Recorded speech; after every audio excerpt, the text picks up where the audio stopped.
Hasan Piker, socialist, communist, radical left influencer. Hasan Piker. dirtbag left. Hasan Piker. Pro-terrorism, pro-Hamas. Hasan Piker. Hasan Piker. Hasan Piker.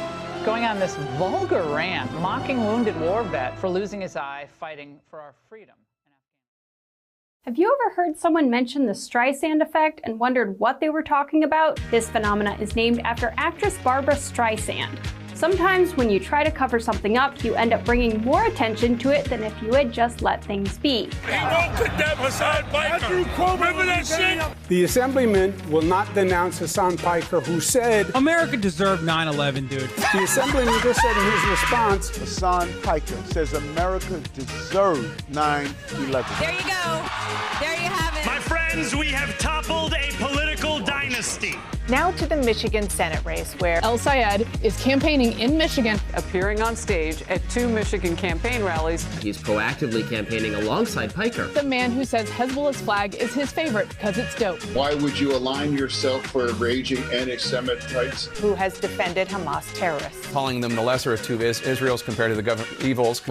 Lesser of two. That's what I find a bridge too far. When I went up to my good friend Chat and said, hey, can you walk me through some more controversial statements of Hasan Piker?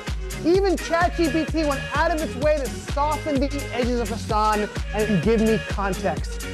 Thanks, but no thanks, ChatGPT. Hasan Piker is campaign poison. Placing yourself on the wrong side of a 90-10 issue is only going to make you look bad. It's going to be good for me. It's going to be good for the candidates that I work with. Turns out it was true. Abdul El Sayed at 27%. Oliver Larkin. Malak Heroes, everybody. Nice to meet you, Hasan. Welcome to the broadcast. Thank you for having me. Oh my gosh.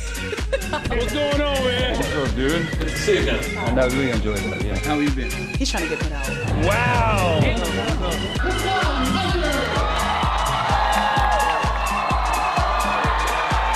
What's going on, everybody? I hope everyone's having a fantastic evening, afternoon, afternoon, no matter where you are in the world. I'm Hasan Piker, and this is the HasanAbi broadcast coming to you live from not so sunny, partially sunny, California, Los Angeles. Folks, we're live and alive, and I hope all the boys, girls, and MBs are having a fantastic one because today's a beautiful day. Today's a wonderful day.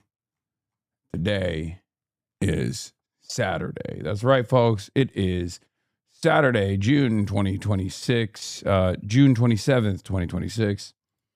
And we're live, and it's a fun day, and you already know what it is. It's going to be a fun one today after we do a little bit of news, okay? After we do a little bit of news, we will move on from the little bit of news, and we'll get to some fun stuff. We'll get to some drama.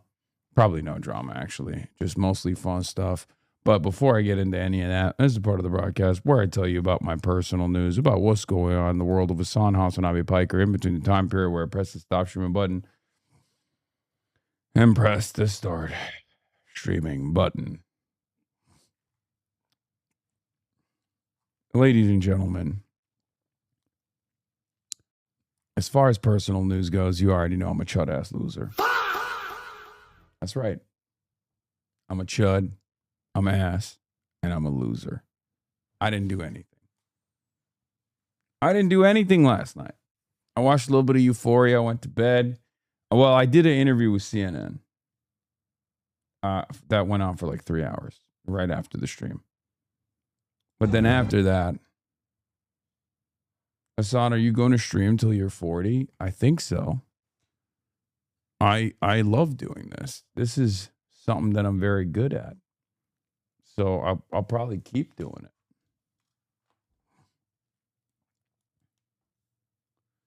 Yeah, I did an interview, and then after the interview, I went to sleep. I watched Euphoria. I went to sleep. I'm a senior citizen.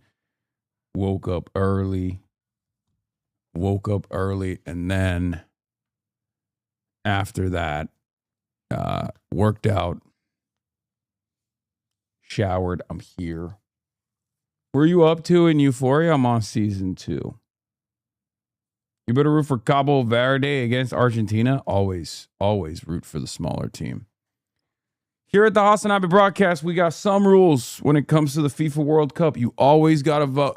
You always got to root for the Global South. Okay? You always got to root for the Global South teams. And you always got to root for the team that is less developed than the other. And last but not least, you always root against Argentina. You never root for Argentina, and you never root for England. You always root against the British, and you always root against Argentina. That's why the Falklands is one of the most complicated stories where you're like, I don't know who to root for here. I feel like both parties are somehow wronging one another. It's a let 'em fight style situation, you know? British Empire versus Argentina. You're like, I don't know. I'm staying out of it. It's not for me to decide. You know what I mean? So, may I present this counter to you again? I mean, this is enough. This is pain and torment enough, I think, for Argentina. I feel so bad for the comrades living in Argentina that have to suffer through having the worst fucking president.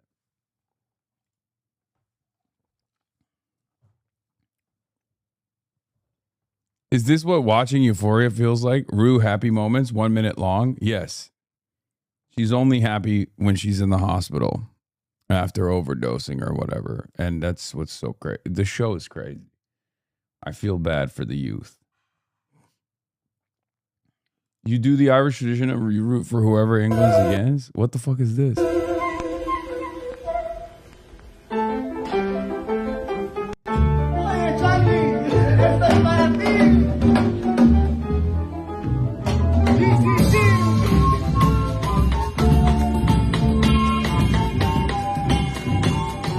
Ay, ay, ay. Para usted, para ti, Charlie. Charlito.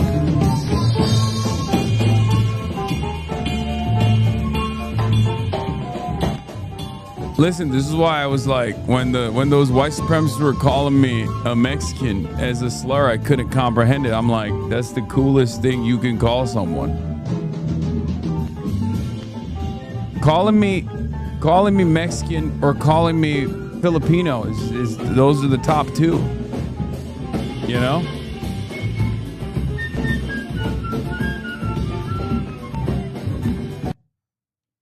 You know what? The suit is really nice. What is this? I found Hasan when he started Leftovers. My favorite lore from that era is Hasan posting fit pics like this. Now his fits are good, but back then he really was just wearing anything. Like, I really got my news from this guy. Still can't believe I missed out on Puppy Kai because I thought this motherfucker was racist, which is why I love when y'all drop lore and tea about that era before and now, 2024, because I have bad FOMO.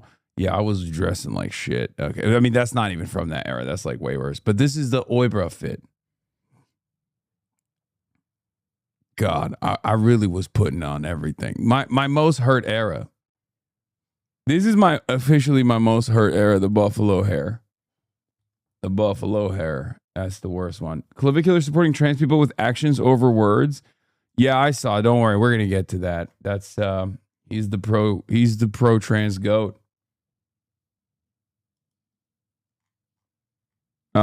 Suit era is the best era. Okay, let's be real. Nobody liked me before I put on the suit. Okay, nobody cared about me until I put on the suit. Ever since I put this suit on, I've been moving prime Jordan, prime LeBron style when it comes to politics. I think the infrastructure. Don't get me wrong, I generally. I think the infrastructure chatter you were beefing with yesterday made a TikTok. I like Hasan Piker, but he tweeted this last night after. If you and Hasan have essentially the same beliefs about public transit, what are you critiquing? I'm a transplant, but I'm a public transit girly. Everywhere I live before LA has a really robust transit system, and LA isn't as fleshed out as it needs to be for more people to use it. Yeah, guys, I'm sorry. Los Angelinos who love public transit, I need you to understand something. If it's not fast and frequent and reliable, it's not true public transit. I don't know why people think public transit implies that there is a bus. Okay? Like, this is such a strange thing that a lot of people in LA do because they're like, yo, this is really messed up. Like, there are buses. I know. I'm not one of those guys who's like, oh, there's homeless people on the buses, so it sucks. Like, that's not my argument either, right? My argument is very simple. In order for something to be considered an adequate substitute that will lower traffic density, an adequate substitute to car-reliant infrastructure, it needs to be reliable, it needs to be efficient, it needs to be fast, it needs to come on time, it needs to come a lot. And there needs to be a diversity of options as well. Unfortunately, Los Angeles does not meet any of those standards. And that is precisely the reason why I critique it. I'm not saying there is no, is there some kind of public transit option in Los Angeles? Yes. Is it reliable? No. Is it fast? No. Is it an adequate substitute for car commutes? Not really. Therefore, it's functionally non-existent.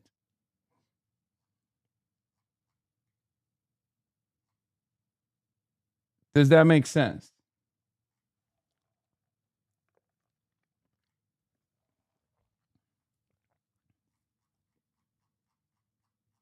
Like, there are some bus routes, but that's not enough.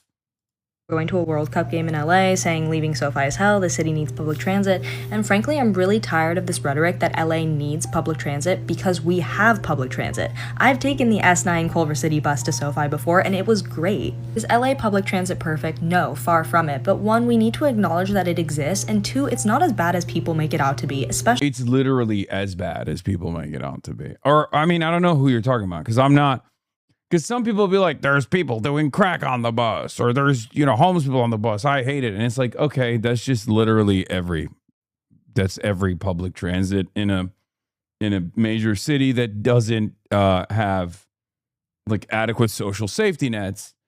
I'm not saying it sucks because there's poor people on it. I'm not one of those guys. I'm just saying that if you have major gaps and it's not an interconnected system that is reliable, that's fast, then it doesn't work. There's a reason why there's massive traffic density problems in Los Angeles. That is because there's no reliable public transit equivalent. There's no reliable public transit substitute, rather. That's it. What is this? BritMonkey.com?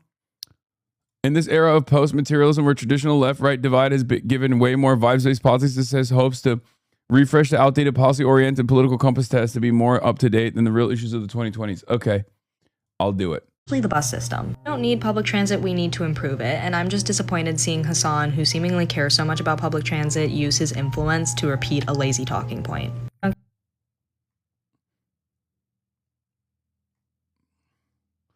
Sorry to nitpick, but he said we need infrastructure, and buses are not considered infrastructure unless it's something like BRT. The K line is over a mile away and a 20-minute walk, plus unless you're a competitive power walker. It exists, it's just not good enough, and that's clearly what he's saying. The infrastructure cannot handle the capacity of SoFi, let alone if these events are other spots right there.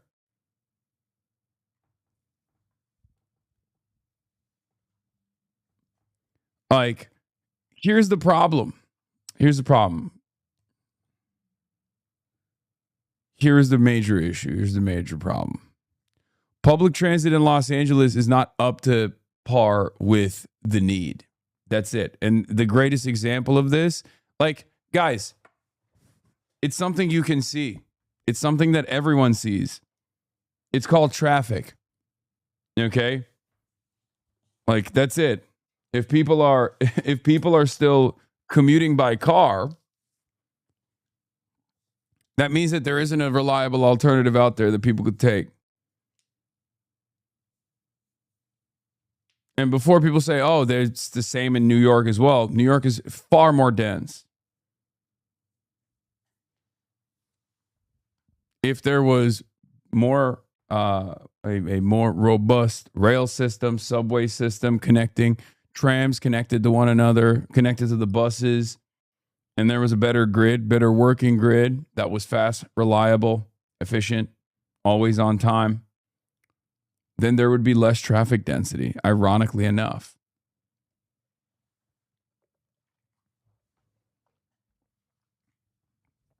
It's that simple. Meanwhile, the American mind cannot comprehend these sorts of realities, and the only thing the American mind understands is one more fucking lane, bro. One more lane, please. Please, please, please. One more fucking lane.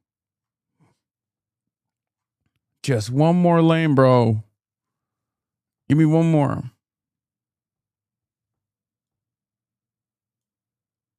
And then everything's going to be good. You know what I'm saying? All right. Personal news-wise, that's pretty much it. I'm really proud of you guys. 110,000 phone numbers were called last night in the Melot Quiros phone bank. Okay, that was incredible. Congratulations. Good job. Proud of you. Okay. That's more than what we did for Dari the first night.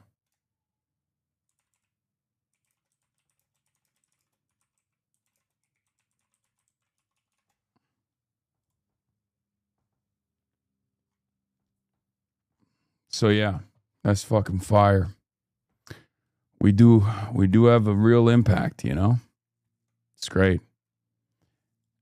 I don't know why I'm so tired. I feel like I say this all the time, but I think it's because I just never take time off. Bollywood Hasan goes hard, not gonna lie. What is this?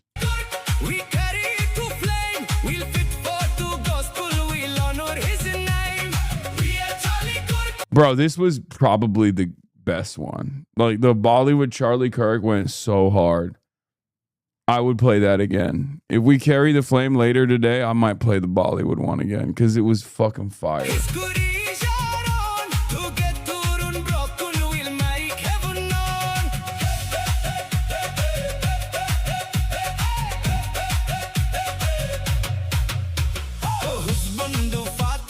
It's not right now. I'm gonna. Husbando father.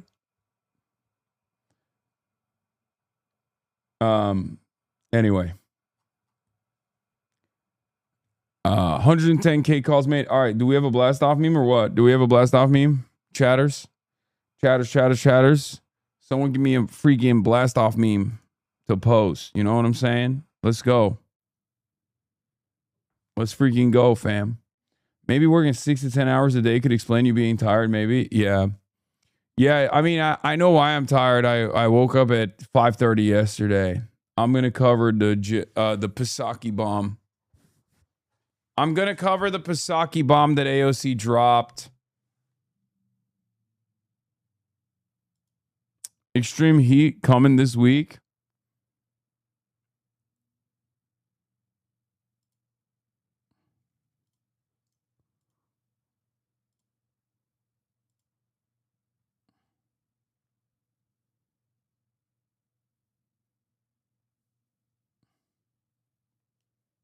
Serbia is free. Vucic is new Noah on Asmon. Asmongold's terrorist propaganda. We'll watch that. Are you going to be speaking in Denver on the 30th? I'll do a canvas lead probably. That's what I'll do. I'll do a canvas blast off on election day. Can we finish the Jube? Yeah. Yeah, we're going to do that today. You're almost 35. Your fetus viability is down. No wonder you're so tired. No, I'm tired because I think yesterday I woke up at 5:30 and I did not stop. Like I literally woke up at 5:30, went to work out. After the gym, I went to work out, and after the gym, I went to I did an interview with an outlet, and then after the interview with the outlet, I actually did the podcast for 2 hours, and then I did the stream for like 7 hours, and then I did another 3-hour interview with CNN. So that's why I'm cooked.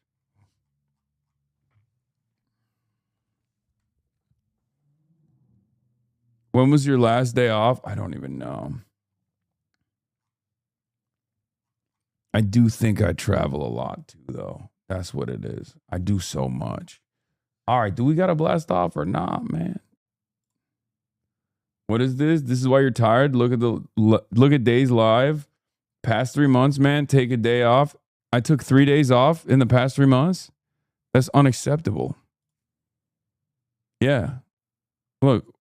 1, 2, 3, 4. That's 4 days off since the year began. That's an unacceptable number. I don't like that number. All right? I don't like that number.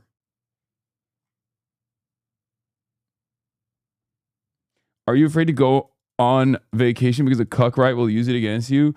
Dude, low key, I think like there are we've made significant gains in terms of like getting people to understand like anti-Zionism, what it means and what Israel's doing. But if there's one avenue that we have not made a single fucking dent in, it's socialism but rich. That shit is catnip for every broke boy on the planet.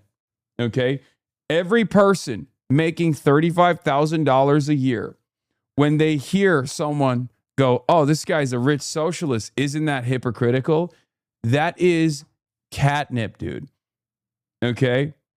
I swear to God. I saw it randomly on my YouTube algo. Some guy literally ran every other week. There's another fucking 45-minute YouTube video essay. Hasan is a hypocritical socialist because he's rich. And then they run the route of like all the previous things that I never have implied or anything like that. They'll be like, oh, he came from a rich background. He lied about his background. I never did. Right? And then it's like dog abuser, brothel. It's just, and every single time, the starting point always is, every single time, the starting point always is socialism but rich.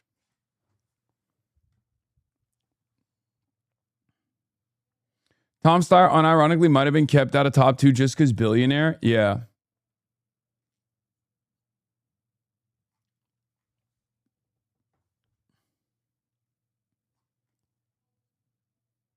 You got a blast off? Okay, I'm going to use that one. Fuck it. Why not?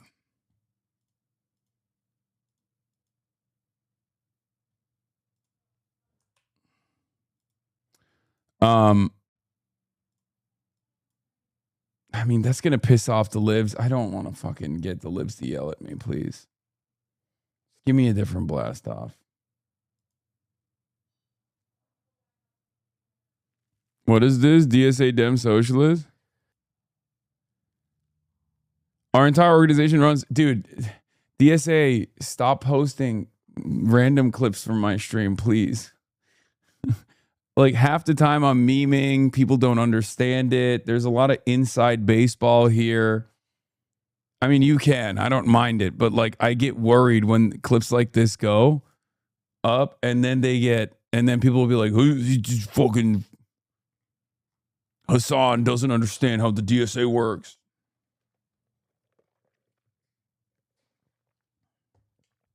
I mean, it's fine. It's fine.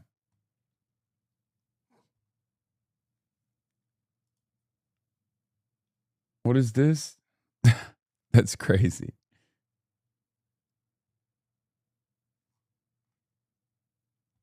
Unc, did you pay another guy $20K to glaze you again? If the name Hasan Piker just came across your timeline for the first time, it's probably because there has been a coordinated centrist smear campaign against this man for... This is Charles McBride. And it's from 4/3. This is from months ago. And I already liked it. This is an old video, chatter.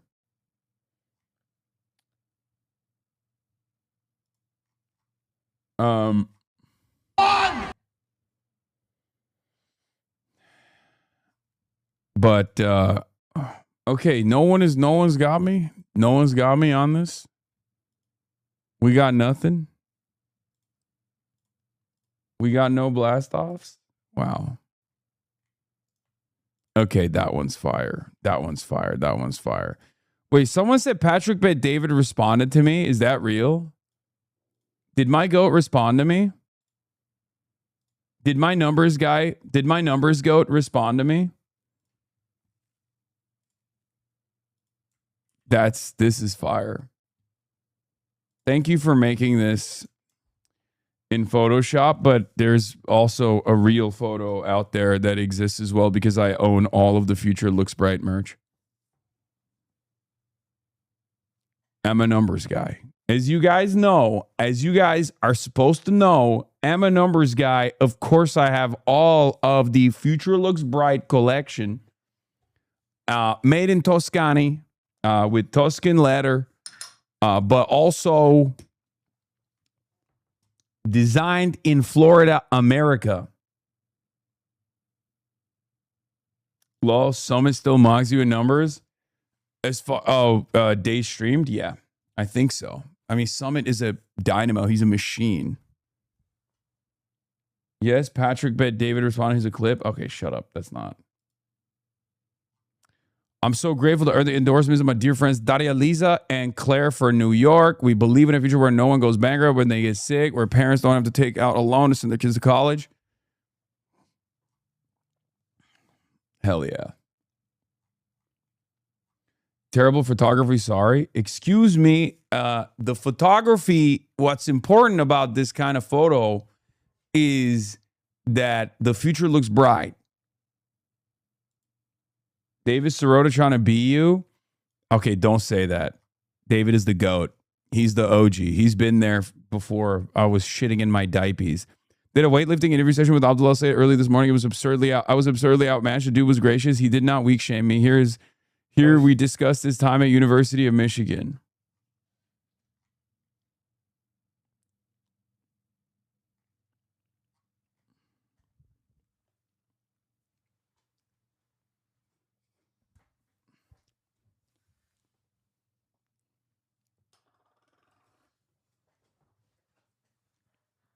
Any more Abdul cringe? Did not know David lifted like that. Damn. Yeah, David Sirota. Choice of them out, I did not feel great about it. But in hindsight, like what a gift to be able to spend, 4 years living with these people who like unconditionally love you.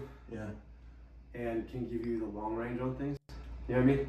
Yep. And like the nice thing about grandparents versus parents is that they do a much better job of listening, non-judgmentally about you.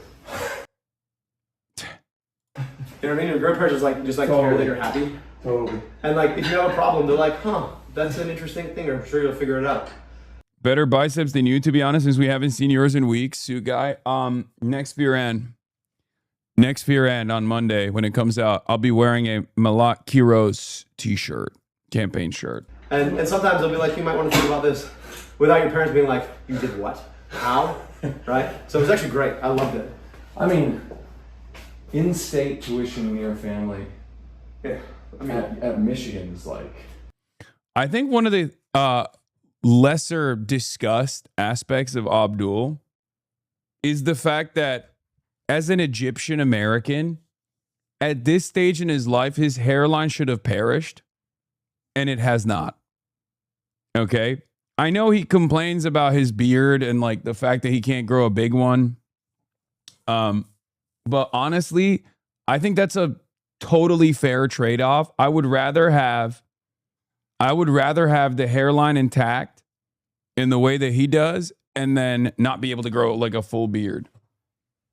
I think it's a super underrated and super not discussed element here because let's be real, especially for Egyptian unks, dude, at this age, you know, past the point of like 31, 32, if you're Egyptian, you're going bald.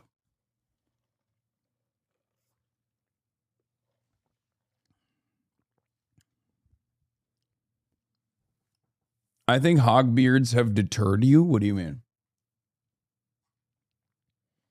I only know bald Egyptians. As a matter of fact, now that I'm thinking about it, the only Egyptian I know that isn't bald is Abdul. Which is kind of crazy. He took the hairline of every Egyptian on the planet. Oh, I guess Bassem. Bassem has a great... But Bassem is Hollywood. That doesn't count. I should ask him about that.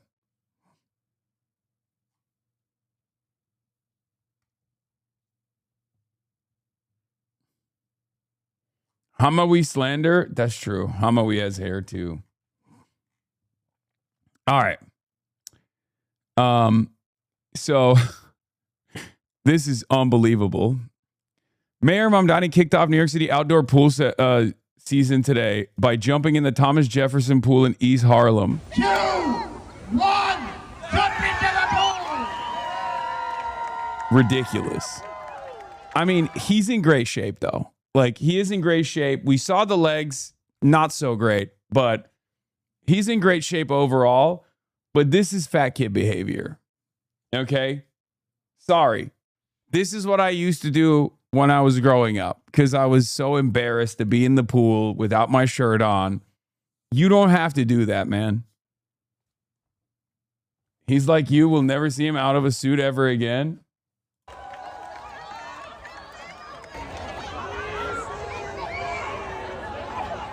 Bro, that's so funny. Dude, this is so funny. He's in a suit, in the pool, shaking hands with his constituents. Okay?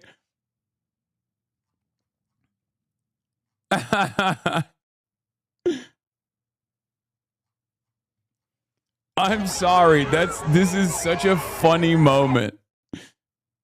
He's always the man. Look, even his staff is like, what are we doing, man?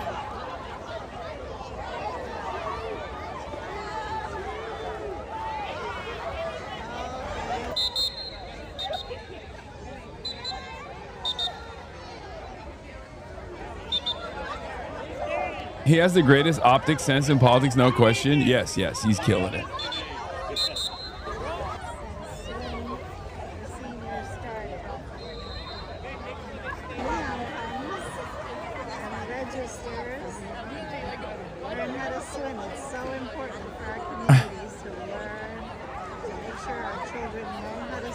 He also did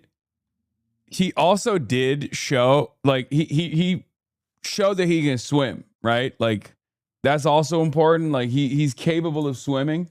He showed his swimming prowess there. You know, couple strokes. Good stuff. He's not leaving anything on the table. Hope he didn't have his phone in his pocket. Yeah, I'm sure he took it out. No, he just dove in there with the phone. Fuck it. YOLO. Oh, God, I can't say YOLO. What am I doing? I'm such a fucking millennial boomer. Cringe maxer. Jesus Christ. Yeah, he's a real suit guy. Okay? He's a real suit guy. I will never be a suit guy to this degree. It's virtually impossible for anyone to maintain the being a suit guy to that degree. All right? Anyway, we've blasted off. We millennials. Yeah, no. That's the motto. YOLO. So cringe. I'm fucking cringe. I hate myself. I'm such a chud-ass loser. Anyway, we're blasting off. We're blasting off. Future looks bright. Have you seen him? He's gone.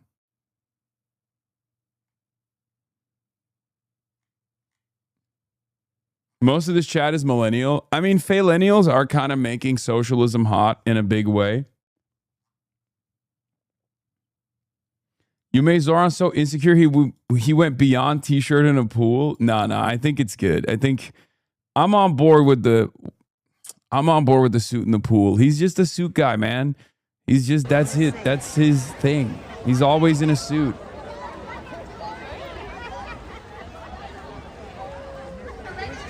You know, thank you to Goodwill. Appreciated the suit that we got. It's actually not as cold as you'd think. It's perfect. Do you think TYT helped you in being known? Yes. I hate you suit motherfuckers. Bro, it's the new meta. Okay? I realized that in the 2020s, during the COVID era, I had a lot of fucking influence power. And I made a lot of dudes grow their hair out, paint their fingernails, wear a lot of jewelry, which is fine. I love jewelry. I still wear jewelry.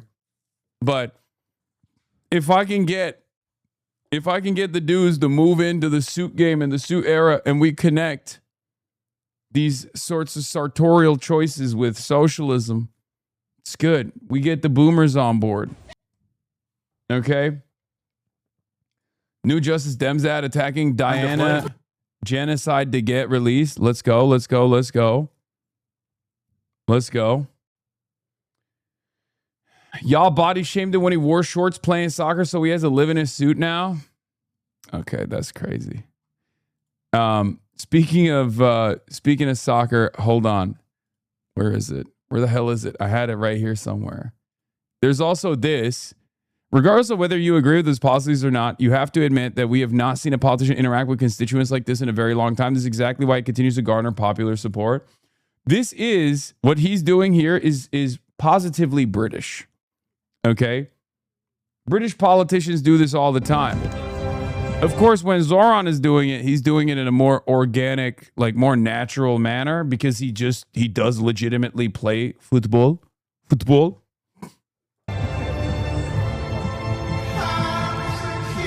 This is also very risky because you can have a cool moment like that, but you can also have a very bad moment where you fall on your ass.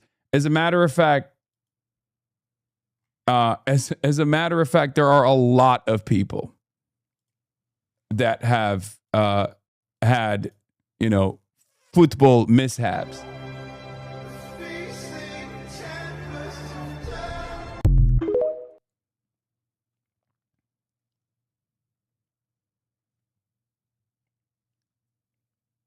Imagine him spraining an ankle. Yeah, here it is. This was one of my favorites. Boris Johnson tackling a little Japanese boy during a rugby match. Just absolutely trucking him, dude.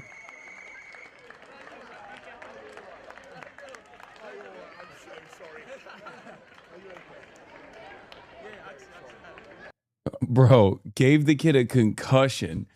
Beast mode.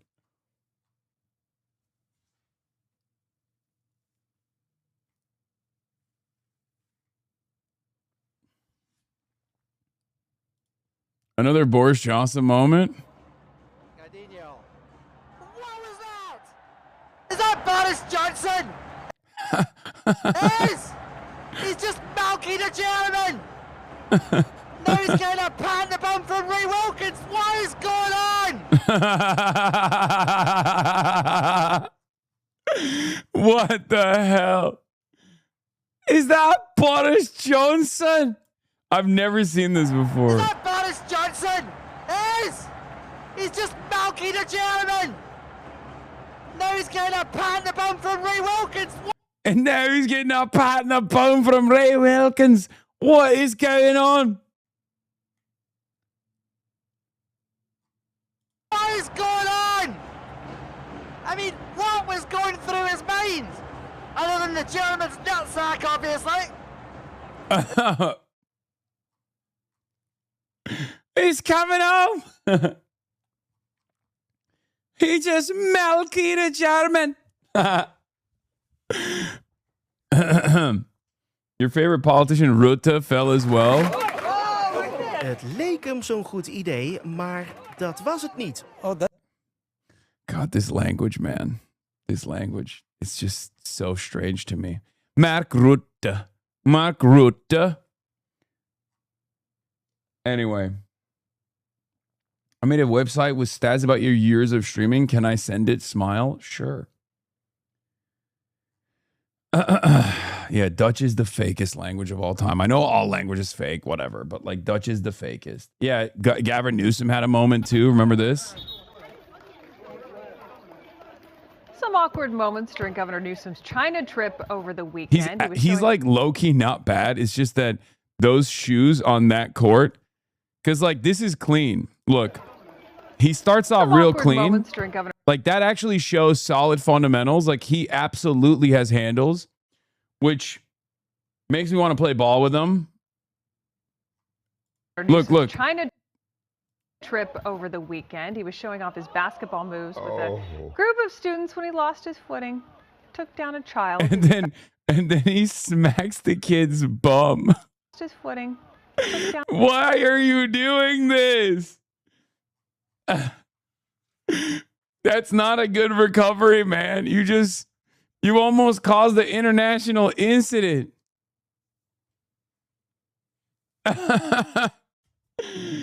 He took out a child on the way down, a Chinese boy. And then he immediately rolls with him. with a group of students when he lost his footing. And then he just starts smacking him in the bum.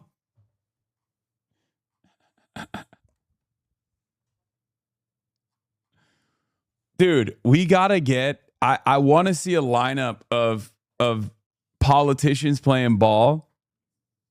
Like starting five. Barack Obama has to be there. I mean, he's clean. He's cold. He is a lights out shooter. I would see him. I would put him up there as like maybe who would be the point guard? Gavin Newsom definitely up there. Bernie is shooting guard? No, I mean Bernie is. Come on. Okay, I was talking like serious, solid fundamentals. I'm talking about dudes who actually ball, not like Bernie can shoot basketballs, but he plays like a 80-year-old. You know what I mean? Someone said Osama bin Laden at center. Yeah, I don't think Osama bin Laden is making this starting five. I mean, he's dead, allegedly.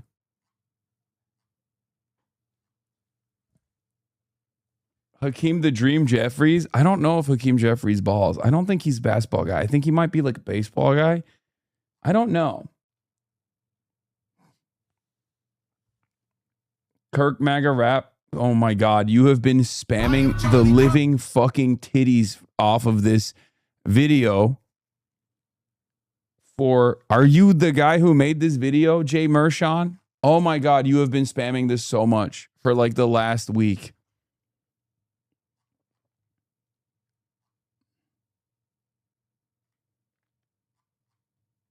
No, I just carry the flame. Okay. How do we get here? Oh, we were looking at Zoran playing soccer. Football. Yeah. Yeah. Yeah, we got the political compass test. We got it all. We got North Korea's actually booming. And so much that like Wall Street Journal wrote an article about it, covering it positively. And new Just Democrats ad. Also, Buttheimer. DSA wants a war with common sense Democrats. Like they're running around saying that they got the alternative, they got the solution, and they've set up a new caucus against the DSA. Another one. Okay. Mamdani, crazy socialist, focus on sowing chaos, delivers a 2-year rent freeze as promised. Gaheimer, common sense, focused on affordability. Torpedoed Biden's Build Back Better agenda for lower cost childcare. Obsessed with censuring Hasan Piker and Rashida Tlaib. These guys have never had any common sense. They've never delivered results, and they don't give a rat's ass about affordability. They're obsessed with big donor networking, self-promotion, and factional infighting. Everything they say is projection is true. 100%. Please talk about the Venezuelan earthquake situation as dire as you can, please. Yes, I will talk about it later today. I already talked about it yesterday. I have talked about it. And we're looking to set up a fundraiser as well.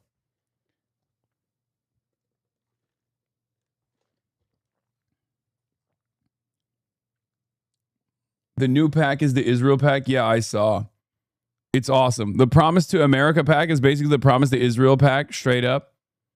Comrades, congrats on our big close primary win in a district. Kamala won by 59 points. We'd love to hear your objections to the content of the Promise to America. Let us know a time that works for you to Zoom next week.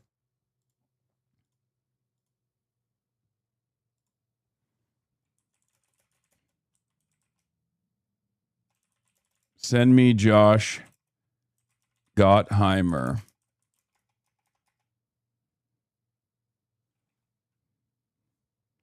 Send me Josh Gottheimer, Playboy.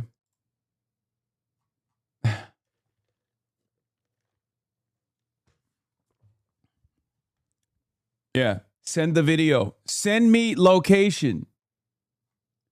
Send me location. Josh Gottheimer.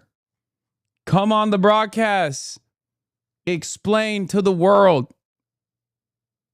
Explain to me and the world. Shock the world with this Promise to America. Drop the Addy. Drop the Addy, Playboy. Let's see what you got.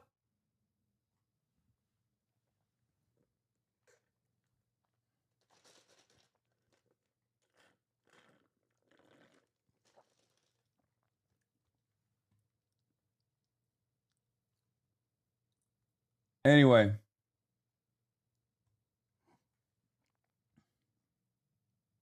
SCOTUS TPS ruling. SCOTUS TPS ruling. Yes. Jamie Dimon being a demon and talking about dollar as a reserve currency. JP Morgan Chase CEO Jamie Dimon on the dollar as reserve currency. Oh, here we go. Scott Wiener has been getting bullied all around San Francisco, which has been kind of funny. He's been getting bird dog nonstop, but it also feels like it might backfire on the people bird dogging him because he just looks so sad every time. Because for people who don't know, Scott Wiener is like obviously very pro LGBTQ. Like that's the one area that he has been, you know, he has gone above and beyond. He's gay himself. And it's they kind of bully him a little bit everywhere he goes, where he just tries to go to these like woke spaces in San Francisco, like a trans march or whatever. And of course, every woke person in San Francisco is like, fuck you. You're a genocide enjoyer.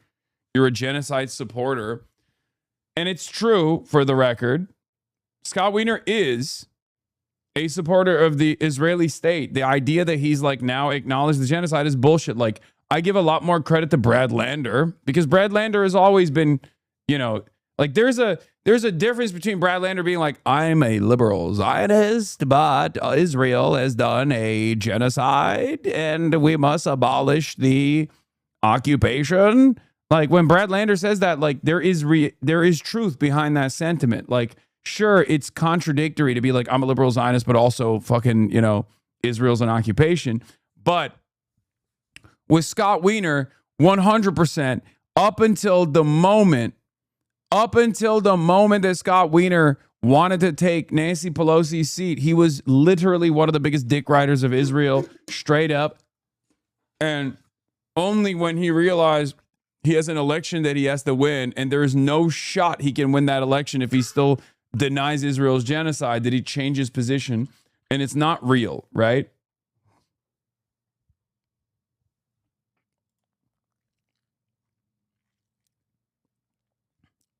Scott Wiener recently came around to acknowledging the genocide in Gaza after being critical but not explicit. His acknowledgement provoked outrage from Zionists, leaving him to resign from the Jewish caucus.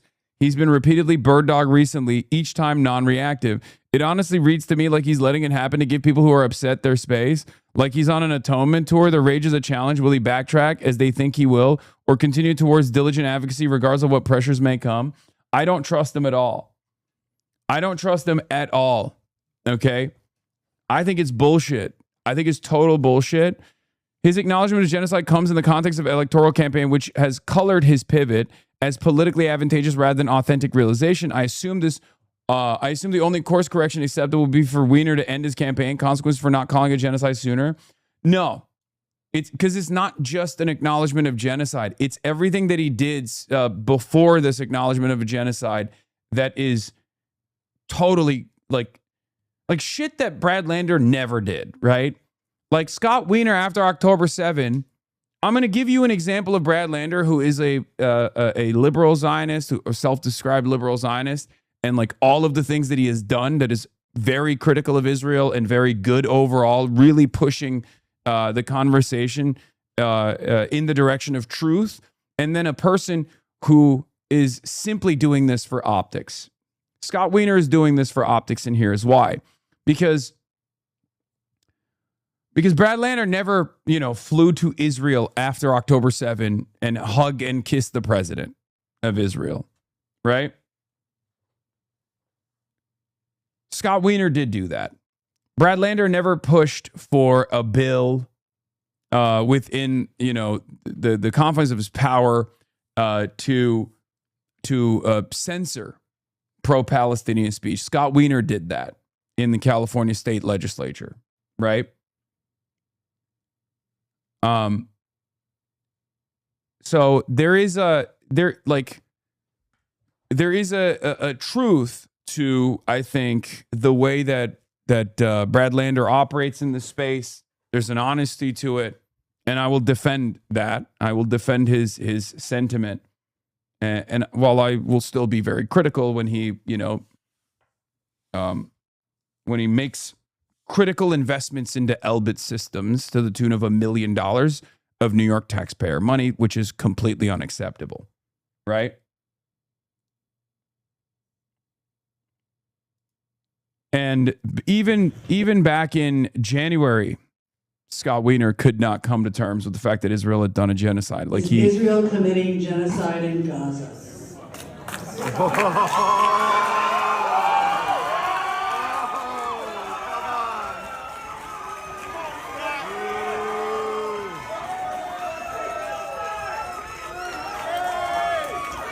Yeah.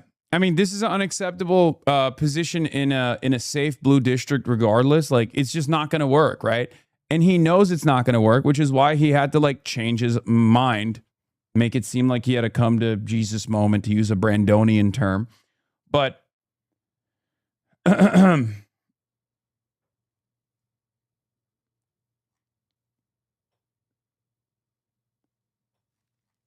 the thing is, now he says it is a genocide, which is, annoyed a lot of the Zionist groups as well, where they're like, you're sucking up to these Jew haters and they still hate you because you're Jewish and blah, blah, blah, and all this stuff. And I don't think he's going to garner a lot of sympathy from people who are anti-genocide and anti-Zionist or anti-Israel in any capacity, regardless. Right? So he's kind of cooked. He has positioned himself in this strange place.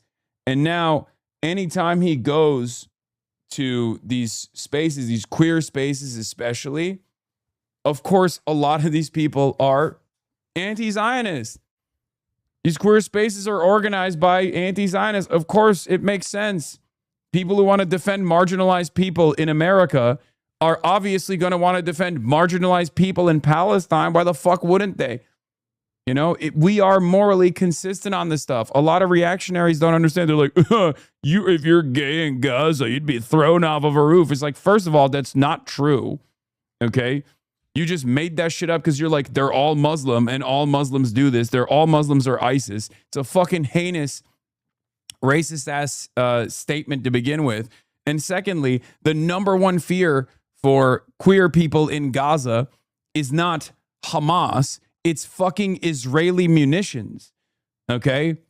That's it. Yeah, they can't do a pride parade in Gaza because Israel blew up all the fucking roads. So I don't believe that, I mean, the arguments against this stuff is very stupid. It's very surface level. And unfortunately, that kind of stuff works for a lot of people who haven't really considered these issues at all. But yeah, Scott Wiener is otherwise a very progressive guy, for the record. Like, he has a lot of progressive legislation in his track record, but his position on Israel is beyond the pale, like completely unacceptable. He also is favored by the real estate lobby as well, and you know, that to me is also not great. I don't think he's like, I don't know if he'd be a strong advocate for like Medicare for all and things like that, but I certainly do not believe his change of heart on the issue of Israel. He isn't adopting a position of Jewish victim to distract from or minimize genocide. Right-wingers are trying to apply that framing to him, but he isn't. While right-wingers point to these videos as proof that anti-Zionists aren't worth appeasing, what I think this is, and why I think Wiener is remaining neutral but clearly listening instead of fighting for it to stop, is this him taking his lumps. They yell at him because he's accessible and takes it because he was slow to call a spade a spade. And this path of non-reactivity lets those hurt by his choices express that hurt. It's not a response we generally see from politicians. We've come to expect a sort of dismissive hostility. Pelosi, for example, called local anti-genocide protesters puppets to China and Iran. Cynical or genuine, Wiener seems to have chosen a much more human course. Yeah, I think this is very charitable. Scott is the most arch pro-Israel politician in California government, especially in the wake of the genocide. His reluctant use of the word was in response to being booed at the debate and his pure self-preservation. Why Disassembler is one of those like unironic like schizo crypto leftist posters on Twitter, but you know, he's like a fucking pit bull. He's like a piranha on the Scott Wiener shit. So I'm not gonna be too critical of him. He hates Shoykot as well. There are a lot of lefties or left adjacent people in San Francisco. They've had their minds melted by the tech fascists completely eviscerating the socialist movement there, unfortunately. But yeah, Talia says he's definitely not the most pro-Israel politician in California government. Him doing the bare minimum that others can't doesn't mean applaud. I'm examining the context of social movements and their impact manifestations and how people cornered by them react. So let's watch this video. Here's Scott Wiener showing up to the Trans March. This is another one of those guys that fucking hates me and hates Shoykot. It's so funny. I have like my little band of villains that despise me in San Francisco because of my push for Shoykot. Scott, I think your legislation on trans issues and your legislation specifically protecting queers on the sex offender registry is fantastic. Like, I really applaud you for that, and I think you deserve to be here for that. But I think your housing policy and specifically your... Yep. That's the other thing. I don't know what the San Francisco left opposes more. People who are pro-Israel or fucking yimbies. I swear to... Guys, I'm telling you right now, the San Francisco left is like if you're a yimby or yimby adjacent, they literally will look at you like you are Benjamin Netanyahu. Okay? It's so... As someone who stays out of this conversation and always says, I don't care, I want more housing, I want more public transit, and I want it to be fucking government funded, okay? I don't, like, I understand some of the NIMBY elements. Like, I understand retooling the existing inventory of housing to actually be utilized by the local population that's getting priced out. As someone who understands the dangers of gentrification, I have, I guess NIMBY adjacent feelings on that front, but I also am a guy who wants to build more housing. Okay? I want to build more housing. I want publicly funded housing, as a matter of fact. YIMBY-NIMBY distinctions, we've talked about it endlessly. San Francisco leftists get so mad when I bring it up. I get it. I get where that anger is coming from. If you grew up in San Francisco, as many of my friends have, many of my wonderful socialist San Francisco leftist, San Francisco socialist friends that grew up there, I've had these conversations with them. I know where their anger is coming from because they attribute like new housing or the YIMBY position to the pro-tech, pro-real estate developer, like pro-gentrification initiative that has basically priced them out of San Francisco, a city that they love, that they grew up in.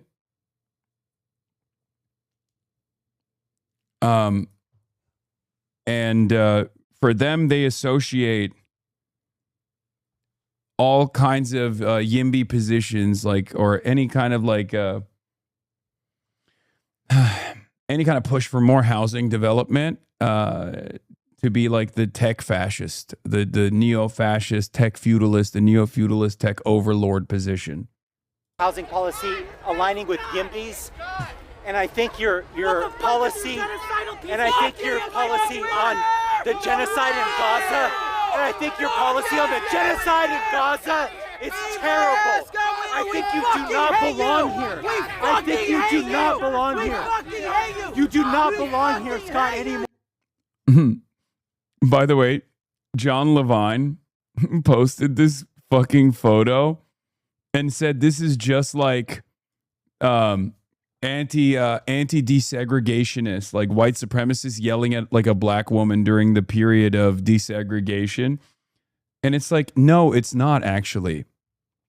Like, that's literally a visibly queer person flipping off a fucking a member of the state legislature over their position on Israel, Palestine, on a fucking genocide. It's actually the exact opposite.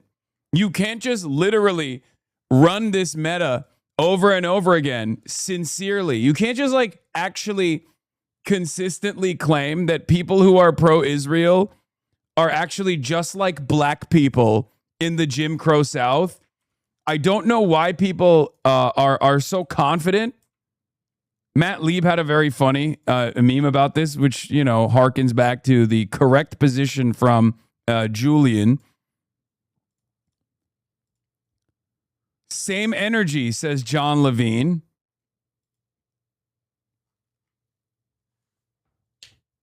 Yeah, dude.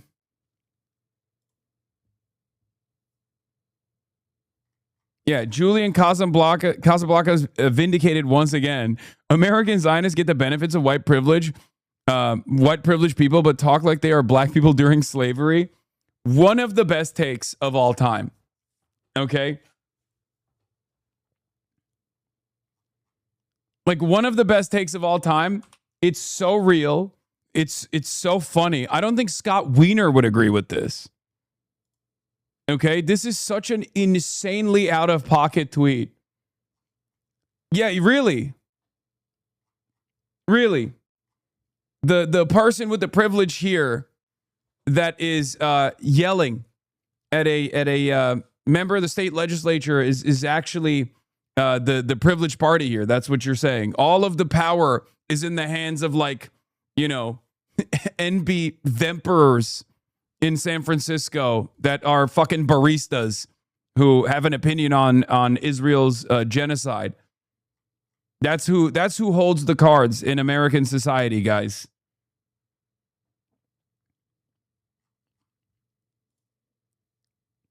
It sucks because you've been wonderful. You've been wonderful for trans people, and you've been terrible. And you've been terrible. You've been terrible. You've been terrible on Gaza.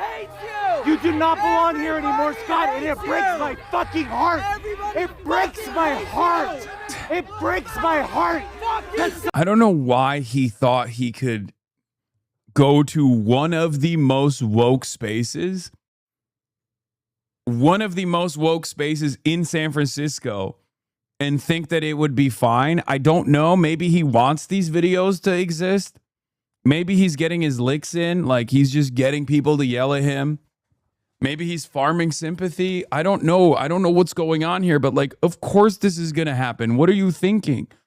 This is like if I went to a Klan rally, okay? They would probably kill me, all right? This is like if I went to fucking CPAC. You know? I know what's going to happen if I go to CPAC. They're going to yell at me quite a bit.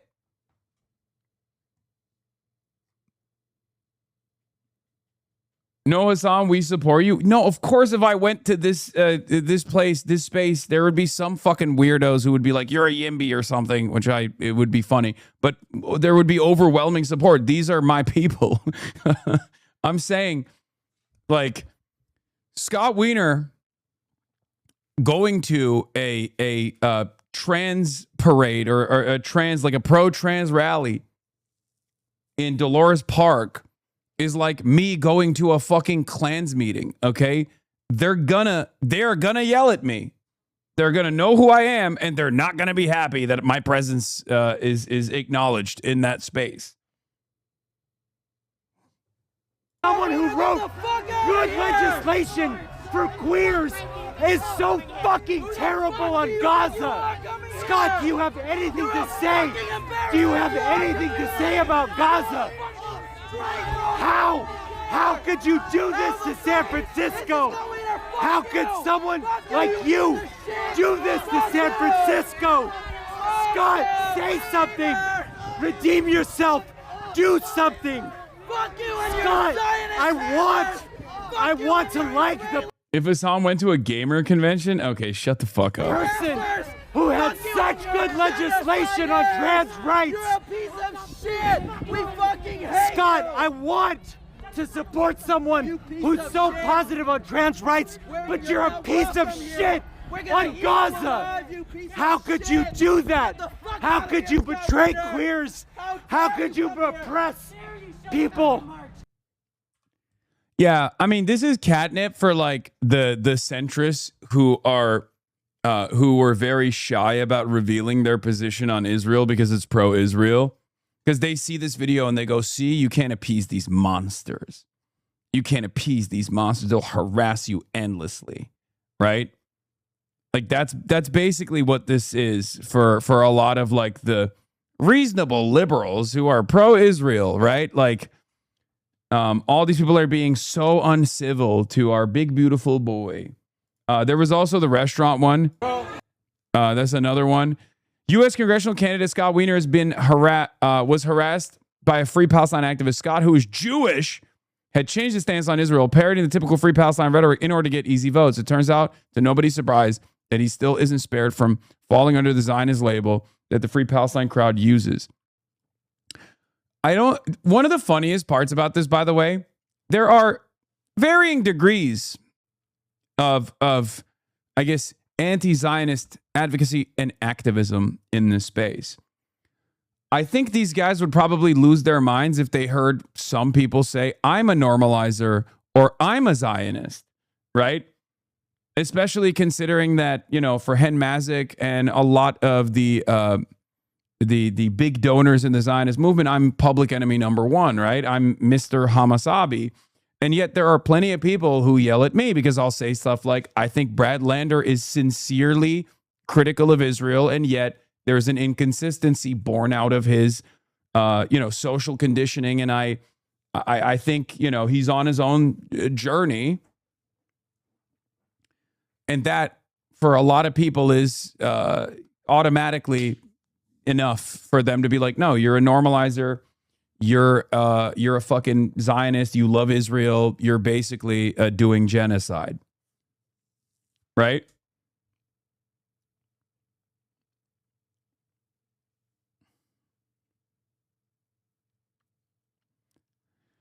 there are different strokes for different folks. I mean, there are plenty of people who get mad at Zoran. Zoran is, Zoran is a person who's like first, Zoran is a person whose entry point into political advocacy was literally starting his own Students for like Justice for Palestine chapter in Bowdoin College, right? And yet, because of his moderation on some of his speech, a lot of people are unbelievably critical of Zoran. There's also things to criticize Zoran, like sincere criticisms of Zoran, even though he has a tremendous number of W's that he has gotten since he became mayor. But, keeping Jessica Tisch on the job, kind of a whopping L.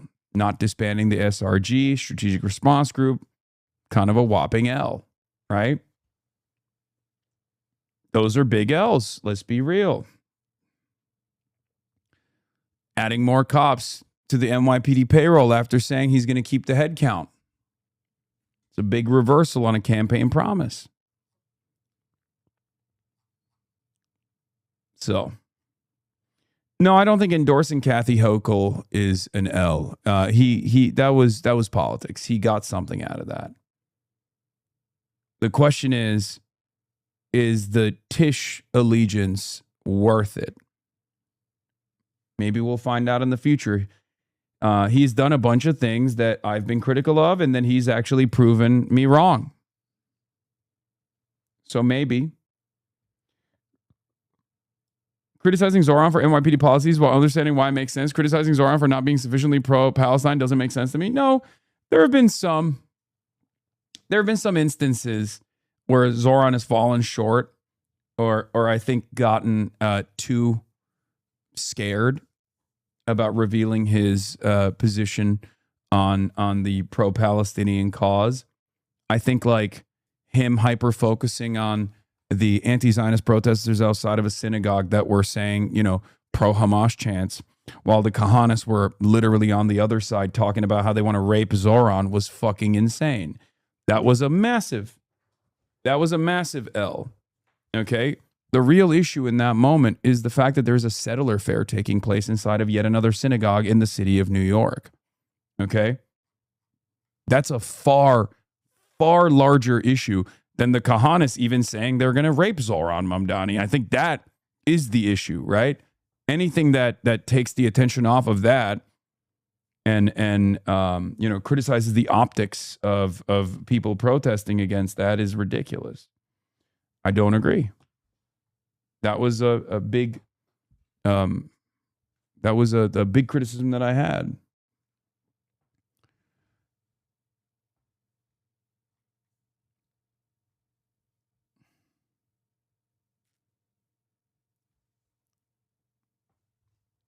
But in any case, I think it's just that's that's not as significant. Anyway, there's another Scott Wiener moment. Getting yelled at. I gotta pee. Get the fuck out my hood, bro. It's free Palestine here. You already know what it is. We against the genocide. You think you're gonna come to my neighborhood, bro? You fucked up. You fucked up. It's gonna be a problem. There's innocent children being killed in Palestine. You gonna come here like it's good, but you're pushing that genocidal agenda as a Zionist, bro. Free Palestine. Say free Palestine right now on camera, dog. Say it. 2026. I don't need to talk about none of that shit. I'm talking to him. This is a mission district. You should be ashamed. You have no shame coming to my community. This is a mission district, homie. Free Palestine, bro. Hey, are you trying to defend him? I don't want to talk to you. I'm talking to him. Why are you not saying nothing? Why are you not saying nothing, bro? Why are you not saying nothing? Say free Palestine for the camera, dog. You say you're against the genocide, right? That's what you said? Because you're running for office? Say free Palestine then. Say free Palestine. You can put your face on camera, but you can't speak on his behalf. You're a politician, right? You're a senator. You're a position of power. This is what you thought, bro. You come to the mission district, you will get called for the bullshit you do to our people. Maybe everyone here doesn't know what you've done, but I know. Mario Woods, Alex Nieto, Luis Gongora, when they were killed by SFPD, you didn't stand for them. You were silent. Silent as our people got gunned down in these streets. And you come to my community and you think it's okay? It's not okay, bro. It's not okay. Say free Palestine. I'm giving the opportunity to say that shit right now. I don't want to hear nothing but the words free Palestine. You can't say it. You still get APAC money because I heard you say you didn't, but then someone put it on you and said you did. Not true. Just say free Palestine. Why is he like this? I don't know. I don't know why his like.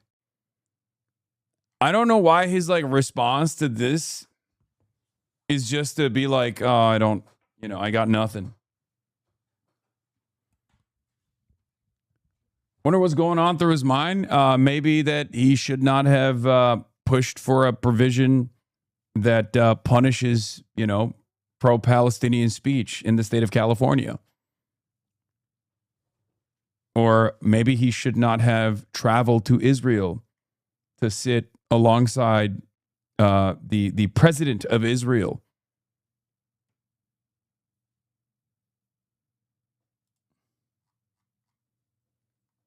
What do you want him to do? Fight the person? I mean, he's getting bird dog, right? It's an awkward strat. There's not. I mean, this has happened to me too from nuisance streamers, right? And it's just like it's an awkward situation. It's an awkward situation. The opposition kind of looks crazy if they're just like yelling at you like that. But it's only if you only if you can manage the situation by like, I don't know, cracking a joke or something. Like I've done it when people were bird dogging me when I did the Charlie Kirk thing. If you remember, I was like, I didn't advocate for Charlie Kirk to die. I carry the flame. I don't think you guys are carrying the flame like that. That's like one way to. What is this? No, have you seen these fish? No, that's why I think it's mackerel or trout. I cannot confirm the fish. Have you considered I own this apartment? What is happening? What are you guys talking about? His apartment smells like fish? What?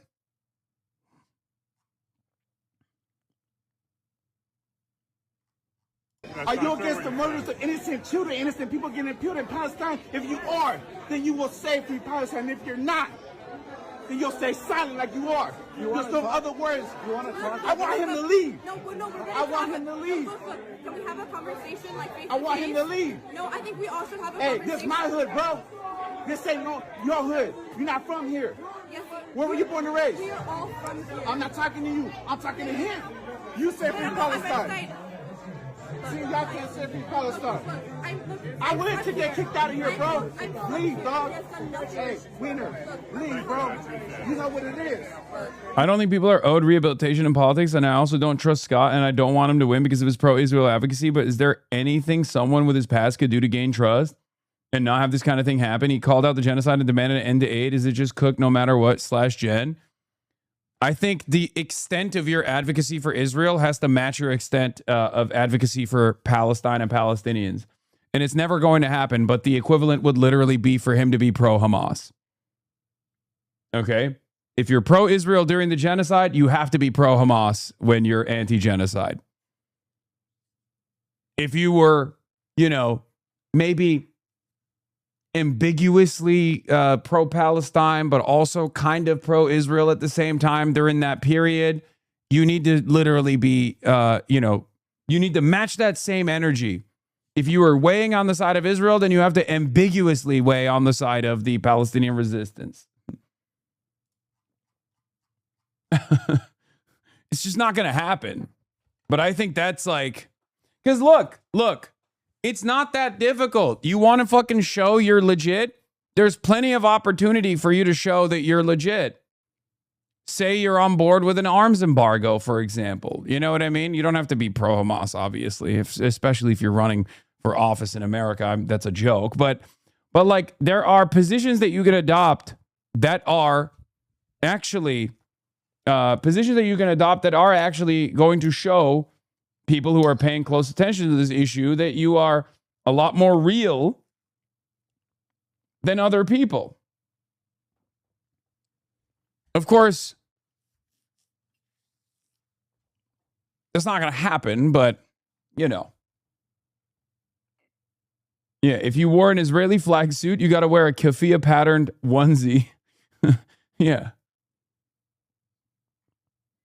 Because, like, what a lot of people don't understand is, like, if you're calling what Israel's doing a genocide, then you have to demand accountability.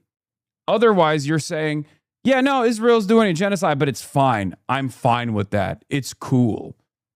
Like, that makes no sense. What are you, fucking Benny Morris? You know? Like, new historian, Israel, one of the Israeli new historians, Benny Morris, who was like, Israel did an ethnic cleansing in 1947 and 1948, but it was good because it developed the nation state. Do you see what I mean? It doesn't make sense.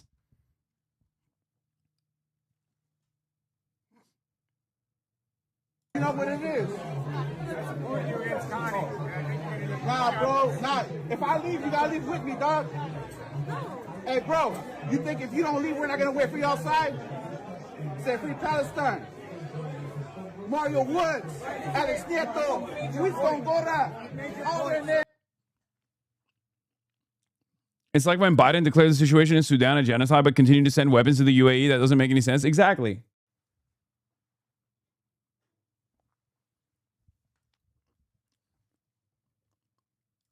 Well, shit, that applies to Lander. It's a genocide, but we made money from providing the arms for it. No, I agree. Dude, why do you think I'm still critical of Lander while also offering him support when he's being unjustly maligned and being called a fucking parasite and shit by other Zionists? Like, that's my point. My point is that there is an inherent contradiction that doesn't make any sense.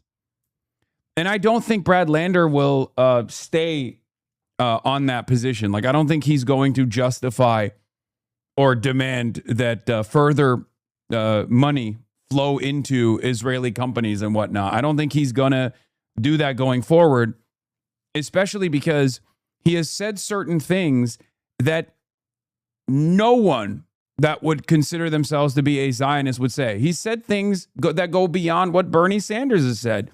Saying we must end the occupation is not just a statement, okay? It's a statement that holds power. That's why people shy away from saying it. That's why I'm saying, like, Brad Lander is not, like, I go back and forth on it, but I don't think he's anywhere near as bad as, like, the overwhelming majority of congresspersons. Does that make sense? And the occupation is just two-state stuff, isn't it? No, what? Saying Israel's an occupation and we must end it, Israel's an apartheid state and we must abolish it? When have you heard any fake two-stater say shit like that? No, not at all.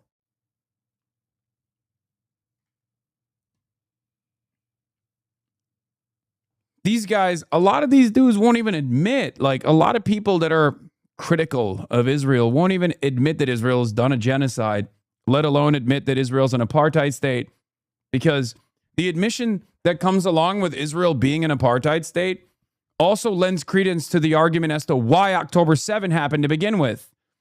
Those are the reasons why a lot of people that want to maintain some kind of, like, I'm critical of Israel, but I still love Israel ass attitude. They don't say those words for that reason, because if you say Israel's doing a genocide, then yeah, you got to hold them fucking accountable. All of a sudden, people are going to be like, all right, well, it's time to hold Israel accountable. Then what about an arms embargo? What about sanctions on Israel? They don't want to say that. They don't want to do that. And the same thing goes for the acknowledgement of Israel's apartheid. If Israel's an apartheid state, then of course people are going to militarily resist an apartheid state. There has never been a moment in history throughout the world where people have not taken up arms against an apartheid state. Part of that militant resistance is what happened on October 7. An atrocity, certainly. Okay? War crimes, an atrocity. But at the end of the day, the standard of violence is maintained by the colonial occupier. And the resistance matches that level of violence and evolves throughout time. That's how it goes.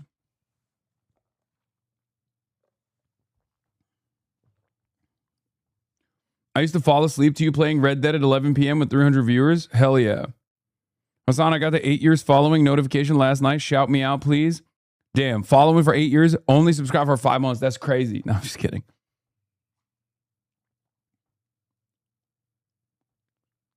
Connie shot herself in the foot with that because people don't really trust her either. Yeah, here's the difference with between Connie's background and Connie's track record, though. Obviously, she was nowhere near as bold as Shroikot was on the issue of Israel.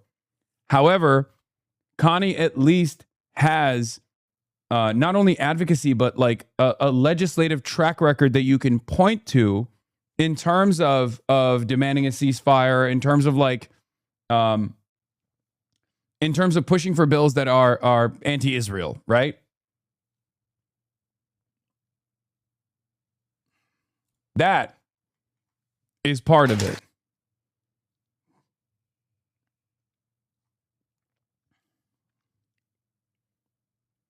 I think he has concluded that Israel must be stopped. However, he is unsure of how that just fits in his lifelong indoctrination on the topic. Ergo, he just concludes that it must be stopped now. The rest he can figure out later. Yeah, you're talking about Brad, right? Yeah. Huh. Anyway.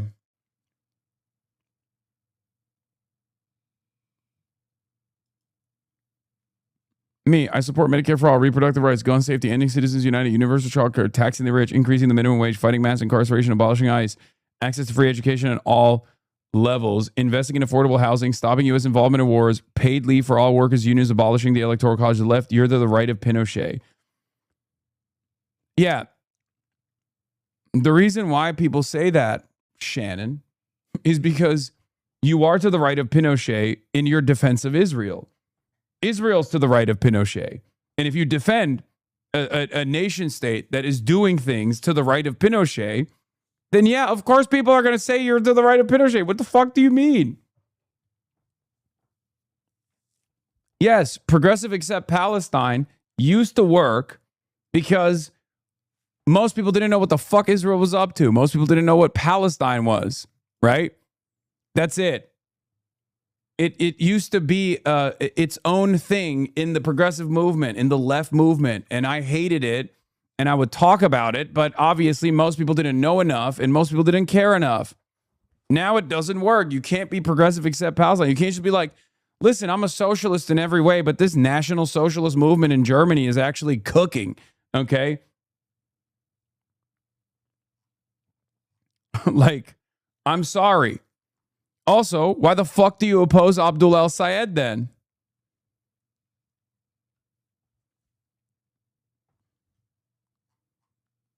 You know?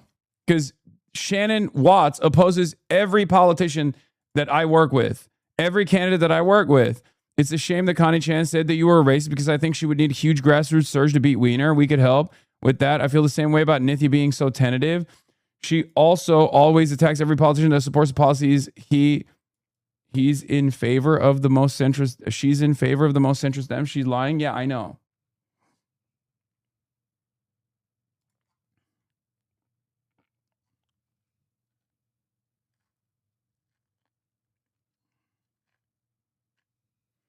What about Plattner and tattoo? Can we trust them? But the alternative is bad. I mean, look, Plattner is out of our hands regardless. And yes, I do think that I think that he's sincere. I think that his criticisms of Israel are sincere. I think his criticism of American militarism is sincere. I know people won't believe it because of his background, because of his track record, because of what he's done in the past.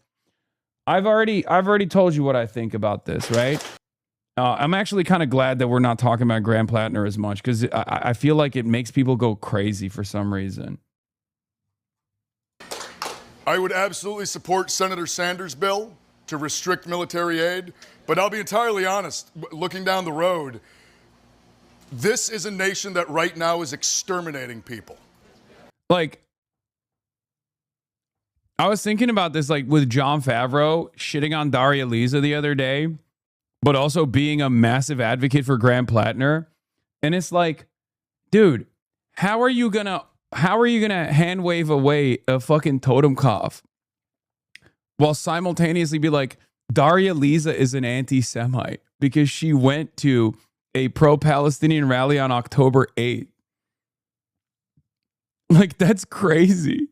I feel like I'm losing my mind a little bit, you know? Like, that genuinely doesn't make sense.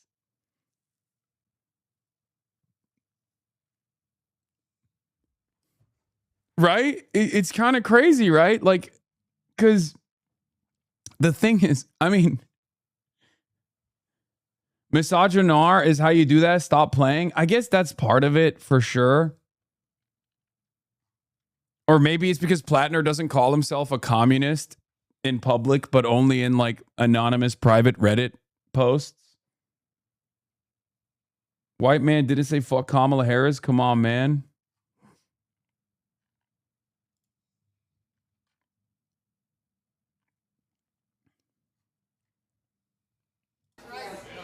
But yeah, he cooks here, by the way. This is so good. It is going to be very difficult for me to ever be able to look at them again and see someone that we should be working with closely. An immense amount of work is going to have to be done, in my opinion, to fix that relationship. Because what I am witnessing now is the height of horror. And the fact that it is being done by bombs that are built in this country and paid for with our tax dollars is utterly unconscionable, and it needs to end. John is just racist and Plattner is not a threat to the establishment at all. He's a cookie cutter progressive. Daria Lisa is way more radical than Plattner. I mean, I don't think Graham Plattner is I don't think Graham Plattner is a cookie cutter progressive. Sorry. I don't think Graham Plattner is a cookie cutter progressive. I think you're wrong. I think Graham Plattner, especially with his with the way that he talks about issues on the campaign trail, is not cookie cutter. Like Connie Chen is a cookie cutter progressive. Or Diana DeGette used to be considered a cookie cutter progressive. Graham Plattner is on a way different frequency and probably a lot closer to Daria Lisa on many issues than you give him credit for. Okay? It's Graham Plattner's background and personal experience that actually is the red flag here. Not what he's saying on the campaign trail. What he's saying on the campaign trail is great.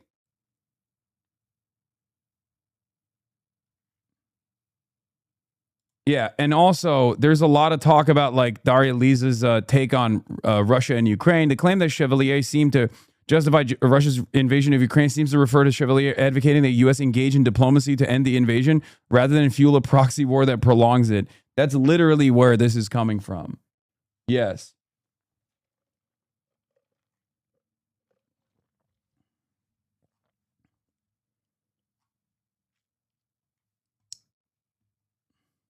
That's why I was so mad at Progressive Victory. Like randomly being like Daria Lisa and Claire Valdez are ambiguous about their position on Ukraine, and they have to be more in tune with the American State Department. It's one of those things where it's like, here's why the track Ukraine stuff doesn't hit the same as like track APAC, right? I know they're trying to like LARP as though is track APAC. Not to say that like Russia's actions are Russia's actions are justifiable or anything. They're not, right? They're not.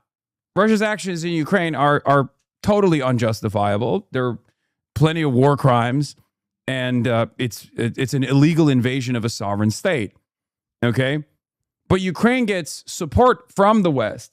So all you're doing at that point is to try to, I guess, demand more support from candidates that might not have the exact same opinion on this issue as like Lindsey Graham. Like, what the fuck are you doing? Like, you can't yell at people that want diplomacy on that front. That's an insane position to advance. That's an insane position to turn around and fucking. What is this? New official AOC alternative tier list. You should add a true wild card like Hasan Piker. Okay, guys. You guys want me to get fucking assassinated, I think.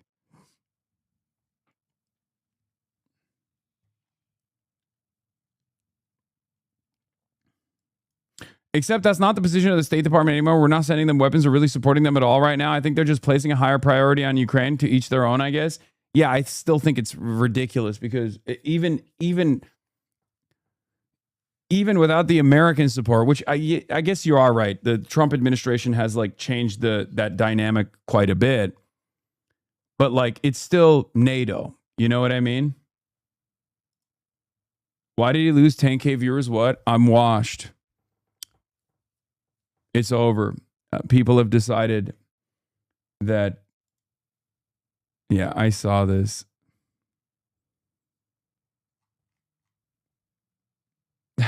Content nuke. Hasan Piker becomes president.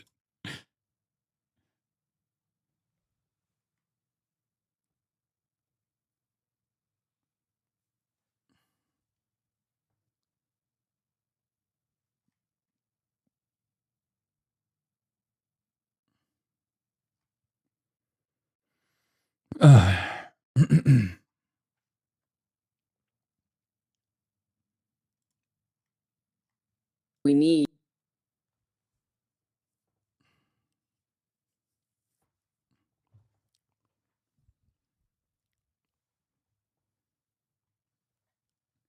I love that Uncle Jank has a legal case to make Mamdani president theory. Yes.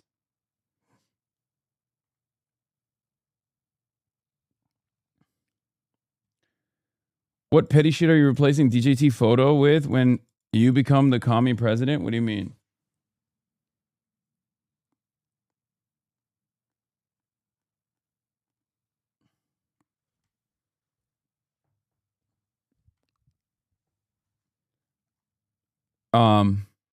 What is his mentally ill reply to tweet? I don't know. But I hope people understand, like, I also personally think that the Russia situation is more so the failure of Biden. And even then, there's like only so much that Joe Biden could have done in that situation as well. It's just like kind of outside of America's hands, if that makes sense. Because like it's kind of not dissimilar to what has taken place in Iran, right?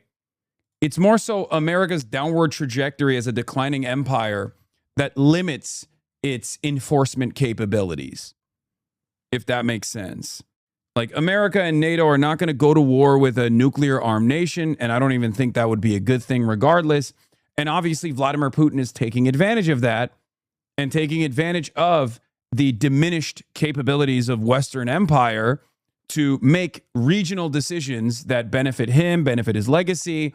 And America has real limits that it's hitting in terms of its sanctions regime, for example, because we've deployed it so much. We've deployed our economic sanctions so much that going up against an energy providing state, you know, a state that's a part of OPEC plus, a giant state with nuclear arms in this way, and waging a proxy battle against them in this way is obviously going to destabilize the power that America has on you know, the dollar being the global reserve currency. Saxon Merch, the last few weeks say it looks like RU is prepping to strike an EU country, especially after Ukraine drone strikes on RU knows NATO is helping with. Yeah, it's a terrifying prospect, and I think it's a mistake. I think Russia expanding the field of battle and trying to punish the European countries for its allegiance to Ukraine is only going to make the situation worse for Russia. I think the greatest thing that Russia could do right now for its own benefits. Not saying that I'm in favor of like, Russian irredentist actions or whatever, but I think the smartest thing for them to do would be to hold the space that they have and then come to the fucking table and negotiate with all of the European partners and create like a multilateral commitment.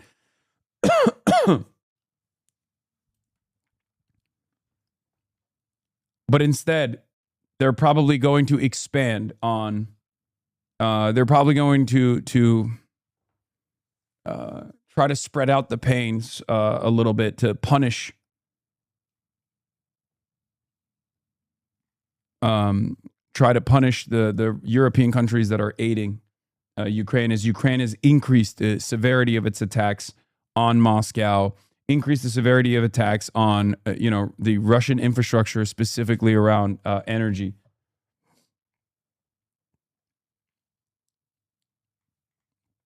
I think a funny binary you can point to is how your fans obsessively beg you to run for office due to your strong political convictions, like Roach, DDG, and even Hutch fans would literally never suggest such notions. Oh, that's, yeah, I mean.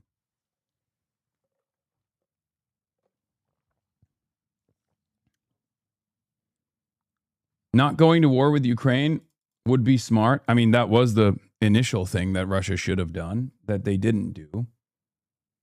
What are you saying? Are you saying Russia will strike Europe? I don't know. I'm saying that it wouldn't. If Mersheimer and Sachs are claiming or are warning that Russia might try to spread the pain a little bit to Europe for aiding and abetting Ukraine, as Ukraine is now increasing the intensity of its attacks on Russian soil, it could just be saber rattling, because in the past, the extent of like Russia's punishments for EU countries have been cyber attacks, right? It's just been cyber attacks.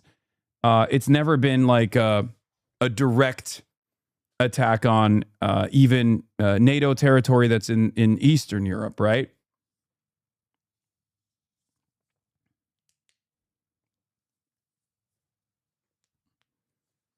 I just don't know. I feel like it would be a stress test for America. Like, to what degree will America defend the Eastern Bloc NATO countries? I don't think there's a lot of interest from America to do that. I don't think America would do that, honestly. I don't see them doing that.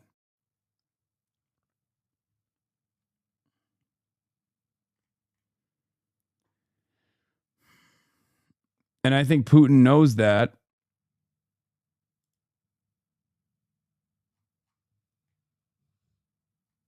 And I think that's what he's stress testing.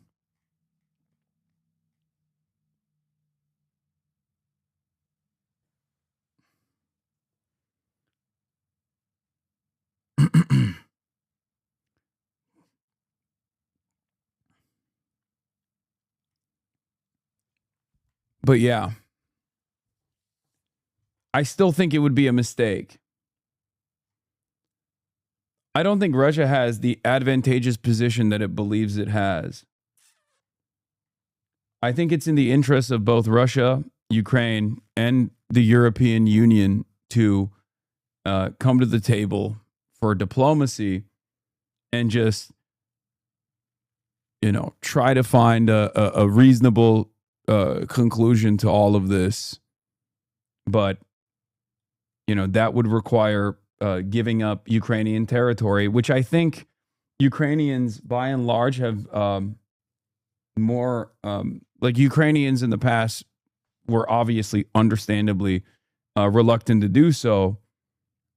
But I think as the conflict continues, more and more Ukrainians will say yes to that. Dude, Crimea should be given back. Fuck that. I mean, that is not even a position, I think, in Ukraine that is one that people are pushing for.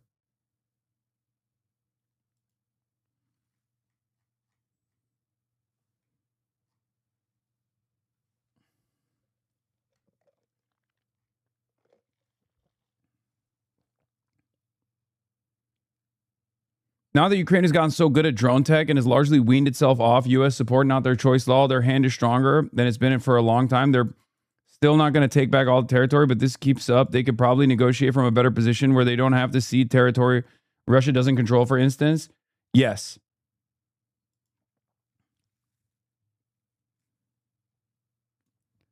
Kyiv Independent. The Russian installed authorities in occupied Crimea announced a state of emergency amid intensified Ukrainian drone attacks. The statement comes a few days after large-scale Ukrainian drone strikes hit a railway bridge across North Crimean Canal, fuel facilities, and military infrastructure across occupied Crimea. Mark Ames says what makes Crimea so defendable from ground invasion, few narrow entry points, also makes it more vulnerable to aerial siege warfare in the era of drones, diversified missiles, and Starlink. Ukraine won't retake Crimea, but they'll force RU to divert resources.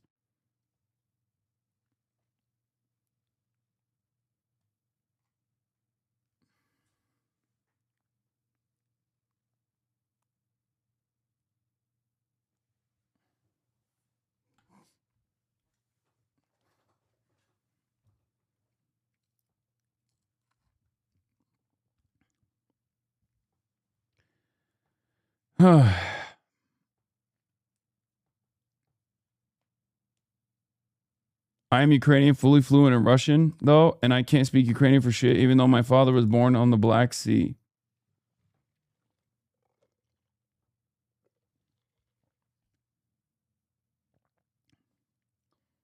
Ukraine is exhausted and war-weary, but the strategic strikes on Russian energy is starting to bring some parity to the exhaustion. There are regions of Russia which are now rationing gasoline to single-digit gallons per week per person. I think as far as like the game of attrition goes, Ukraine dishing out penalties to Russia of this sort is hopefully not going to lead Vladimir Putin into doing more dangerous escalations. But there is a likelihood that he will, because he's fucking insane. Okay? And the escalations in this circumstance would be to striking civilian areas, Israel style. Okay? Striking civilian areas, more civilian areas in Ukraine, expanding the conflict into Western Ukrainian territory, as Russia has done already and has been doing for the past couple of months. But then also on top of that, maybe even escalating into European territory to see if America or the EU would do anything about defending NATO territory against Russia without hitting Article 5, which they won't.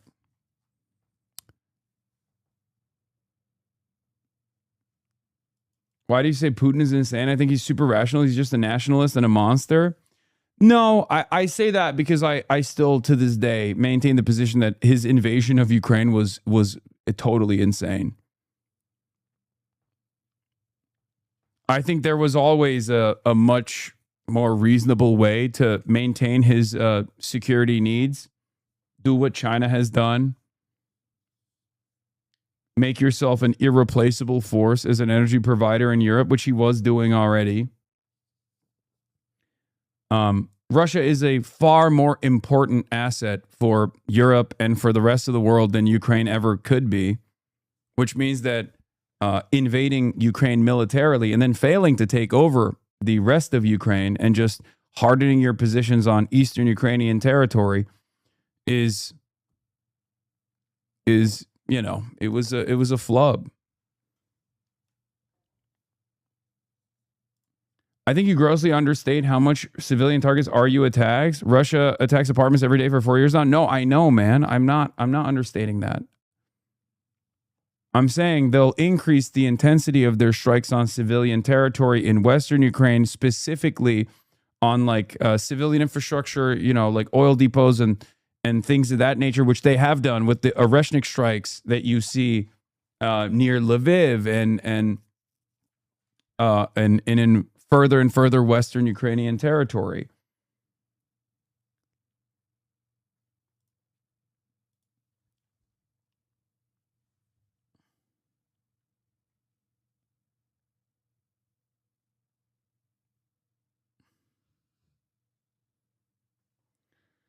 Yeah.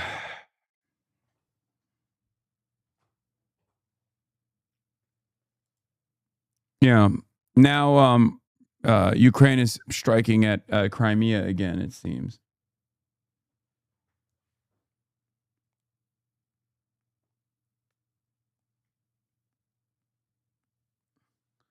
At least I don't see many Z chatters anymore. That's true. Not a lot of people are pushing Z nowadays. Or maybe they are, but they've like quieted down a little bit.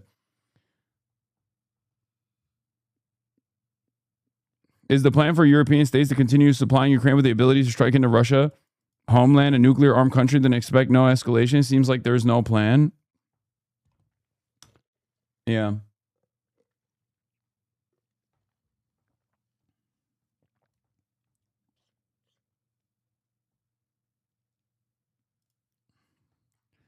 Anyway.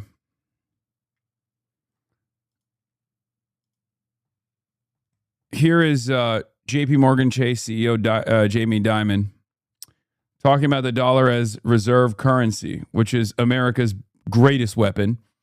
And obviously a part of the reason why America no longer can deploy this weapon or a part of the reason why this is now in contest is because of America's sanctions regime, specifically against Russia, that has tested the dollar as reserve currency, especially because they've created, like, it's not even just Trump, by the way. The greatest weapon that Trump seems determined to kill them out. No, it wasn't Trump. Obama did this too, and so did Biden, and so did Trump, and Trump won. The additional sanctions that America deploys, especially against very powerful economies like Russia, in comparison to all these other, in comparison to other countries, is quite literally the reason why a secondary market was formed. They necessitated a swift alternative. About the dollar as the central reserve currency of the world. Yeah, well, I'll make this one easy. If the United States is not the preeminent military and the preeminent economy in 30 or 40 years, we will not be the preeminent reserve currency. That is what it relates to. It also relates to our rule of law, you know, that you can buy and sell dollars, you can buy a house, you can start a business, you know, you can't do all that in China without the permission of the government. You know, what you can do with your dividends and all the things like that. So it's still a very powerful thing. I mean, here's a IQ test. Ready? Uh-oh. If you could only invest all your money in one country, what country would it be? Yeah, there's only one obvious answer. And China. It's because of the dynamic economy. It's because you own the dollar. It's because it's a free country. We got rule of law. You can buy things. It's also protected by the United States military. Thank you, General Milley. It's protected by courts, the Atlantic and the Pacific. You know, I was in a country in the Middle East, and someone was telling me that they were taking their gold out of the vaults in the United States, and they're bringing it here because like they're pissed off at us. I was like, well, yeah, that's really great, except there are 3 armies who can come take your gold right now. And that is the world. And people forget, it's a tough world. That's real politics stuff. And so, yeah, you're safe today, as long as we don't ruin the free and Western world over time. So, but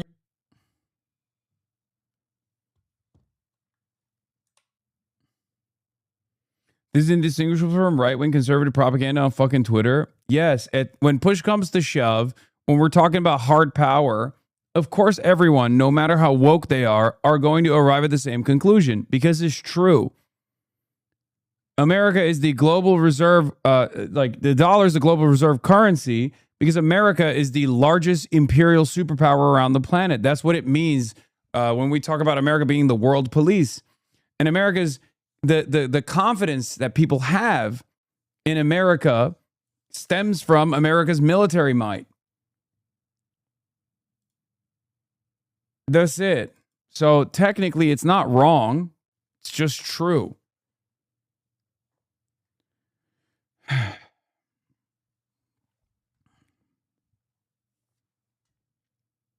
I love China. I'm the biggest China fan, but their capital export restrictions stop them from being the reserve currency inherently. They're open about it and don't want to be the world reserve currency. I agree.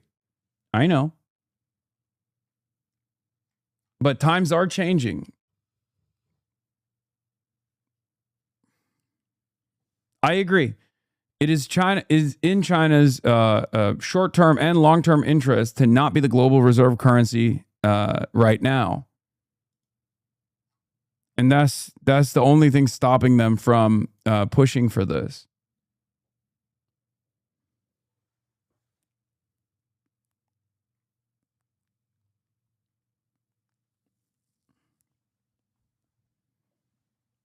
Yeah, China is too short-sighted. Come on, dude. You can call them many things, but short-sighted you cannot. They believe that in their developmentary process, they still cannot maintain, they still don't want to be the global, the hegemonic superpower in the same way that America is. You can say that they're being too restrained in their moves around the world, but you can't say they're being short-sighted. That's unironically, that's the opposite.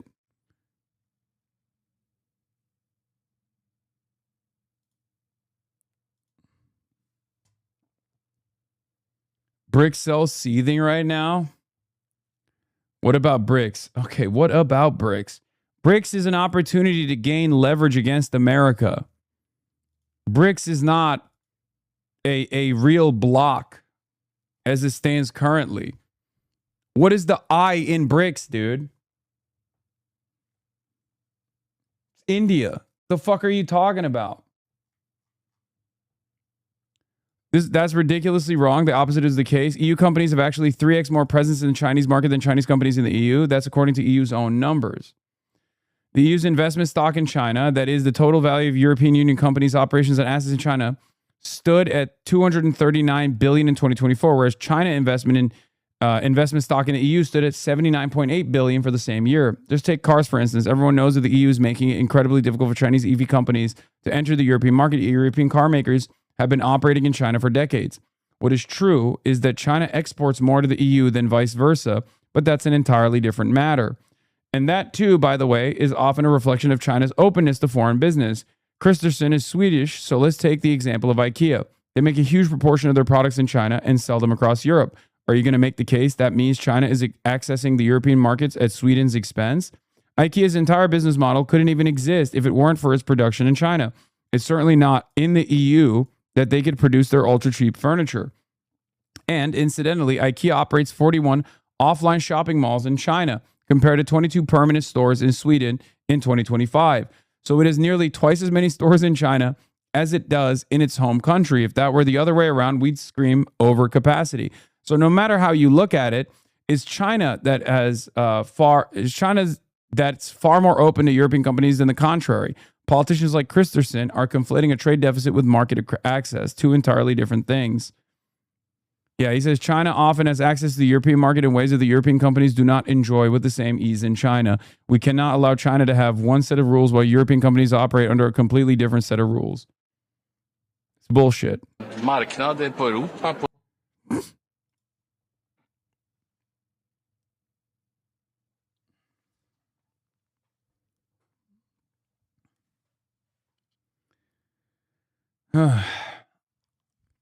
The reason why every European leader complains about China is because European capitalists, Western capitalists broadly, okay, went to China and built it as the manufacturing hub of the planet.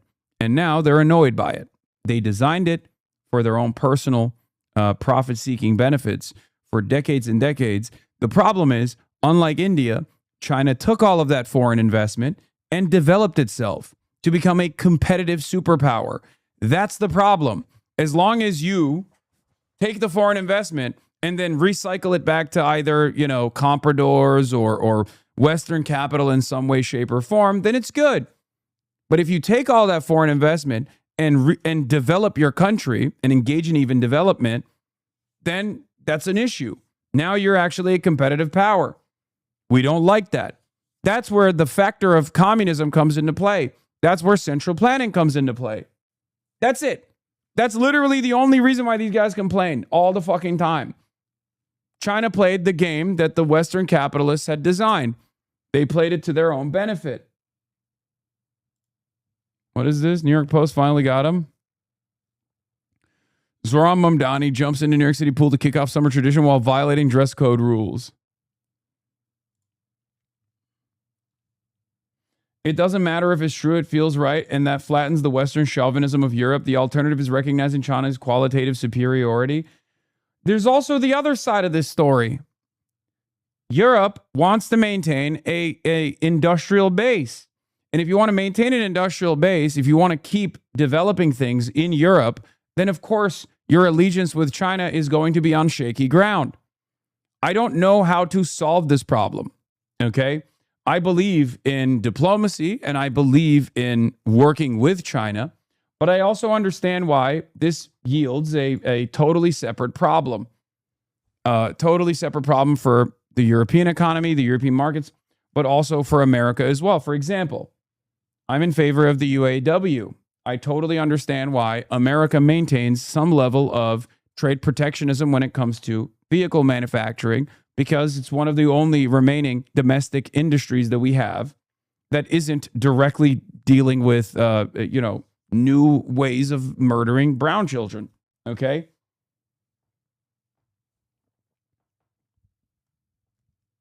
So I don't know how this works. I don't know how China keeps being the manufacturing base of the world and then develops better trade relations with Europe, for example. Because as long as China floods the market with affordable and competitive technology, specifically cars, for example, okay, then it's understandable that Europe is going to complain about it. Especially because there is no way for Europe to outcompete China when it comes to car manufacturing. China's technological proficiency in manufacturing is far above and beyond Europe. It's not even close. BYD is manufacturing everything, every component internally. They make one car every 58 seconds in one of their fucking factories. There's no comparison in Europe, and there's certainly no comparison to that in America. It's fucking over. Okay?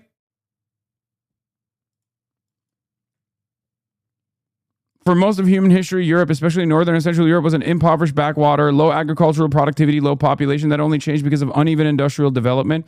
When the rest of the world develops equal industrial productivity, why would Europe stay relatively rich?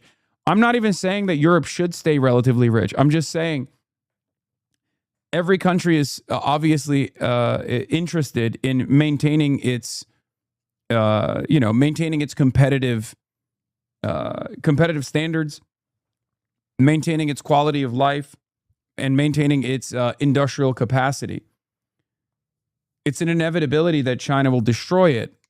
Europe return to Euro poor is not, you can't advocate for that. That doesn't make any sense. Why would any politician be on board with that? I'm thinking about it from, look, I'm not personally a Mersheimer head who believes in like offensive realism or operate off of a realist framework when it comes to international relations. But I also do understand that there is legitimacy to that framework. And I do understand why countries would make the decisions that they're making. Okay?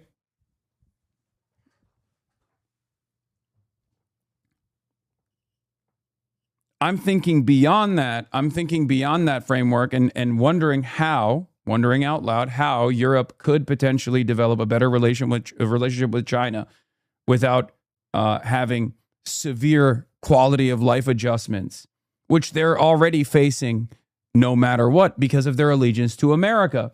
America uses the European Union like a fucking cum sleeve, okay? Like a fleshlight. That's why Europe's quality of life has diminished since the 90s. Since the Soviet Union fell, the European trajectory has been downward. And America's trajectory in comparison to Europe has been a little bit better, but American trajectory has also been downward as well. All the while, there's one group that has benefited from it. It is the capitalists. The capitalists have benefited from this tremendously. They have added unbelievable amounts of wealth.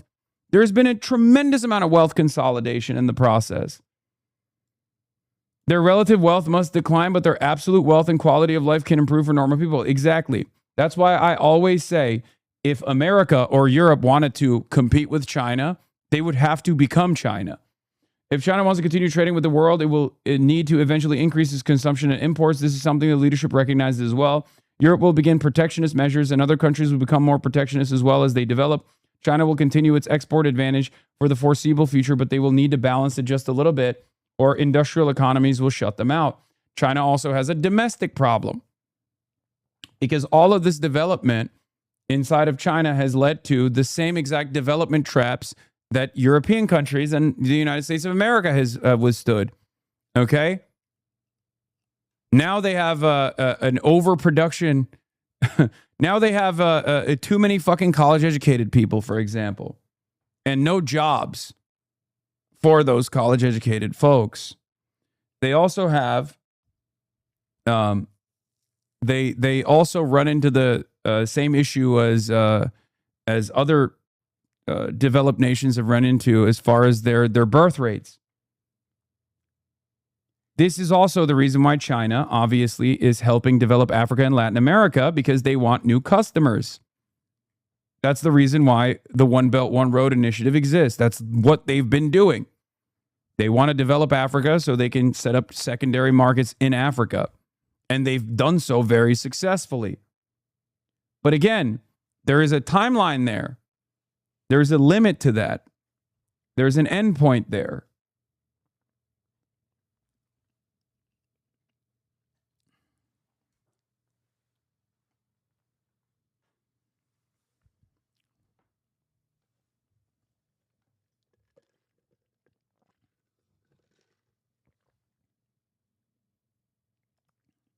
Lights out. What?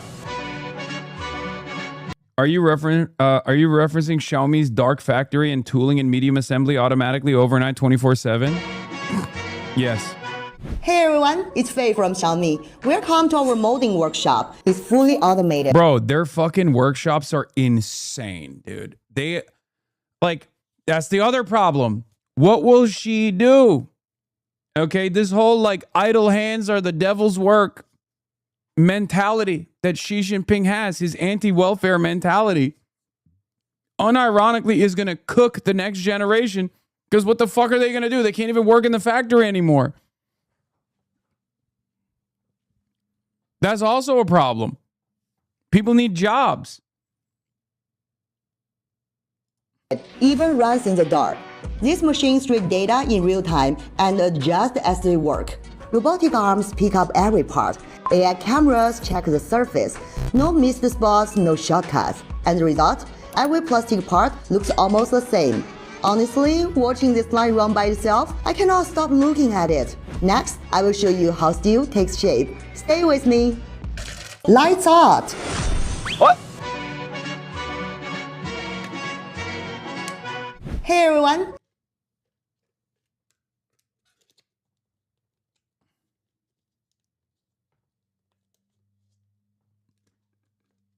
Anyway, will we maybe see an explosion in the arts with so many people freed up from manual labor in China?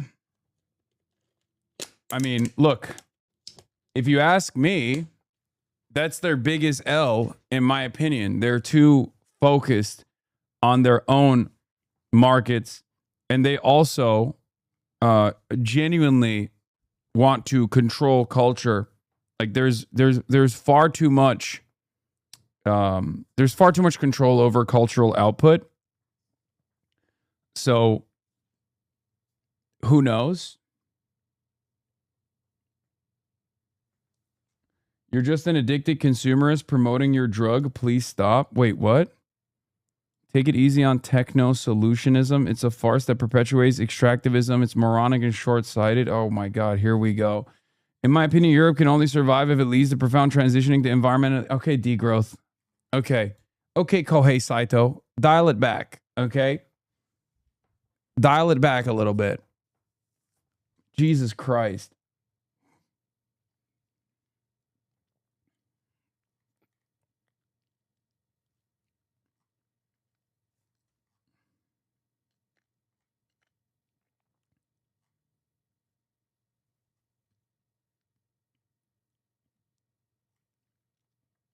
They know that, and that's why youth unemployment was a prominent point in the newest 5-year plan proposal. I know. I'm just wondering out loud what they will do to solve the youth unemployment crisis, because it is a fucking crisis. I have confidence. I have perhaps too much confidence in not only Xi's vision, but I have too much confidence in the Communist Party of China. As far as like what they've done so far, I look at their track record. I look at the development in China, and I do believe that they will solve these problems inevitably. I just don't know how they will do so. Okay? Like, if China is a transitional socialist state, as they claim to be, okay, what shape does socialism with Chinese characteristics take in the next decade? How do they solve some of these issues? There's also a lot of opportunity, like, because there's a lot of sectors that still need a lot of investment in China. Healthcare is one of them. Okay. I think elder care will probably be another one, as the Chinese population continues to age. So there's a lot of opportunities for internal investment, and we shall see where they go with that. But I always wonder, if you have a youth unemployment crisis and you're steadily automating your developmentary process, where are these guys with college educations going to go? Where will they work? They need work, especially in the absence of any kind of welfare system that the Chinese government has always been against, right? You're kind of a cunt for bashing degrowth. No, man, I'm not. But that chatter is...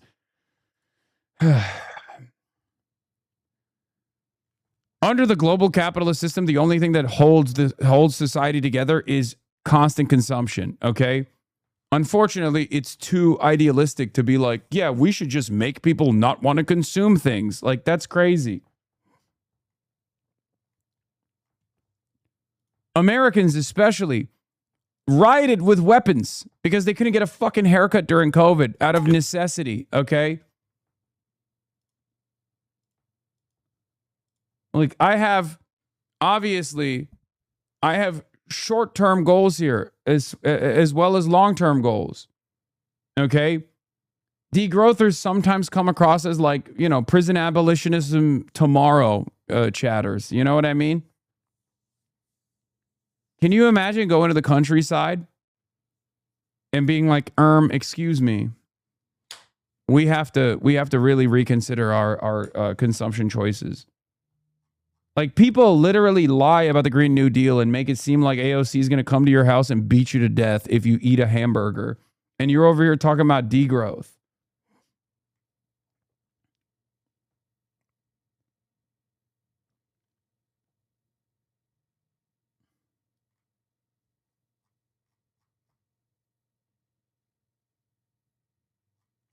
Anyway, let's look at the new Justice Democrats ad that came out about Diana DeGette. It's time to play Who's Funding Diana DeGette? ICE contractors, the companies helping Trump deport our neighbors. Big oil. As Colorado burns and floods, DeGette took their money too. Big pharma. While your healthcare costs skyrocketed, DeGette cashed their checks. While Trump cuts everything working families rely on, DeGette doesn't just look the other way. She votes with a special interest bankrolling her. With Diana DeGette, corporate interests win, you lose. Justice Democrats PAC is responsible for the content of this advertising.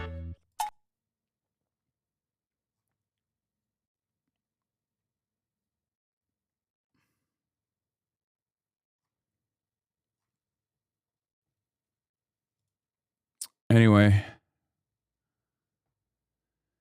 No, talk about China's move to apply its laws to ethnic Chinese living outside of China. Wait, what? I want to know what you think about China's plans on applying its laws on ethnic Chinese living abroad. Wait, really? I assume you saw this. I wasn't here. Yes, I did. It's not, I mean, it's the most expected outcome, of course. We put socialists, we bring in socialists and then they grow the movement and they help elect other socialists. That's how it works.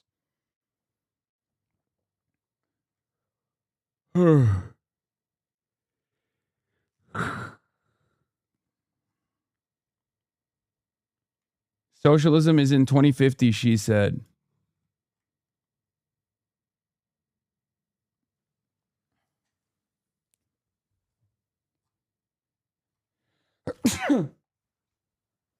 Are we just sheep being led?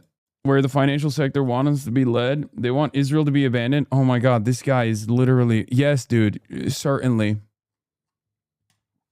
One of the fucking sectors that is perhaps most involved with Israeli investment and is totally secretly trying to abandon Israel. You got it. The fuck are you talking about, man? You even advocate to boycott Israeli companies and you know, you basically got cops knocking down your fucking door. Shut the fuck up.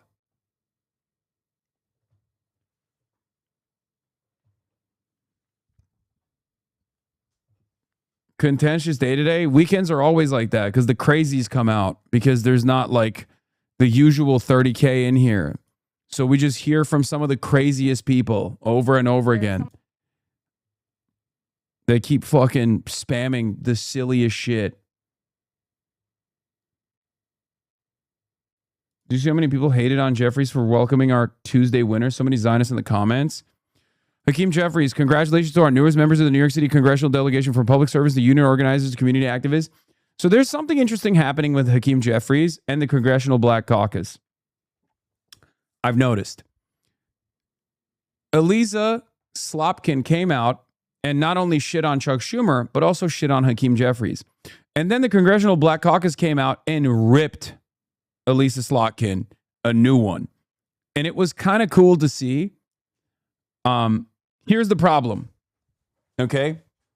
The Congressional Black Caucus has been a part of the entrenched power in the establishment Democratic machine. But in the past, they were fairly radical. Okay? Now, the issue is what they have become is not so radical.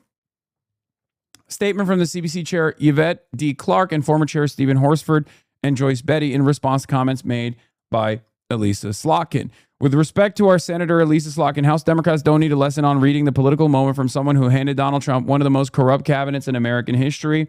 Voting to confirm Kristi Noem, Pam Bondi, and 5 other Trump cabinet secretaries is not the posture of someone who understood the moment. Apparently, Slotkin did not vote to confirm Pam Bondi, but everybody else. Okay?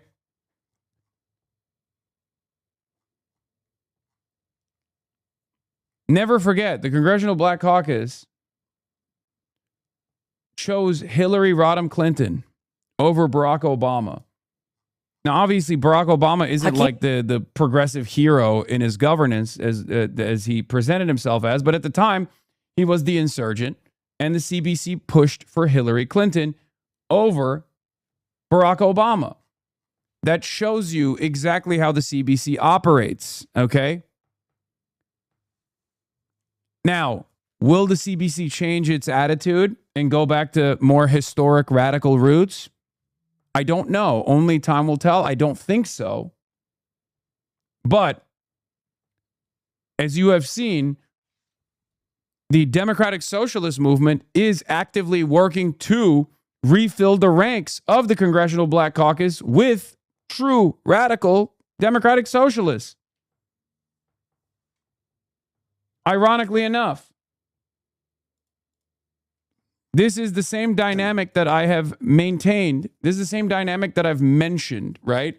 That like there are other Democrats you've never heard from, that are just like regular establishment Democrats that are in the Congressional Black Caucus, for example, that will just as easily caucus with the new plank of power within the Democratic Party because they're not as like ideologically minded and diehard defenders of third way neoliberalism. So if things move in that direction, who knows? I just don't think Jeffries is going to be the guy who will push for that change because he is specifically groomed. He is specifically groomed by Nancy Pelosi for this position.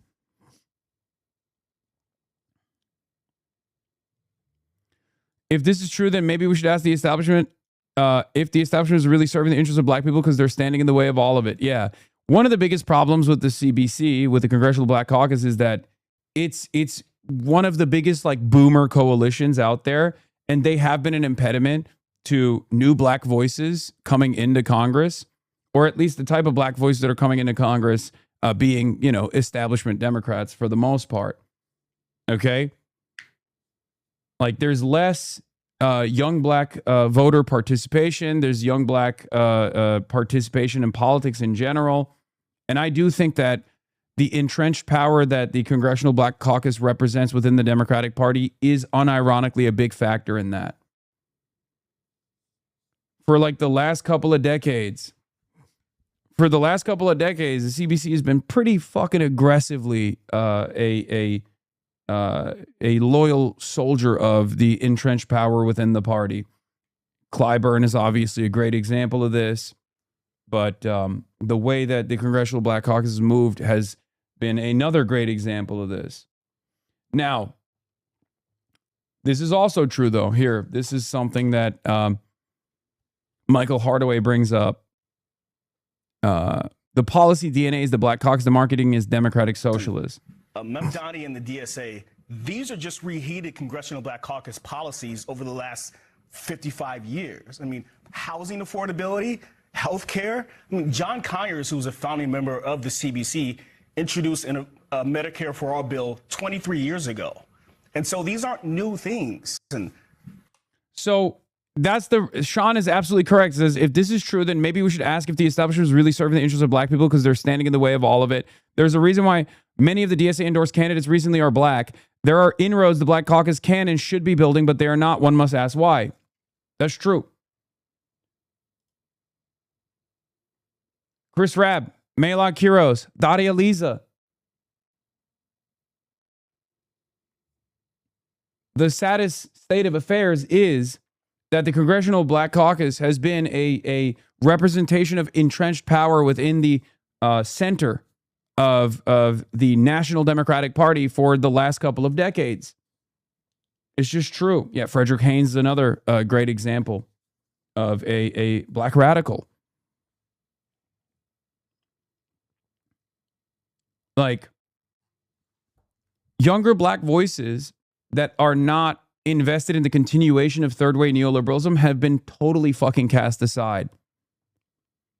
There is an expression of this exact enmity that you see with Black Zionism on Twitter. It doesn't exist in the real world that much, but you see it on Twitter all the fucking time. There's like a fedayeen of black academics who hold on to Zionism for some fucking weird reason when there is no real expression of that sort within the actual black working class, right?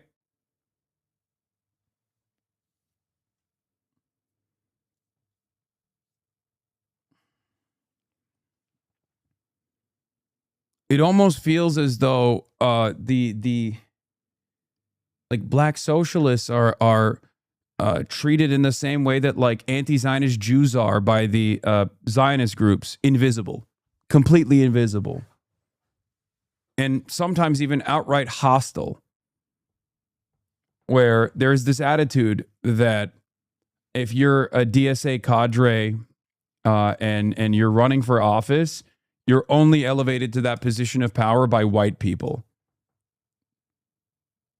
Like, maybe I'm being a little too harsh, but I've seen, I've been on the receiving end of a lot of these attacks. And it's interesting, like, you know, Jamal Bowman is a great example of someone who was cast aside and not defended.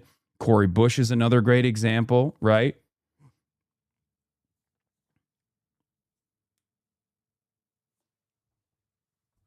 Is Democratic Party careerism? It's not complicated. Dwight Evans, the old Philly rep, fought tooth and nail against Chris Rabb. Yeah.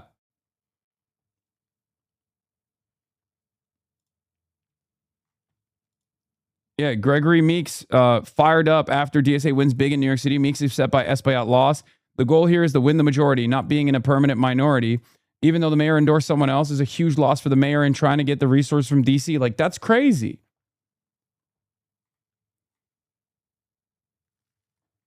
That's crazy. The problem is Gregory Meeks always has the drip. We have to respect that. Yes, I do respect his drip. Yes, he is swagged out of his mind. But also, he's an expression of, again, entrenched power within the Democratic Party. A U.S. representative that has received almost $1 million from pro-Israel PACs. This is unacceptable.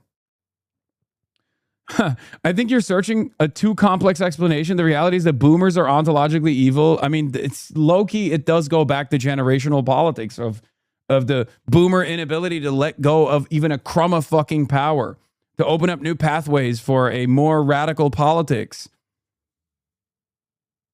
And for the Congressional Black Caucus, it's usually done with some kind of like racialized sentiment.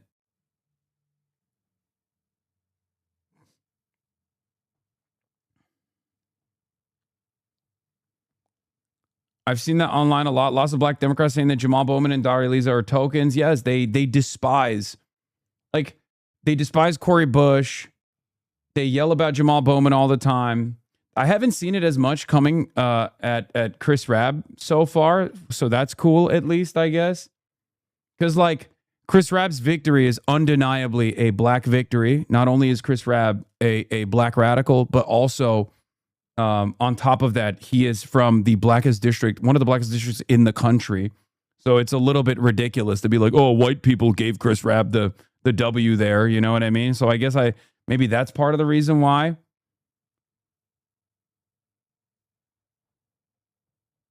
But I just think it needs to be, it needs a good communication to the black community as well as a firm show of commitment to fighting anti-blackness, because there's weariness that may keep some black people away from the DSA and socialism. Also, most black people are down with socialist policies, but they have this conservative mindset of being somewhat palatable to the white sentiment and power. I agree. But yeah.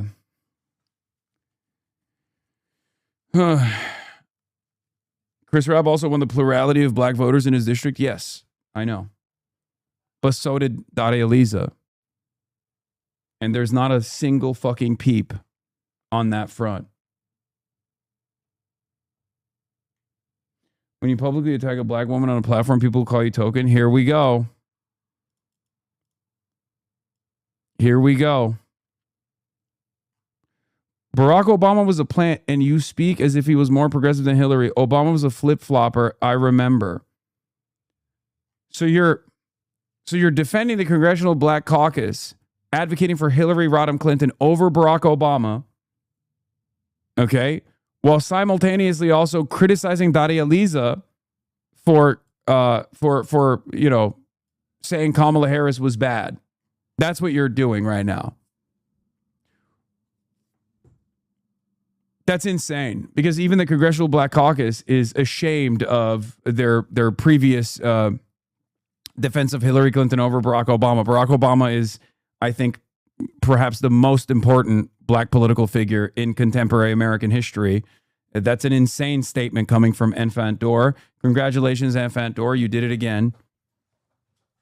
Enfant Dor, our wonderful pro-black segregation chatter.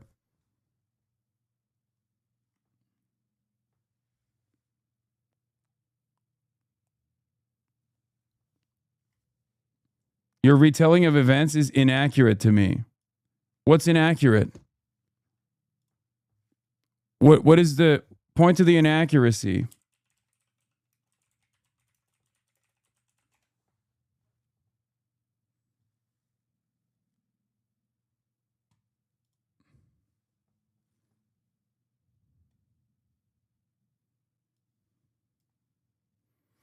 Senator Hillary Rodham Clinton, aided by her allies in the Congressional Black Caucus, sent notice on Friday to Senator Barack Obama that she would fight for black voices.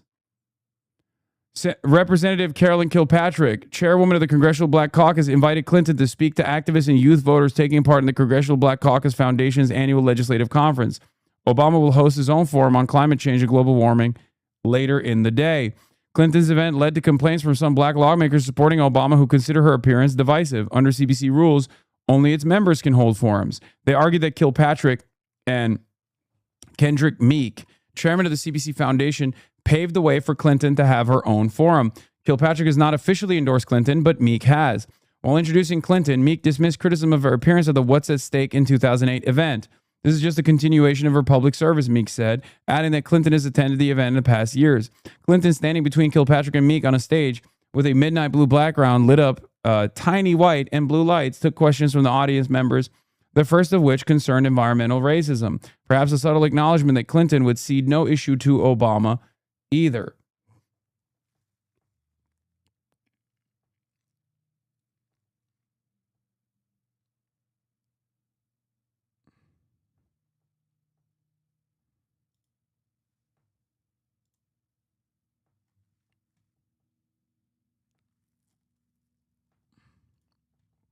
This was a huge deal at the time.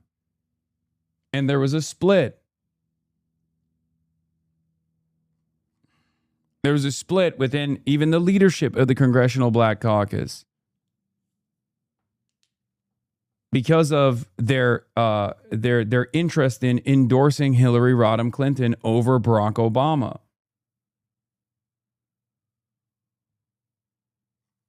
Okay? The event had the feel of a Sunday morning church sermon mixed with dry policy seminar. Kilpatrick began introducing the lawmakers in the audience. She's a bad sister. She's a Delta. She's got the Deltas in the house. My friend, our leader, Stephanie Tubbs Jones. There's always concerns about Barack Obama that extended beyond the CBC blindly supporting the black guy. Oftentimes, people are pragmatic and center how to win the best outcomes. We never had a black president, and you recall things like it was a more simple explanation. Why are you literally still defending this? He won. It was demonstrably a bad fucking idea. He won. He was the president.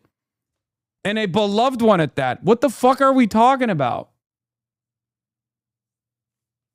You're literally defending the CBC when CBC would not defend this decision.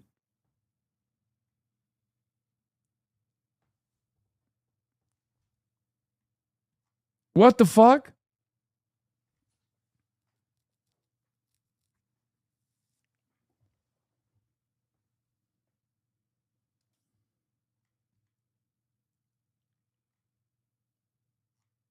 I'm not going to cover the ethnic unity law right now, man. Please, Jesus Christ. Oh my God, I get it. You want me to cover the ethnic unity law? I don't know what it is. I'll have to look into it.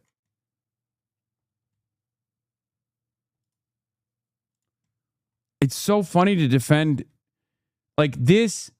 Like I'm literally talking about the CBC defending entrenched power and making far more conservative decisions than the constituency that it serves, okay? Because the constituency it serves demonstrably voted overwhelmingly for the first black president, okay?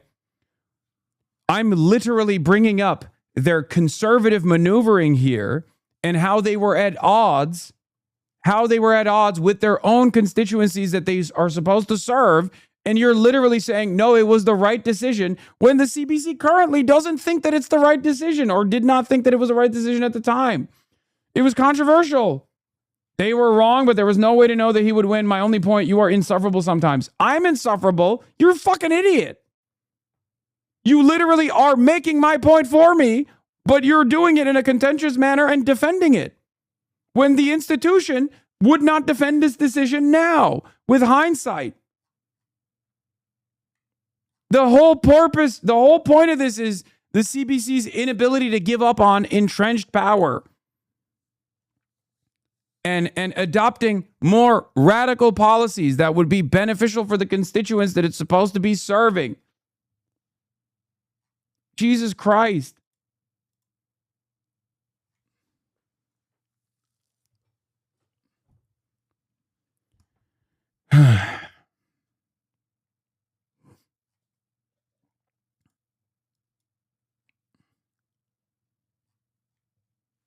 That's the argument here. I never defended it. That was your framing to get your rocks off. You are literally defending it right now. You're saying that they had no way of knowing Barack Obama would win. And my point is that was a bad decision. and it also went against the interests of their constituents, and it also went against the voting patterns of their constituents. That disparity is the problem here, and they're doing it again. Instead of adopting a more radical framework coming from younger black electeds, okay, that are rising through the ranks of the DSA because they saw no way of getting that expression through the regular mainstream black political route that the CBC is still defending and endorsing. And that is at odds with the base. That's my point.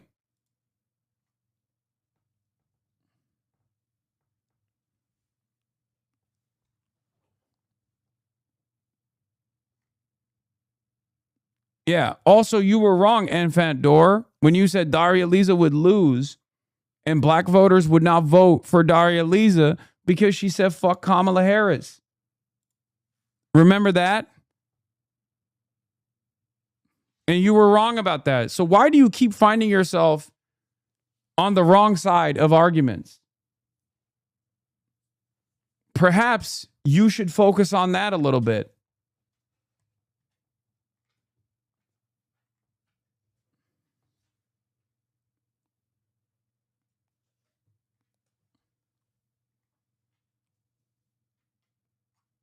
Anyway.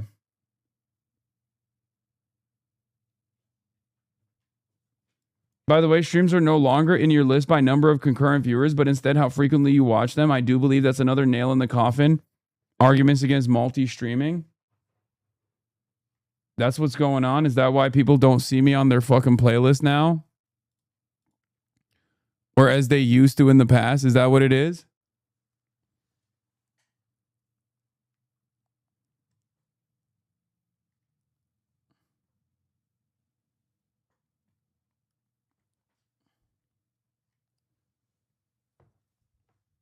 Anyway.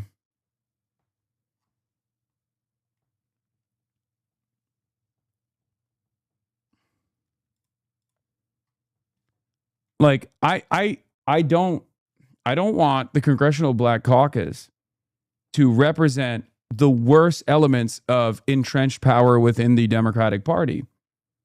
Now, people, no matter what I say about this, people say, oh, of course a white guy would say this, right?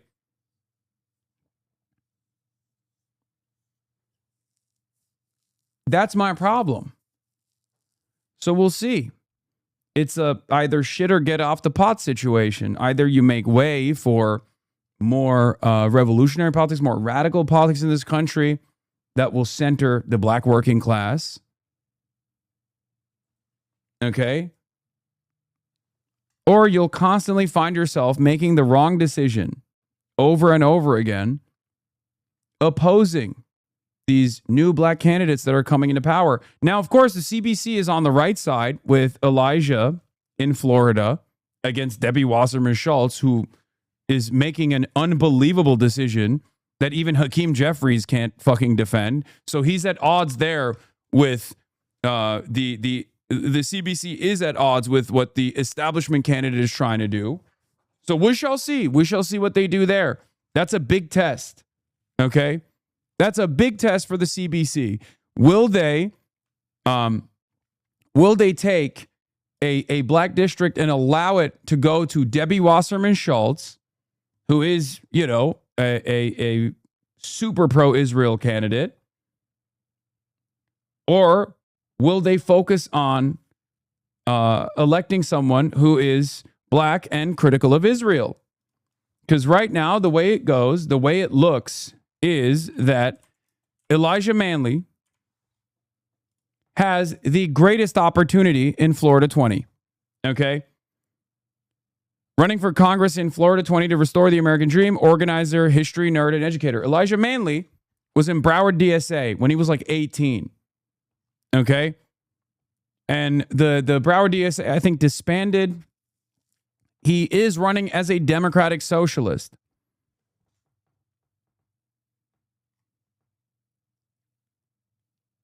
Debbie Wasserman Schultz is carpetbagging in Florida 20, a black opportunity district, instead of running in her own. Debbie Wasserman Schultz is everything that's wrong with the Democratic establishment, from insider trading to payday lenders. I look forward to retiring her from public office permanently. Okay? Elijah Manley is openly running as a Democratic socialist in a black opportunity district that Debbie Wasserman Schultz has moved into. And it is so controversial that even the Congressional Black Caucus actually criticized Debbie Wasserman Schultz over it. It was so controversial that regardless of Debbie Wasserman Schultz's position as like, a defender of establishment Democrats, a neoliberal who rat-fucked Bernie, if you recall, even Hakeem Jeffries, who is supposed to be another gatekeeper of power in the Democratic Party, as the most powerful black politician in the country right now, Hakeem Jeffries is not endorsing this decision. Okay? So right now, this has become a very unique predicament. Will the Congressional Black Caucus defend a more radical black candidate that has real viability here and could win this district and most likely will win this district, hopefully, Elijah Manley? Or are they going to defend Debbie Wasserman Schultz and still play the role of an establishment guardian?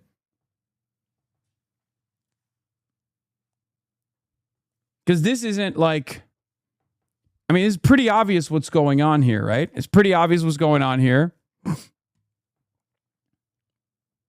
Do they have alternatives to Elijah? None of which that have, none of the other candidates have actually made an impact on this race in the same way that Elijah has. Elijah has been leading. Okay?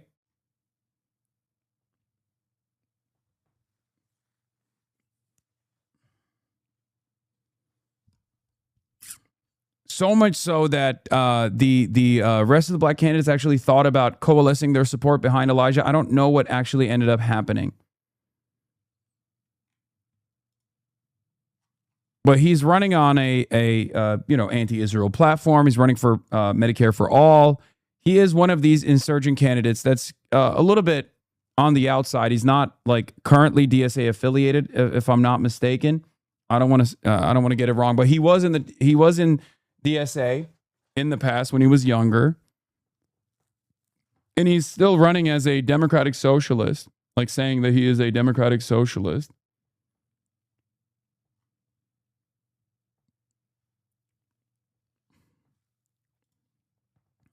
Yeah. Everything Wasserman Schultz says becomes a bit funnier when you remember that she's carpetbagging to a plurality black district. Yeah. Also, just got the nod from Ro Khanna as well. Once again, I'm Congressman Ro Khanna. I am so proud to be supporting Elijah Manley for Congress. I'm supporting him for two reasons. One, he's standing for black political representation. At a time of Calais, we need to be making sure that young African Americans are winning seats that are majority African American in the South. We can't have people carpetbagging into these districts. We need to stand up against the Supreme Court for black political representation. This is going to matter not just in Florida, but the entire black South. What do you think? I mean, yeah. So my two plays in the South, if you want to consider Florida to be the South, which it is, right, is obviously Justin Pearson in Memphis and is Elijah Manley in Florida. Like, I think those guys represent a change. I hope they don't disappoint me, but I do think that they represent a significant change. Obviously, Oliver Larkin. I'm talking about guys. I'm talking about black candidates in the South. Okay. Charles Booker as well.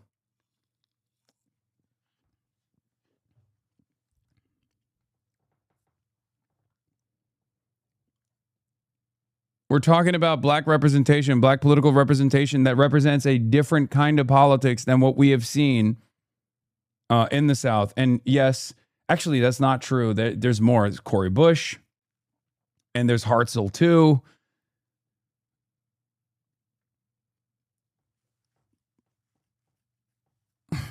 Booker's in the Midwest.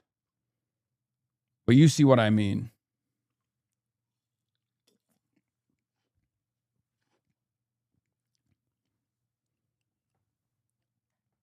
think, Elijah?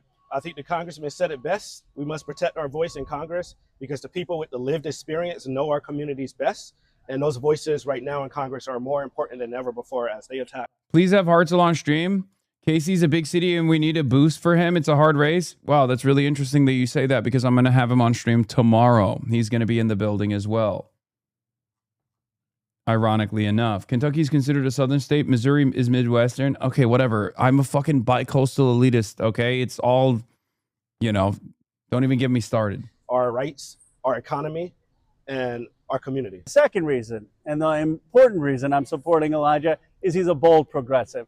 He's for Medicare for all. He's for childcare at $10 a day. He's for taxing the billionaires and the tech lords in my district. He's for a livable wage. He's for free public college. He's against foreign wars. He's against the genocide in Gaza. He has guts. And we just saw earlier this week a wave of new generation leaders winning in New York. We've seen them winning in Michigan and Maine and New Jersey. We're going to have this win in Florida. Pitch in. If you want to see me working hard with Congressman Ro Khanna under his leadership in the House of Representatives, pitch in a contribution today. He needs your support. He's got a great shot to win. Please contribute to him. Please vote for him. I'm all in for his race. I'm going to go down to campaign for him. We need Elijah as a next. What is this? Can you respond to this? You're arguing that 12620. I haven't watched this Dave Rubin one, but I kind of want to watch it. 12620. This is the time we need to come together, cudgel, to justify the unjustifiable. And that is denying reality. That's making reality whatever you want it to be. And people like you are corrupted enough to spew it all over social media. Wow. Yeah. Yeah, I'll respond. Out of all the people, I have to say you're the worst, like by far. Yeah, because you're having a lot of trouble responding to things I say. Yeah. You honestly believe that there is a moral equivalence to the tone and tenor of what goes on the right versus what goes on the left? Yeah. Did Hasan Piker, who is the #1 influencer on the left, did he not just go on an interview? I'll give you 2 examples. He went on an interview a couple weeks ago and said that he understands why Luigi Mangione killed Brian Thompson, the United Healthcare CEO. When you guys open up that Pandora's box, guess what? There's a lot of people that don't like your ideology. And once you can kind of excuse violence, it's coming every which way. And then it happened again. In the New York Times interview that he did 2 weeks ago, he said the same thing. Well, Donald Trump, a lot of people don't like Donald Trump, so I can kind of understand why people might kill him. Once you guys do that, once you go past...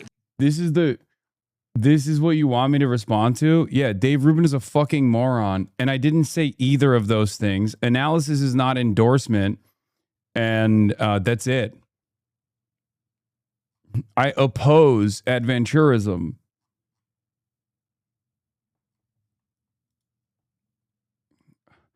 I love that Bud Hassan has become a rallying cry for these fucking morons.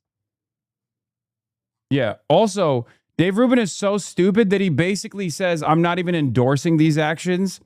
I'm saying I'm offering analysis, even in his statements. That red line, it literally ends the fabric of what this country is, because we are allowed to have political disagreements. We have deep political disagreements. I would never tacitly endorse or pretend to condone someone if they tried to violently harm you or any of these people. But subtly on the left, that is being allowed. And that is not, and that simply is not happening on the right. It simply is not happening. Okay, we got to stop there. Okay, well, he can't even respond to it. All right, anyway. Yeah, Blackhawks chair Yvette Clarke and former CBC chairs cooked Elisa Slotkin, because Slotkin suggested Schumer and Jeffries need to step their game up to stay leaders, which, by the way, again, it's a let them fight situation because Elisa Slotkin isn't wrong. I think Hakeem Jeffries has been a horrible leader. Okay. But also, if the CBC is going to cook her, especially because she also represents that same old business as usual, do nothing Democratic politics, then, you know, let him fight. Let him fight. It's ironic that someone who is also representative of the same old type of politics is turning around and complaining about Hakeem Jeffries and Chuck Schumer. It's literally you. You're doing that. You have done so. So then the CBC turns around and cooks her, and I'm like, all right, I'm on board.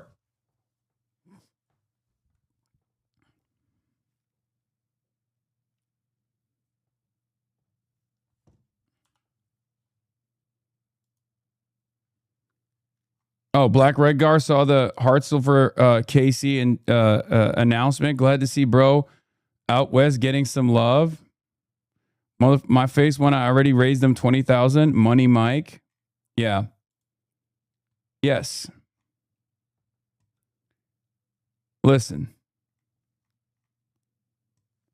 I'm gonna have him on. I'm gonna have him on the broadcast. We're gonna talk. I mean, I've already had a conversation with him before.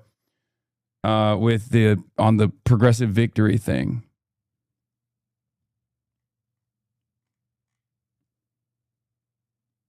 Dave clutching his pearls. Ruben posted an MC Hammer meme after Pelosi was assaulted, so he isn't just being honest about his own reactions to violent events. Yeah.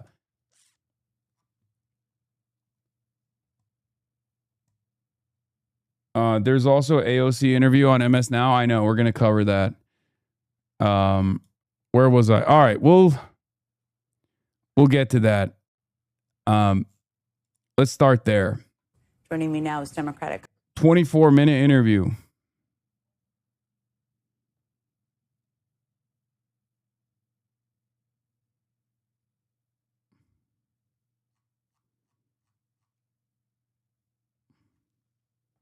With Psaki. I call that a Psaki bomb, baby. AOC talks new Democratic primary with Jen Psaki. Congresswoman Alexandria Ocasio-Cortez of New York. Hasan, I misjudged you. You're an actual socialist. Thank you. Where did this come from? What made you change your mind? New York. Congresswoman, thank you for being here with me tonight. Of course. Thank you for having me. Let me start by just a lot of people, not just in New York, but across the country, there have been a lot of takes, shall we say, are trying to make sense of what the elections meant, what they mean for the Democratic Party. What do you think they mean? You know, I think that these elections mean, of course, they are reflections of the constituencies and communities that elected them and that rendered them. And I can say absolutely, at least in the city of New York, voters are just really ready for a Democratic Party that stands for something and has a very strong agenda to make our lives easier, to tackle corruption, to lower costs, to make healthcare a right for every American, to raise wages, to make unionizing easier in the workplace.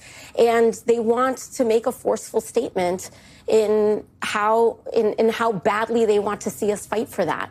And I think that in any robust year for Democrats, I believe you're going to see an expansion of a party and a deepening of our commitment. And so I actually think that these results are a very good sign for November. To your point, when I was elected in 2018, an election like mine, where voters were willing to really, trade in someone that was supposed to be the presumptive next Speaker of the House in my predecessor, and trade that in for also a Democratic socialist, a new organizer at that time. I think that is actually an indicator of places in other parts of the country willing to elect Democrats, even if the politics are not the same, even if those communities don't align with those with those same exact agendas. They are willing to take a chance for a better future. And so I don't think that people should be seeing this as a zero-sum game. I think they should be seeing it as encouraging for November. It's interesting because even in the state of New York, and you alluded to this, I mean, Michael Lasher, you probably don't share every opinion or position with him.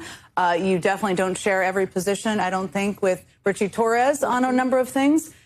Both of them won in primaries that night. I mean, Michael Lasher in a very competitive one. Do you think this is because, and I just played some of what people on the right wing are saying on television, that this is an What is this? Honestly, this might be it for me. I'm tired of waiting for a song. Like I don't have anything better to do. Clearly, he doesn't respect our time. Oh God, you're so stupid. You're so fucking. God damn it. The fucking copy pasta. So dumb. The dumbest copy pasta of all time, dude. Yeah. I took a piss break. Stop memeing. Stop memeing. No more memes. No more joy. No more joy. No more memes. Fucking got my ass. New Hogwatch, Jordan Clipper at UFC. Oh, that could be fun.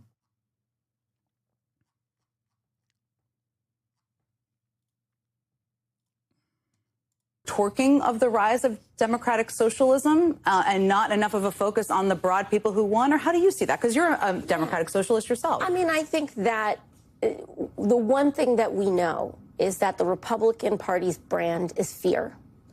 And they have to constantly churn what they want people to be afraid of.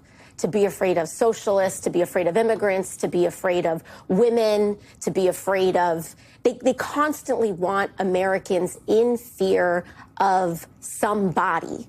Because if you are not afraid of someone who is your neighbor, you're going to realize who's actually pickpocketing you. And that is the large corporations that are engaged in profiteering and jacking up your prices for no good reason.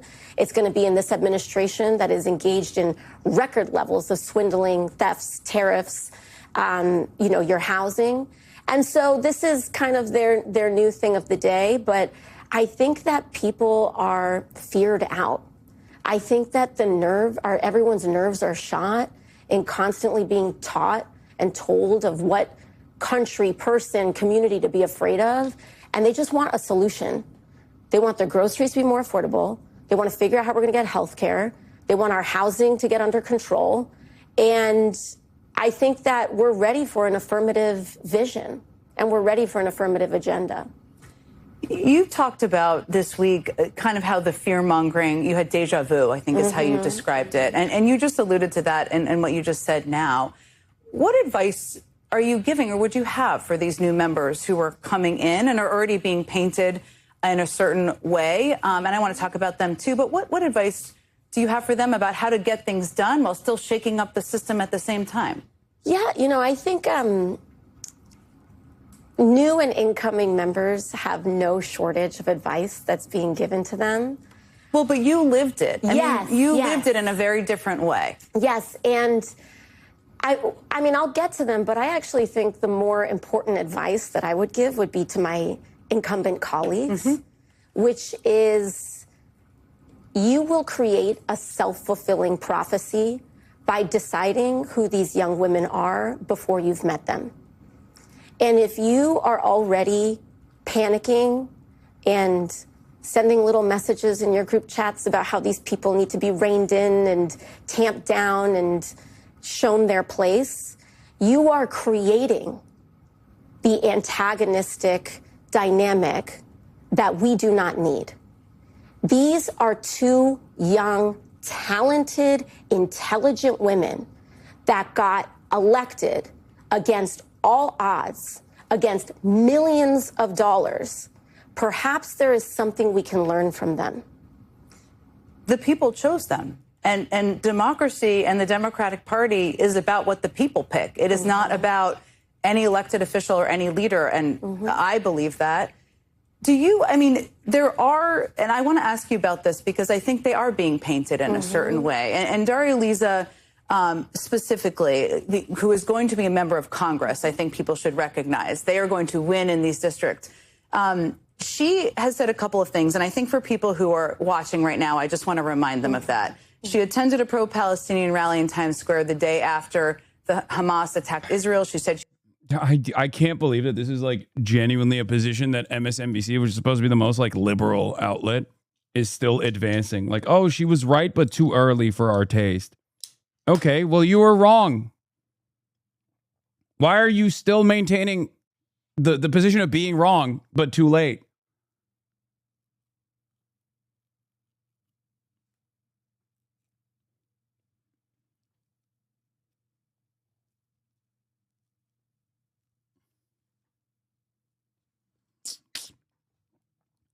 It's so strange to like punish people for being right, but too early. I think it was Kavernickel that said any day after 1948, where you attended a pro-Palestinian rally, you would be on the right side of history. Okay? Any day. It doesn't matter if it's October 7, doesn't matter if it's October 8, doesn't matter if it's October 6, 2023. Any day past the point of 1948 where you attended a pro-Palestinian rally, you are technically on the right side of history, okay? Doesn't matter. So what are we talking about?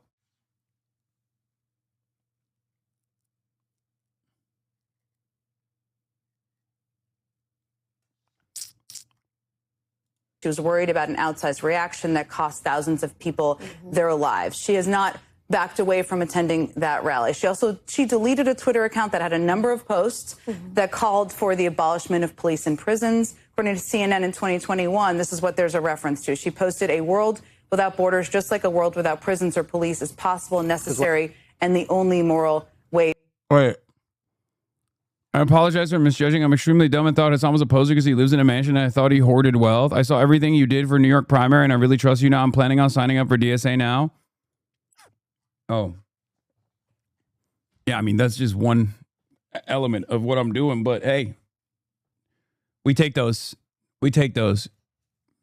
And he wants to join the DSA. And he wants to join DSA. It's good. Double victory.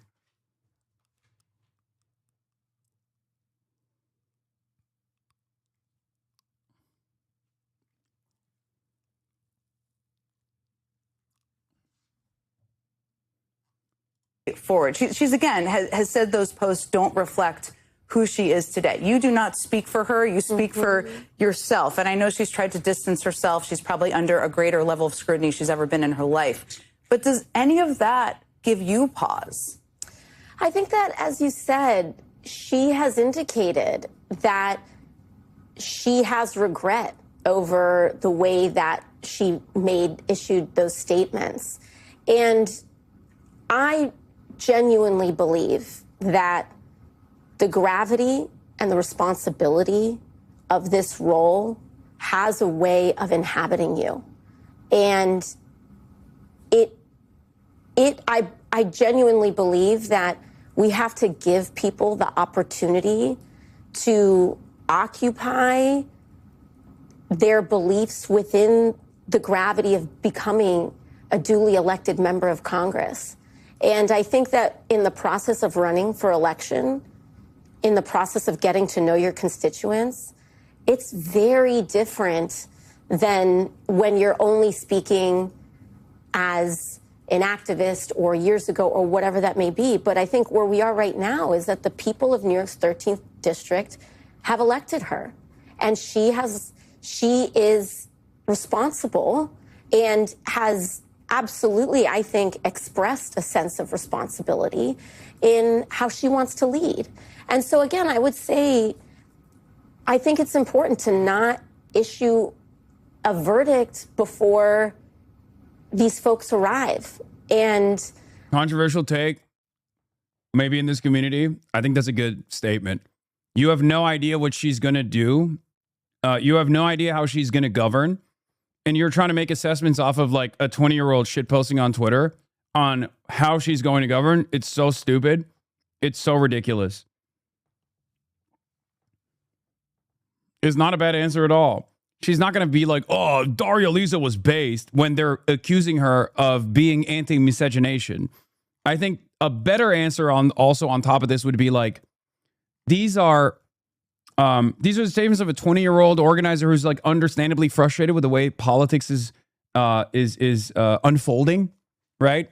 An inability for our elected representatives to actually make these changes that Daria Lisa was demanding. Her frustrations being expressed in Twitter only show that, you know, only expresses the desires of not just Daria Lisa, but millions, tens of millions of Americans who are sick and tired of business as usual politics. And unlike those tens of millions of Americans, Daria Lisa actually chose to be the change she wanted to see. And now she's going to become a wonderful congressperson, you know, who will push for those bold changes. That's it. Your statements are more concise. I'm sorry. AOC and I have the same exact problem. We are never concise. The one who does this best is Zoran. He is the fucking LeBron James of quick and quippy messaging. I wish I could hold a candle to his level of skill in this field.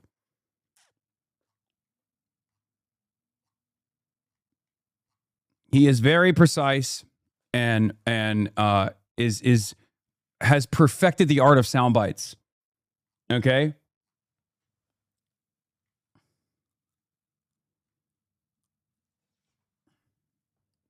Why are you so rude? It's just true. I know my skills. I'm very good at filling time and filling space for 8 hours. I'm very good at, I think, convincing a lot of people on the way I see the world, especially the way I see the world that is like totally unique and new for many Americans, or used to be, becoming not as unique now. So that's good.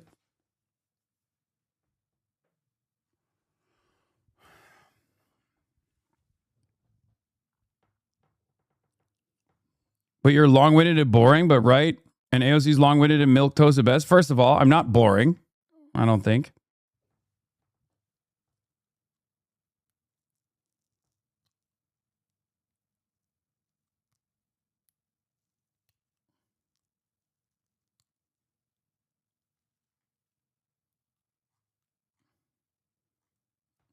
That's crazy. You watch me for fucking 8 hours a day and find it to be entertaining and find it to be educational. And then you turn around and say, I'm fucking boring. Fuck you. You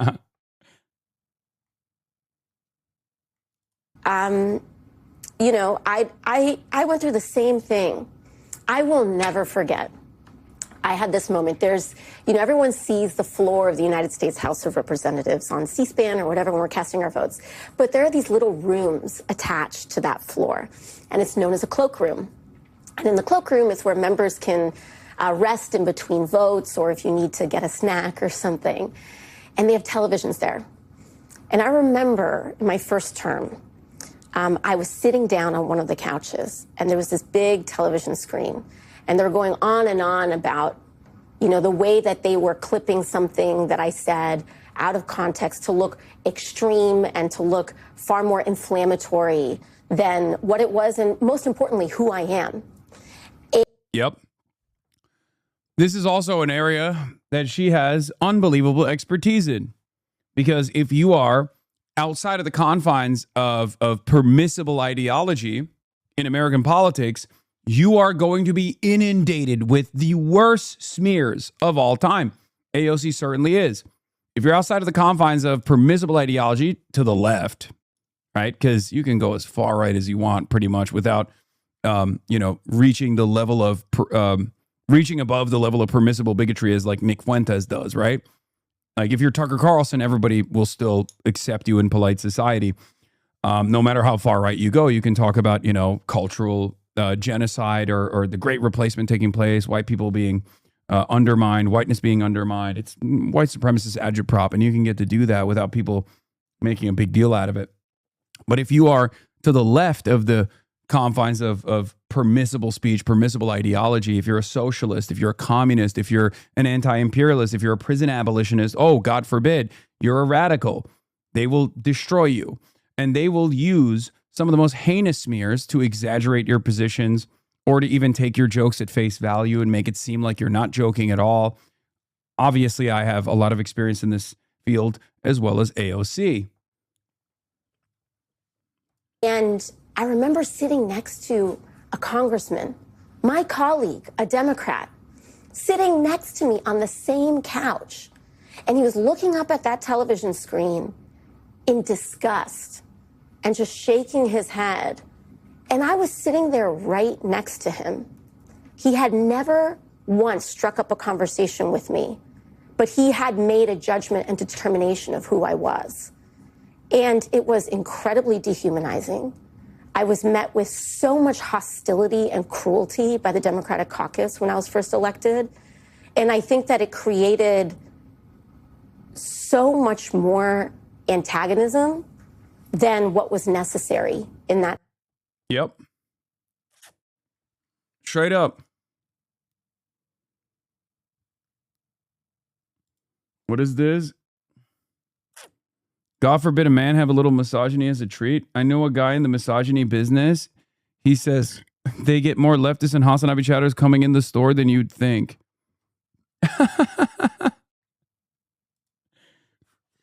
Guy who's at the misogyny factory giving me props for creating a robust market of more misogyny enjoyers. Time. And so I think that both ends of this. It's so funny, by the way. Like, obviously, this doesn't mean this is not a defense against misogyny, but like, I've almost exclusively worked with female candidates this season.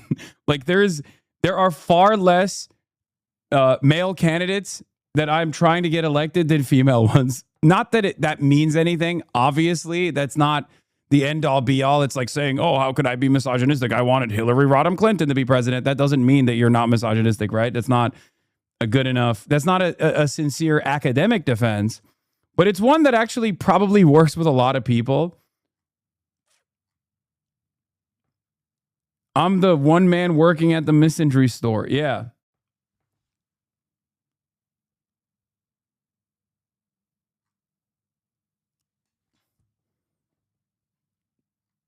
Relationship require work, right? Both ends require a stepping up and a certain magnanimity for us all to get what we want. Yeah, if anything, no white candidates recently either. Hashtag noticing. No white candidates, only women of color. What's going on? Back in the day, the Democratic Party's caucus was filled to the brim with white men. White men were powerful. White men were on top. Nowadays, you go on the HasanAbi broadcast, and all the candidates that he's advancing and endorsing are women of color. What's going on? Are we being erased? I certainly think so.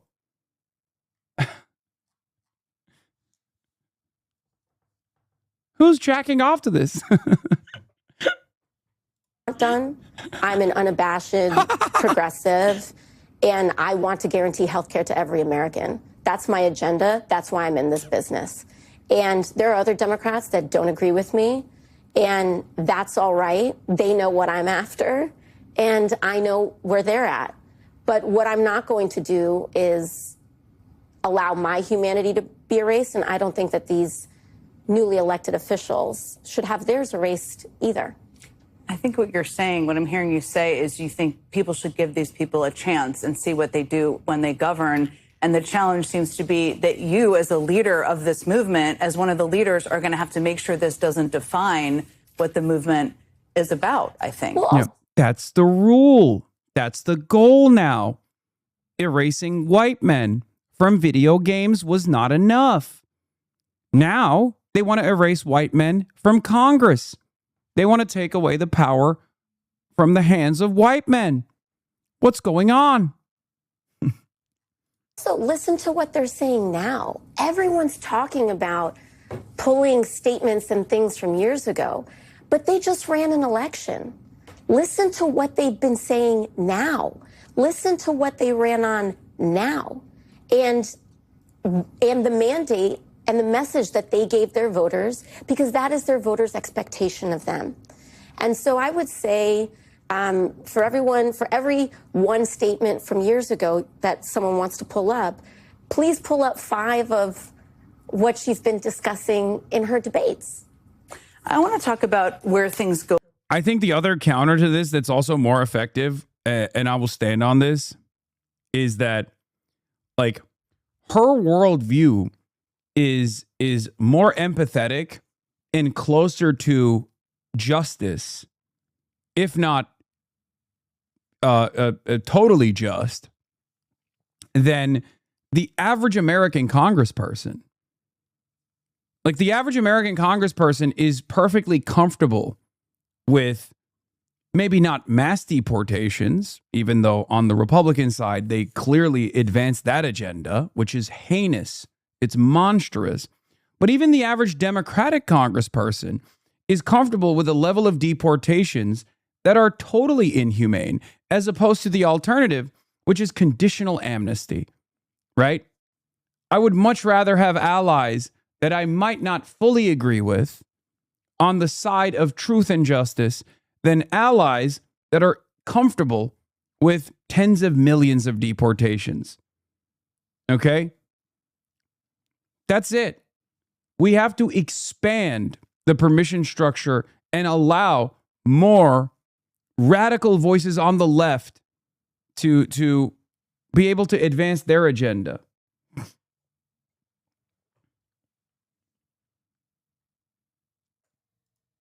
What is this?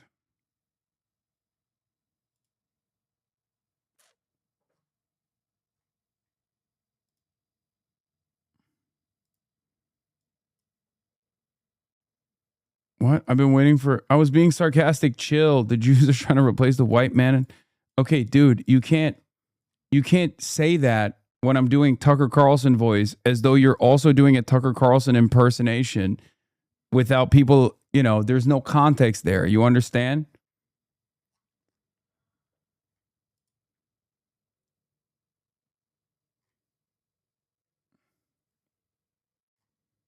From here, because I think there are so many hopes probably from every person watching, anybody out there who's concerned about what they're seeing from Grandpa in the Oval Office to happen right now, about what Democrats will get done. And I know you've said in the past you would support Hakeem Jeffries for Speaker, and you can tell me again if that remains the case. Senator Slotkin, who I would say is one of the Democrats that you may agree with on a lot, you may not agree with on everything, I suspect. She had this to say. She said, we need significant new leadership. If people can't recognize that the game has fundamentally changed and can't adapt, then they need to make room for others who can. And she was referring to Jeffries, and she's, of course, in the Senate, to Schumer as well. What do you think about that? And what do you think Jeffries needs to do to prove that, if you think he needs to do anything to prove that? Well, I think that anyone who says and issues a statement like this, I think it's important for them to get prescriptive about the changes that they want to see. I've been pretty clear about where I think the country should go. I think that we need to move forcefully to guarantee health care to every American. I think we need to move forcefully towards raising wages and taking on corporate corruption and profiteering. But there are a lot of folks who talk about change in leadership that don't necessarily articulate what their direction is. And so I would say that it's important that when we talk about change, we talk pretty specifically about the kind of changes that we want, because there are a lot of people in this country and there are a lot of forces and lobbyists that want the Democratic Party to become even more pro-corporate than it is. And so not everyone talking about change is talking about the same thing. And so when I talk about change, I talk about orienting the Democratic Party to be unabashedly working class and to orient itself, again, around working class Americans.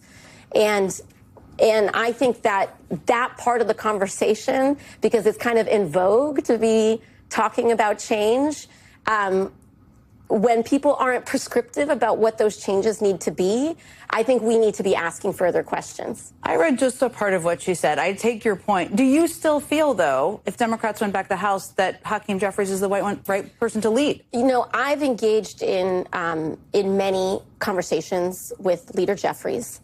And for me, and we have a broad caucus, right? For me, I have made very clear that one of my priorities in determining and in a leader determination is securing public housing financing for New York City. And this tweet's a good answer on why AOC supports Jeffries. I actually like AOC's answer about Jeffries because she at least keeps him accountable to a specific policy, which she had no leverage or room to do with Pelosi. Caucus votes have never been on the left side anyway.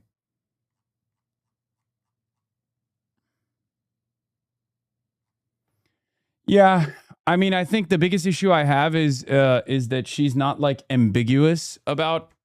She's unambiguously in support of Hakeem Jeffries, and I don't think we should be rewarding him in any way, shape, or form.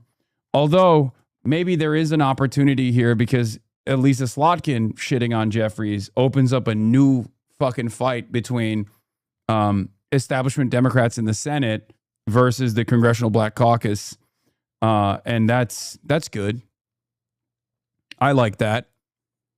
Because The Congressional Black Caucus is an unbelievably powerful force in Democratic Party politics. Okay? So any kind of friction between establishment Democrats and the Congressional Black Caucus, which is a power center of establishment Democrats, is good for us.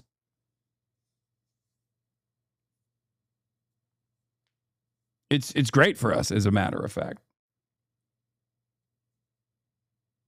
Established Democrats are ideologically centrist, so that friction means nothing. You don't know that because I just showed you another serious battle taking place in Florida 20, where the Congressional Black Caucus is at odds with the other factions within the establishment Democrats.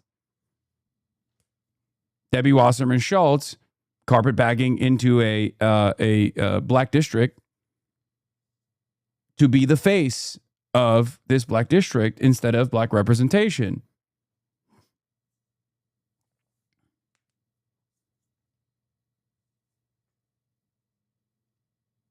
It's power plays. It's just politics. They're playing politics. And Leader Jeffries has made his prioritization for the residents of public housing very clear. And for that reason, I will be supporting Hakeem Jeffries for leader. You know how this works. We have to take a very quick break. You've been so generous with your time. We're going to stick around. First, I just want to play you something quite telling. You may have seen this, but it's been a busy day. In case people haven't seen it at home, that Speaker Johnson told a room full of Christian conservatives at the Faith and Freedom Coalition's annual summit today. It's quite something. If we were to lose the midterms, heaven forbid, these Democrats, y'all, impeachment's not even the big concern. They will turn every committee of Congress into an investigative body, and they'll go after the president's family, the cabinet, his donors and friends. Half of you in this room will be targeted. I run the protection program. I'll take care of you, okay? I'm going to get your thoughts on that when we come back. Yeah, he's Mr. Epstein defender. Holy shit. We're back with Congresswoman Alexandria Ocasio-Cortez. Okay, before the break, I played a clip of Little Mike Johnson, as I like to call him, laying out how a Democratic majority in Congress would investigate the president, the cabinet, donors, and friends. It all sounds, I think, probably to a lot of people watching and a lot of people out there who were infuriated by the level of corruption, pretty good. But you've also talked about a lot of things you deeply care about. Healthcare, affordable housing. I know there are many other things.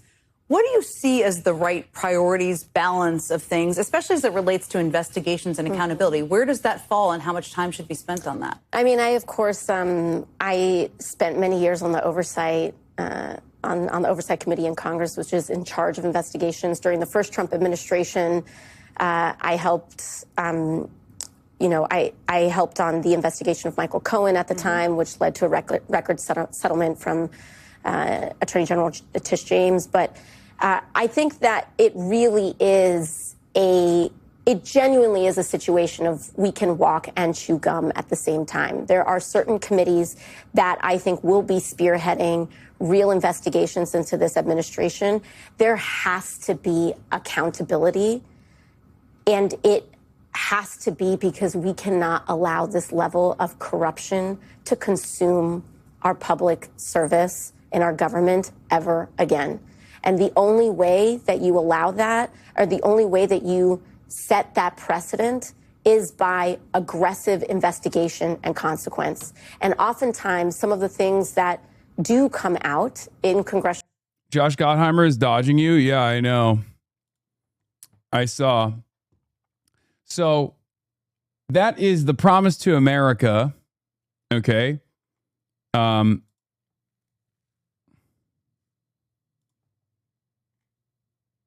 What is this? Felix Frisch, director of the Promise 2026. Yeah.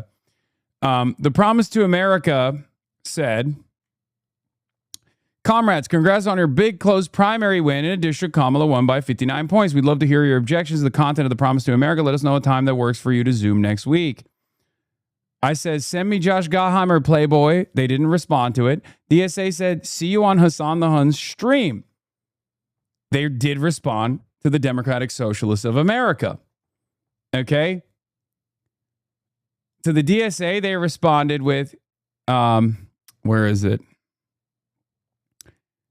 Comrades, giving millionaire Hasan more viewers on his Amazon-owned platform would be too capitalistic. We offered Zoom and you're accepting. We celebrate July 4th over here, but anytime Wednesday works for Felix Frisch, when works for Ashik Siddiq. Okay? To which I responded with, you can't platform someone that has a bigger platform than you. I'm sure Josh Gottheimer would appreciate teaching a bunch of young radicals a lesson in electability and the importance of moderation.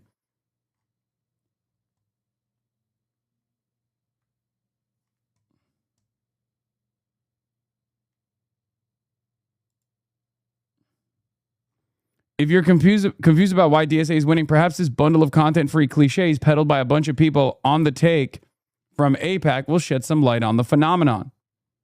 Yeah, Joshua Reed Eagle, who does communications for Liberalism Organization, liberalism.org, who's on the board of Project Liberal.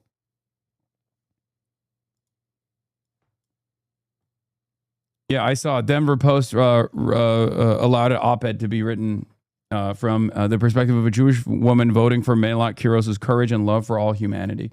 We're going to get to that in a little bit. That's coming after this Denver Post opinion editorial. Here's why Melot Kuros's candidacy scares me as a liberal Jewish woman in Colorado. A bit of column A, a bit of column B.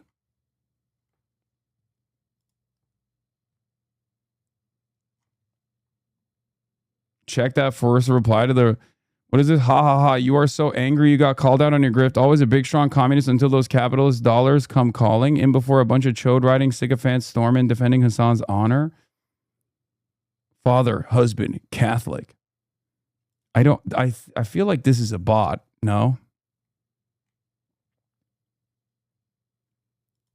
But yeah. Will they respond to this? I don't think so. But we shall see.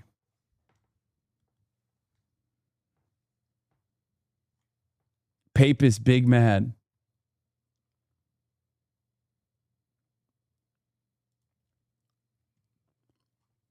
What is this? Are the Democratic Socialists winning Democratic primaries actually Democrats, or are they just using the party infrastructure to get on the ballot? Democratic Socialists of America co-chair Ashik Siddiq joins Katie to discuss.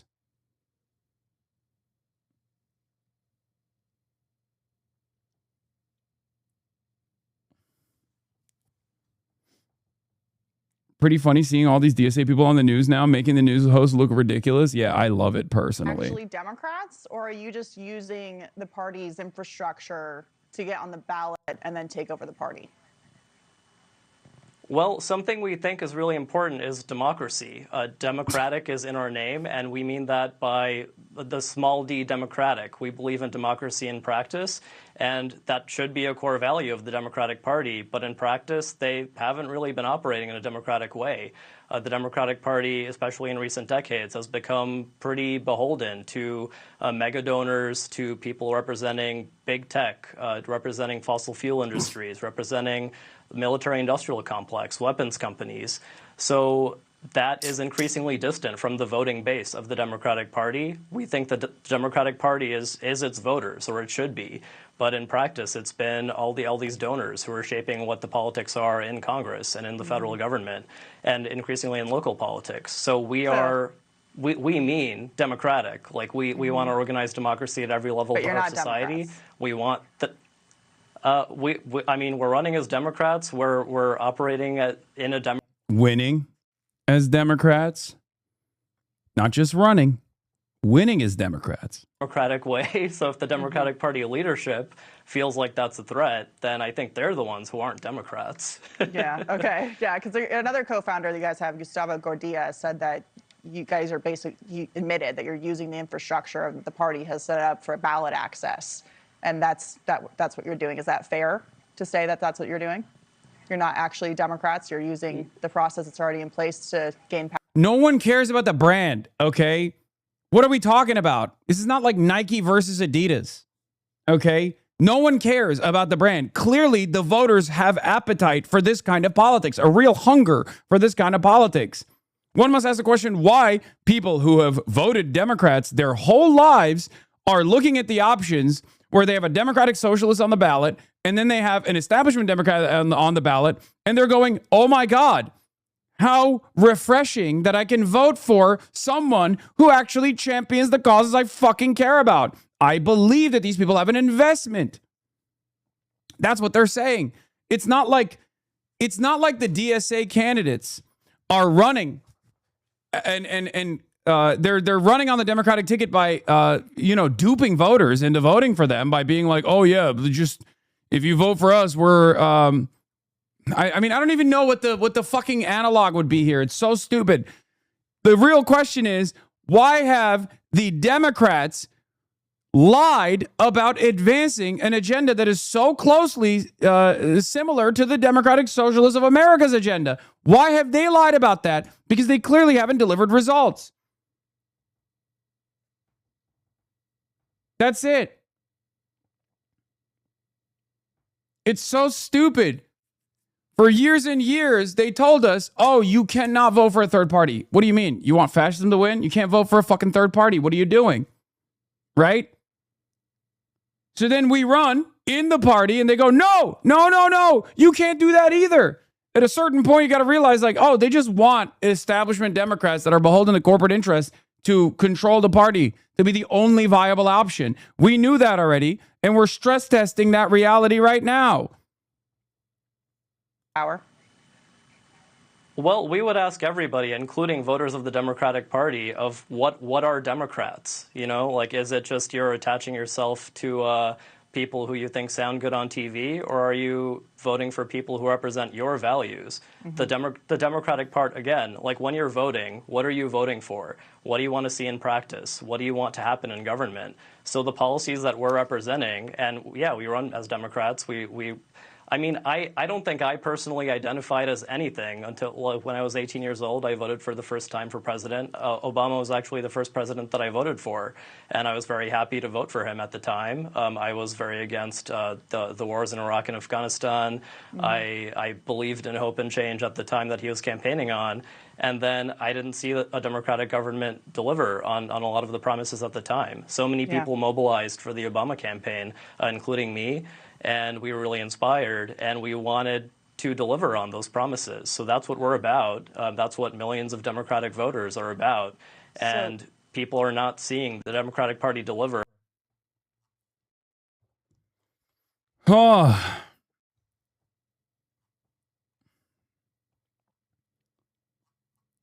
It's about the policies, man. That's it. It's about the issues. It's about the policies. And it's clear that more radical politics is something that the base wants. Turns out it's not so radical. Okay?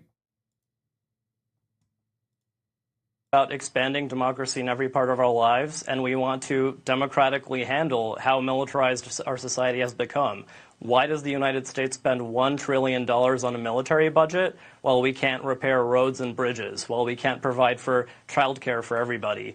We should be funding babies and not bombs. Why does our government spend billions of dollars per year on the state of Israel while it's doing genocide, while it was already enacting apartheid? Israel's not committing a genocide. You know, like I was raised to... Oh, that's awesome.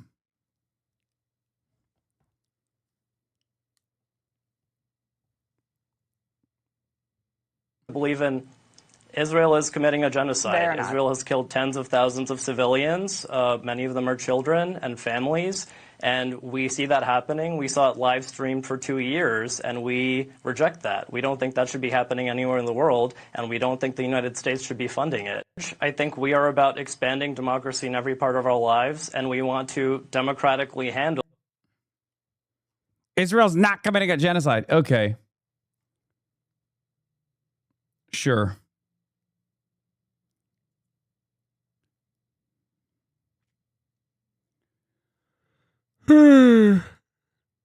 Yeah. Classic now. Yeah. Pretty revealing that what galvanized centrist Dems was losing to a couple DSA candidates, not, for example, losing to a bunch of corrupt fascists who want to end democracy. Yep. They're used to losing to the fascist right. They're comfortable losing to the fascist right. That's their favorite type of loss. What they will not stand for is allowing a more honest and more representative democratic process to take root within the Democratic Party. What they will not stand for is reinstilling confidence in the base of support that a better future is possible, that you can have politicians who actually are responsive to the needs of the masses, who actually will hear their demands and say, you're right, we will fight for it. That's it.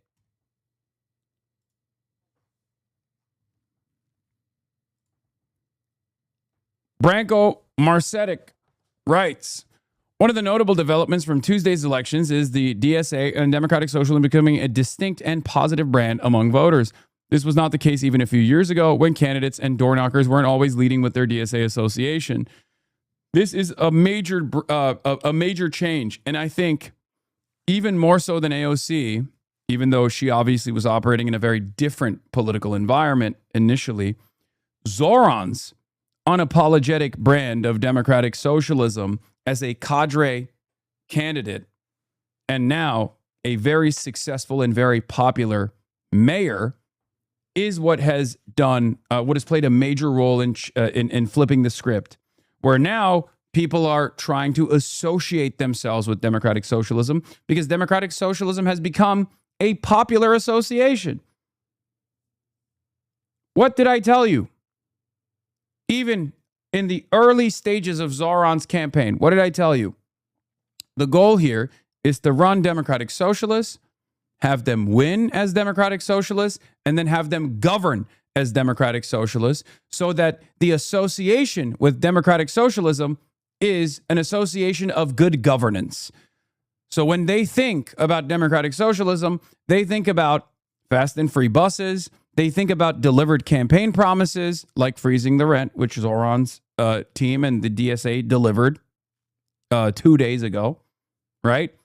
And then from that point on, you bring in more people into the fold. You bring in more people into the DSA, the Democratic Socialists of America. You engage in political education and you foment class consciousness, and you simultaneously continue electing more and more democratic socialists into positions of power, and they are all good at their jobs. Hopefully, they're good at governance. They're responsive to the needs of their base, of their constituents.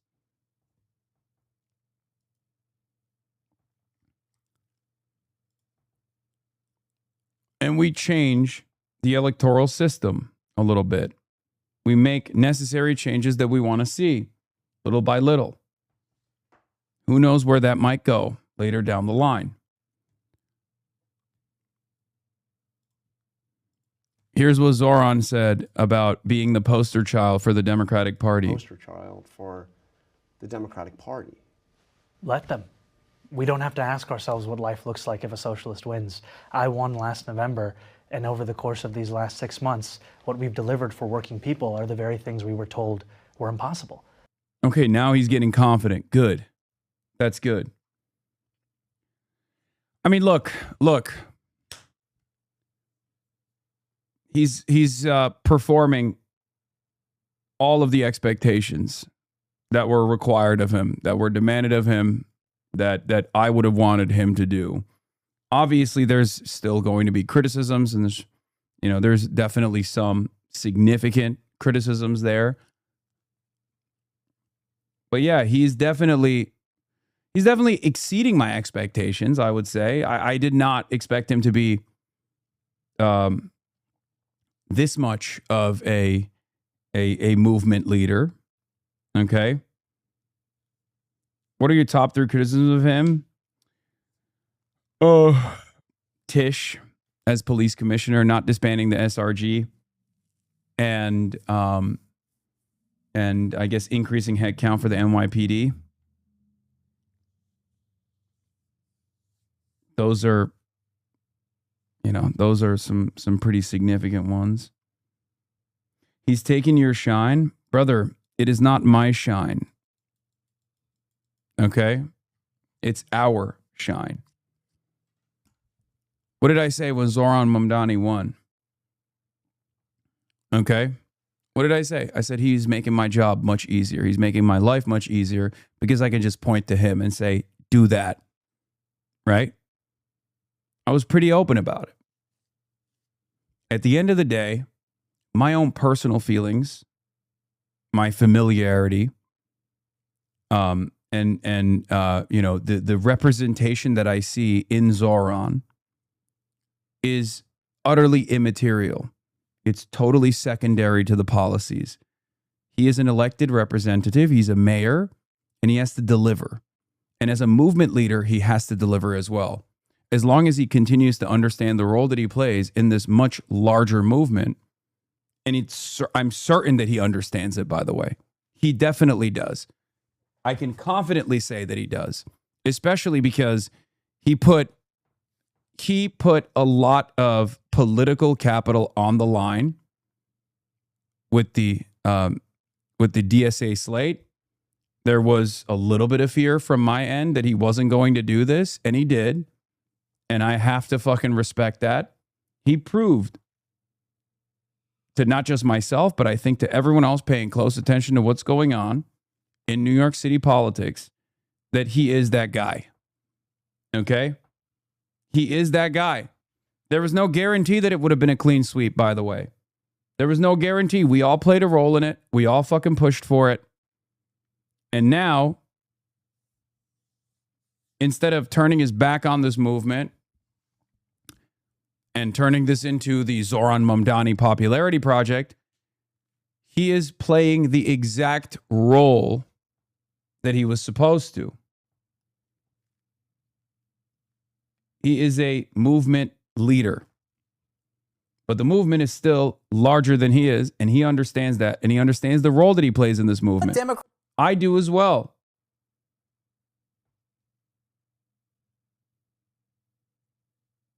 Do you see what I mean?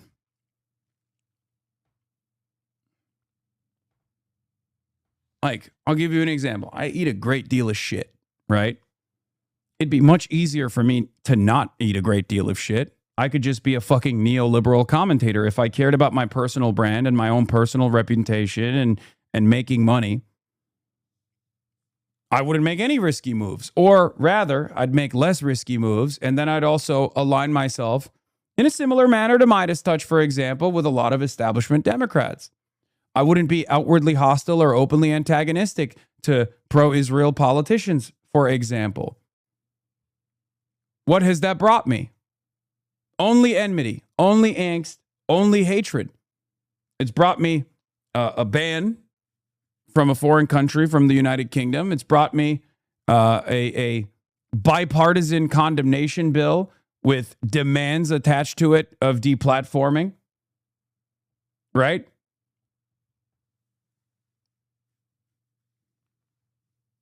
But I understand the role that I play in this process.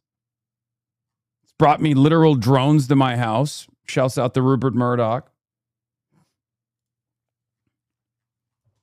You know?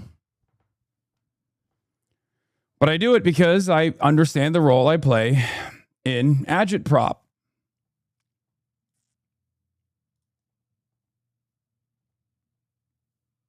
You don't want it enough. It is economically illogical for you not to maximize your income. Wait, what? You don't want it enough? It is economically illogical for you not to maximize your income. Okay. So why am I not doing that? Oh. He was just joking. Yeah, well, there's a hype train going on. So if you want to economically maximize my income, subscribe to the Piker Broadcasting Service, the People's Broadcasting Service. Support independent media. You can subscribe. You can give subs. We're at level 3 hype train with 3 minutes and 42 seconds remaining. If you subscribe, you can use emotes all around the platform. But also on top of that, you can... we've already watched this video like a million times, man. I don't know why we're fucking looking at this again. Set to it, run. Thank you for the 50 bones. 100 earlier too in the morning when I first started. I saw that.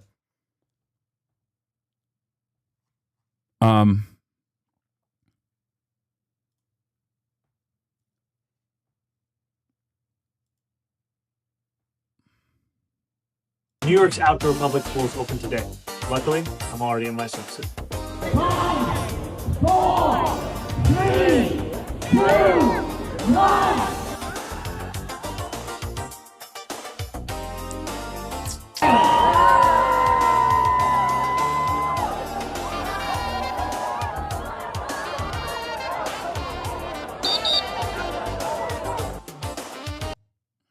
Goated.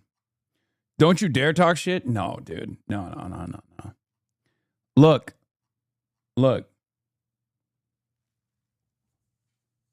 I've made it very clear, okay? Zoran is that man, okay? He is him. He is that guy. And we're very fortunate. We're very fortunate that his success has led to a sequence of victories from candidates that are even more radical than he is, okay? Because we can build on each individual success. Zoran's victory allowed the DSA slate to win. That's not a secret, okay? And he pushed a lot for it. He put a lot of... He gambled a lot of political clout here, and it was a big gamble, and it ended up working really well for not just Zoran personally, but everything that happens, everything that he does, every success that we can put on the board is a success for this movement because he is still a movement guy.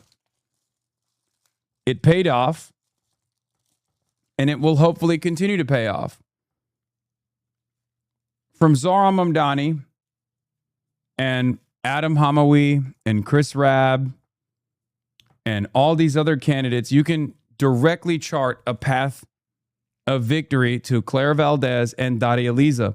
And from Claire Valdez and Daria Liza, you can point to a path of victory for Melot Kiros next Tuesday.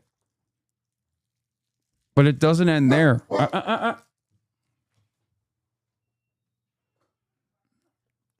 It won't end there. From that point on, we will keep building on this momentum. Abdul Al-Sayed. Okay? Abdul Al-Sayed in Senate. Oliver Larkin, hopefully. Elijah Manley. Hartzell in KC. Maybe Charles Booker. Justin Pearson in Memphis, which is going to be a very tough battle. Some of these are going to be very, very tough battles. Okay? Graham Plattner.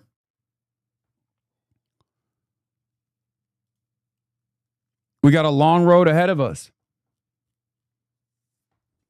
Toby Durden in South Dakota, running for governor of South Dakota, the only man who can build a wall between South Dakota and North Dakota. I know he's a Republican. Anyway, speaking of which, if you want to carry the flame, we're at level 6 hype train, at level 10 hype train. We will carry the flame once again at the Piker Broadcasting Service, the People's Broadcasting Service, sponsored by you, the people, for you, the people, and nothing else.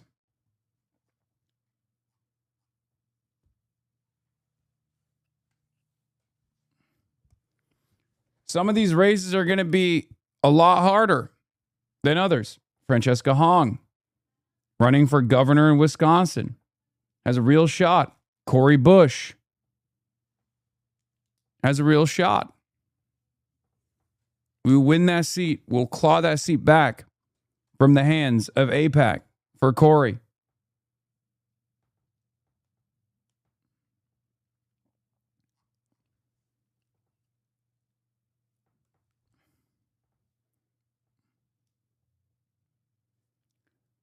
Here's the thing. Oliver Larkin as well. I brought him up already. I hope I didn't forget. Yeah. My Vang in California is another great one. Angela Gonzalez Torres, also in California. Another great example. Randy Villegas, also in California.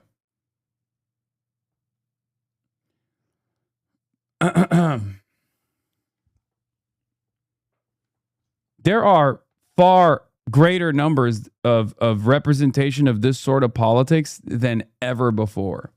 Donovan McKinney in Detroit.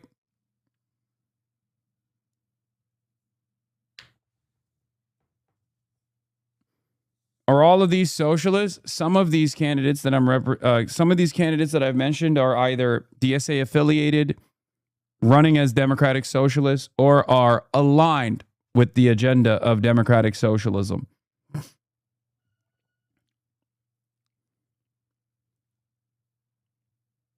Okay?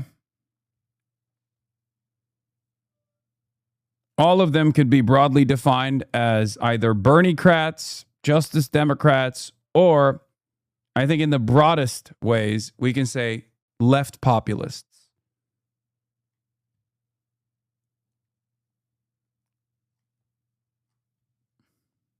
We've delivered free childcare for 2-year-olds for the first time in New York City history.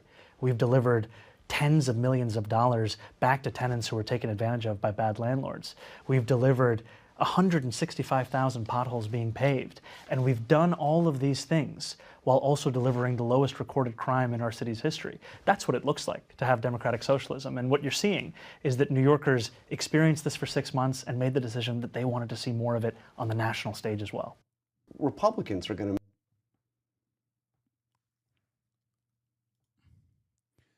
Hype train is at level 7, folks. Hype train is at level 7. Julie Gonzalez as well, running against Hickenpooper, sorry, in Colorado. Look, there's a lot of names, man. Give me a fucking break. You know how difficult it is to keep track of every goddamn race happening in every part of the country? I'm sorry. I apologize.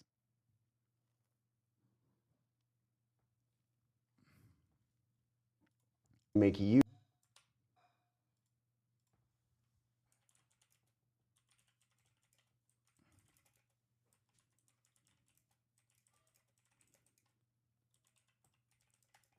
Victory for...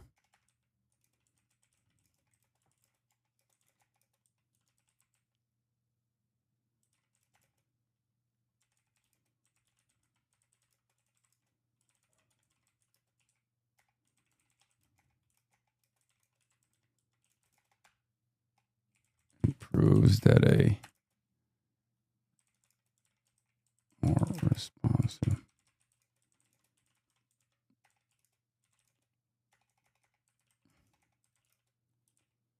centers the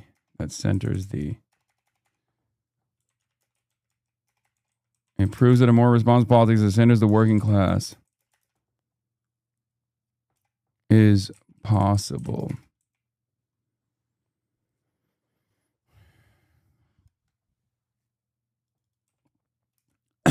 It proves that a more responsive politics that centers the working class is possible.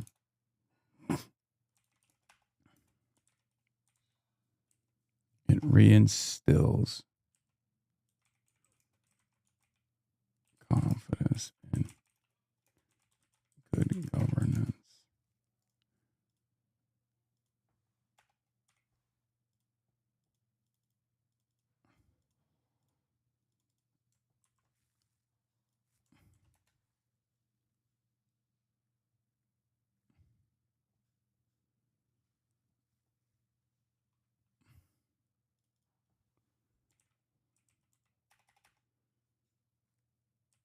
Restores confidence in good governance.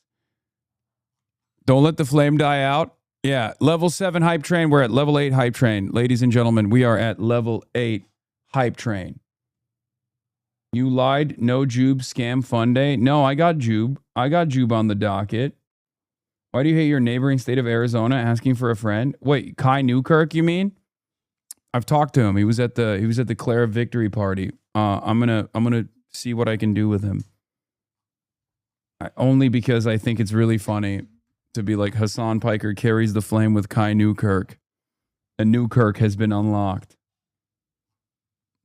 Which, by the way, you can carry the flame today on the HasanAbi broadcast by subscribing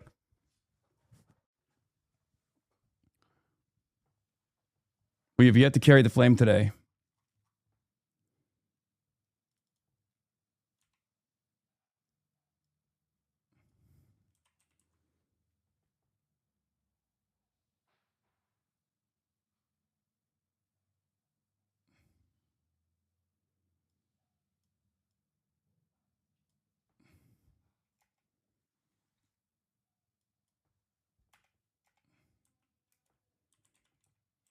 But a victory. It proves that a more responsible politics of centers the working class is possible. It restores confidence in good governance.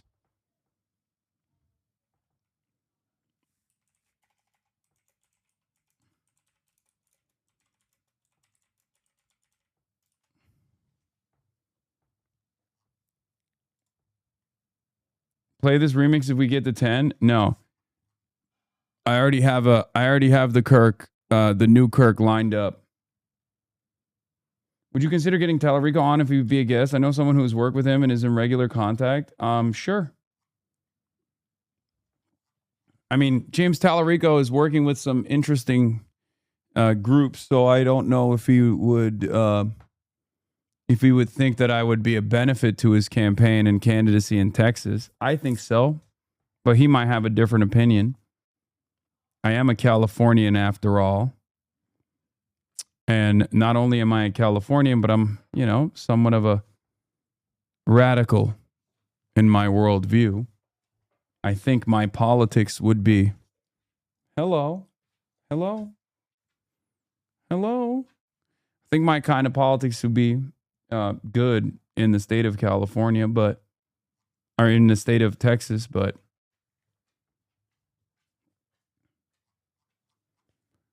Level 8 hype train, 2 minutes remaining at 80%, ladies and gentlemen. Kaya also wants to carry the flame.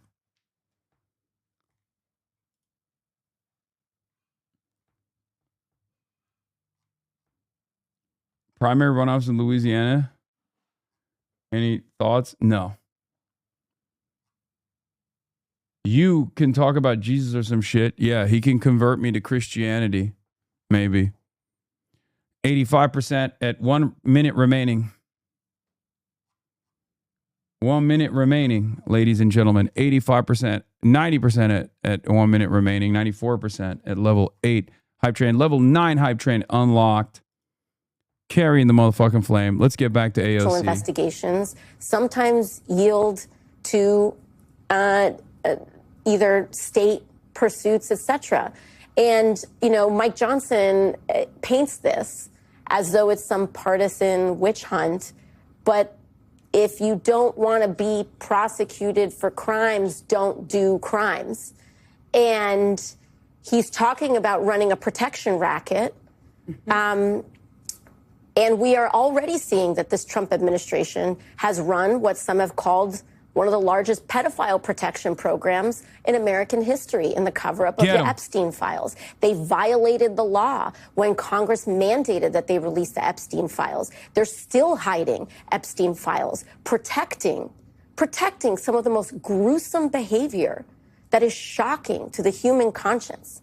And so when Mike Johnson tells a group of wealthy donors, I'm the only thing standing between you and a consequence, that should rattle at the conscience of every American.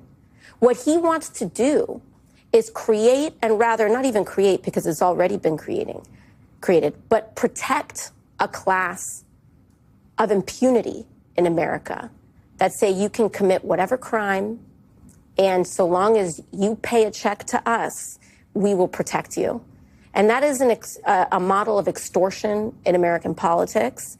And you know what? That's their pitch. That's their pitch. But at the end of the day,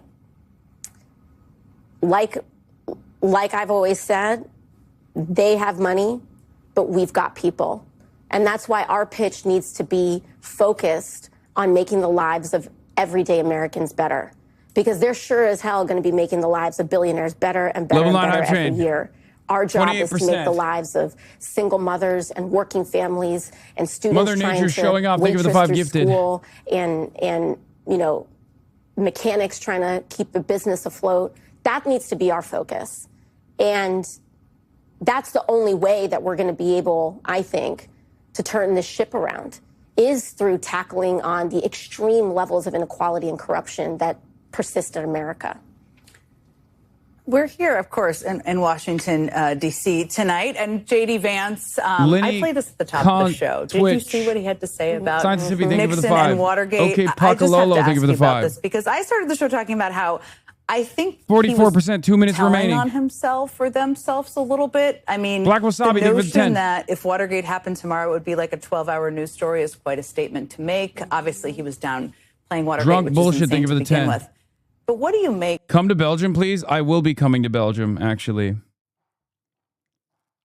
I will be visiting, I think, the EU.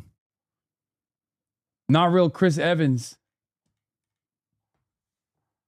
LC12223, thank you for the 10. Pockets you, thank you for the 5. Jaeger 08 Larson, thank you for the 5.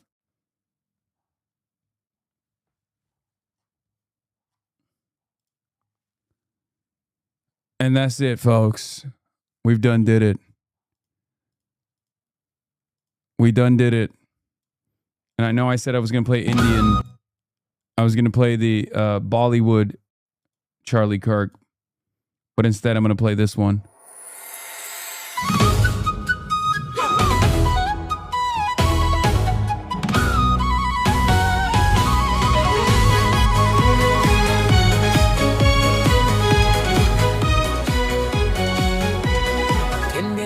照大地呀，照得亮。人群心里有方向呀，有担当。风再大也不退后啊，不彷徨。一句真话像钢铁呀，响当当。家中灯火收誓言呀，守信仰。路上荆棘也昂首呀，不退让。我们肩并肩向前呀，向前闯。把这烽火传下去呀，传四方。谁来点燃这把火？查理克尔。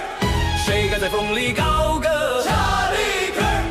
一步一步更坚定，我们同声同气，一起向前行。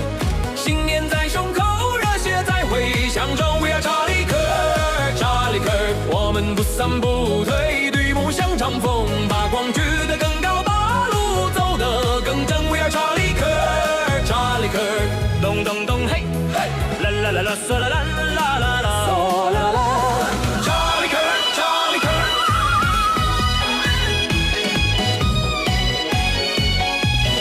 黑夜在深夜会散呀，会天明。脚下泥泞也要走呀，要分明。不为虚名，只为道呀，为福音。把那十字做旗帜呀，做指引。手牵手把家国梦呀。This version is counter-revolutionary? How dare you? 把真与志呀说得真，任凭世上喧哗乱呀，浪翻滚。我们站得更笔直呀，更有根。若有人要我们沉默，我们更要歌唱；若有人要我们低头，我们更要仰望。不是靠刀剑的锋芒，是靠心里的光。查理克尔，查理克尔。我们同声同气，一起向前行。信念在胸口，热血在回响中。We are 查理克尔，查理克尔。我们不散不退，绿幕将长风，把光举得更高，把路走得更正。We are 查理克尔，查理克尔。Maybe you should stick to Maybe you should stick to sitting offensively in Japanese hotels if you keep testing us Chinese people's cultural sensitivities for shame.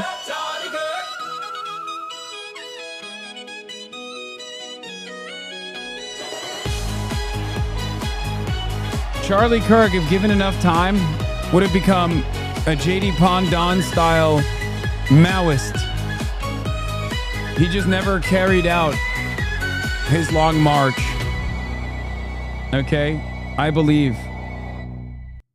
believe that he would have local-controlly became a Maoist if given enough time, okay? Especially considering how much J.D. Pondon has done to eviscerate America from the global stage as a paper tiger. And Charlie Kirk would have carried that flame. So we carry the flame for him today.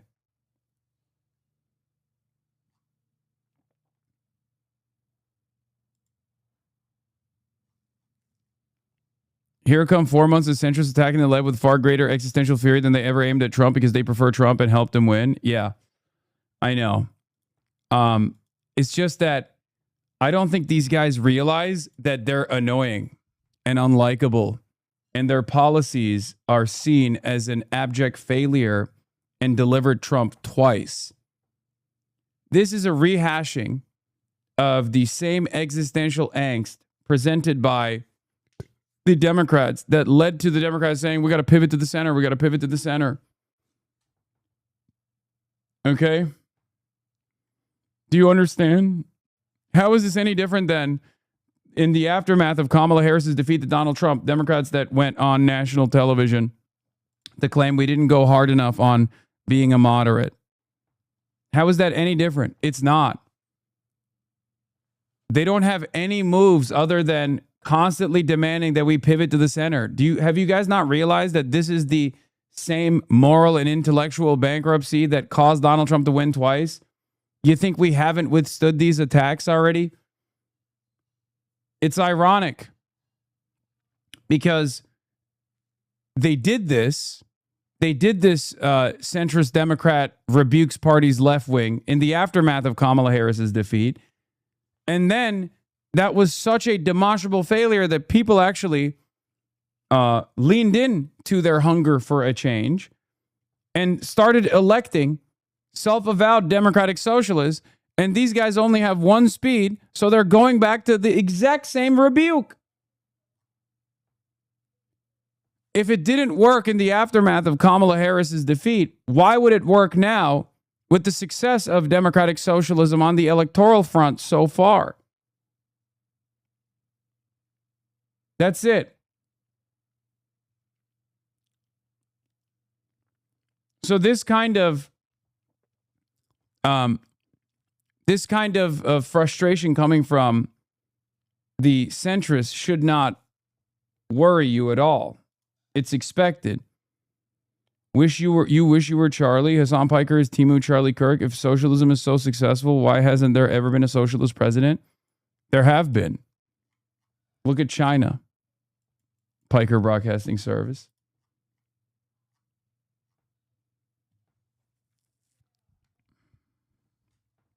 His name is Xi Jinping. And no, FDR was not a socialist. He was a social democrat, and he was forced to govern as a social democrat.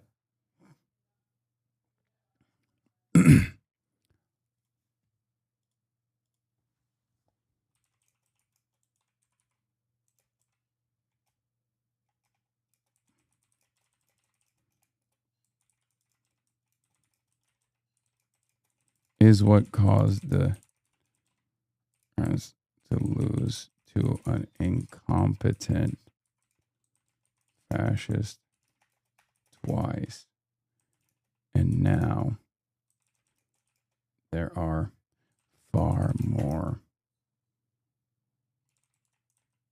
democratic socialist victories.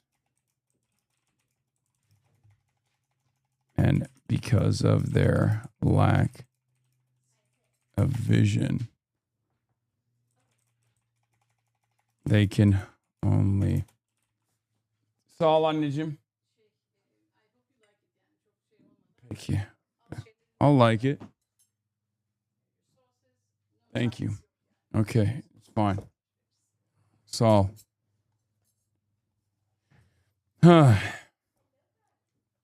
Have you forgotten about General Secretary Kim and Jusha? No, I have not.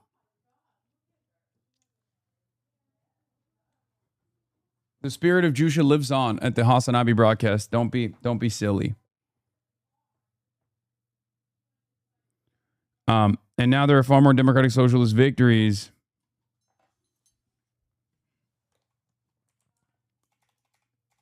Because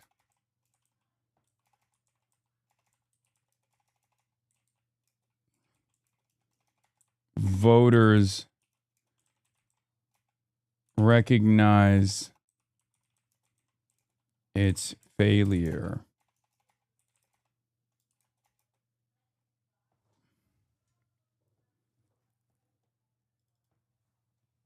Far more democratic socialist electoral victories because voters recognize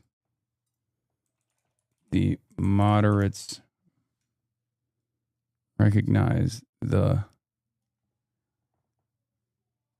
moderates' failure. Anyway, can we peep the food? All right. Do you think the rise of Dem Socks all comes down to the momentum from Zoran's win? Why is this happening now? No, it's not just Zoran's win. This is a fucking decade-long project. Zoran's victory is a consequence of that decades-long project. It's Bernie Sanders, it's AOC, it's the Squad, it's Rashida Tlaib, it's everybody.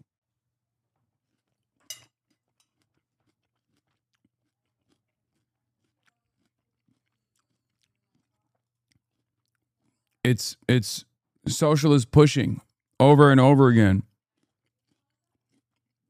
in spite of their perceived defeats and continuing to organize and out-organizing the Democrats, moderate Democrats. Absolutely picking a side. Like, if I have to pick, like, I anyway, would pick let's watch Israel over Asmongold's Terrorist Propaganda by Noah Samson as I eat.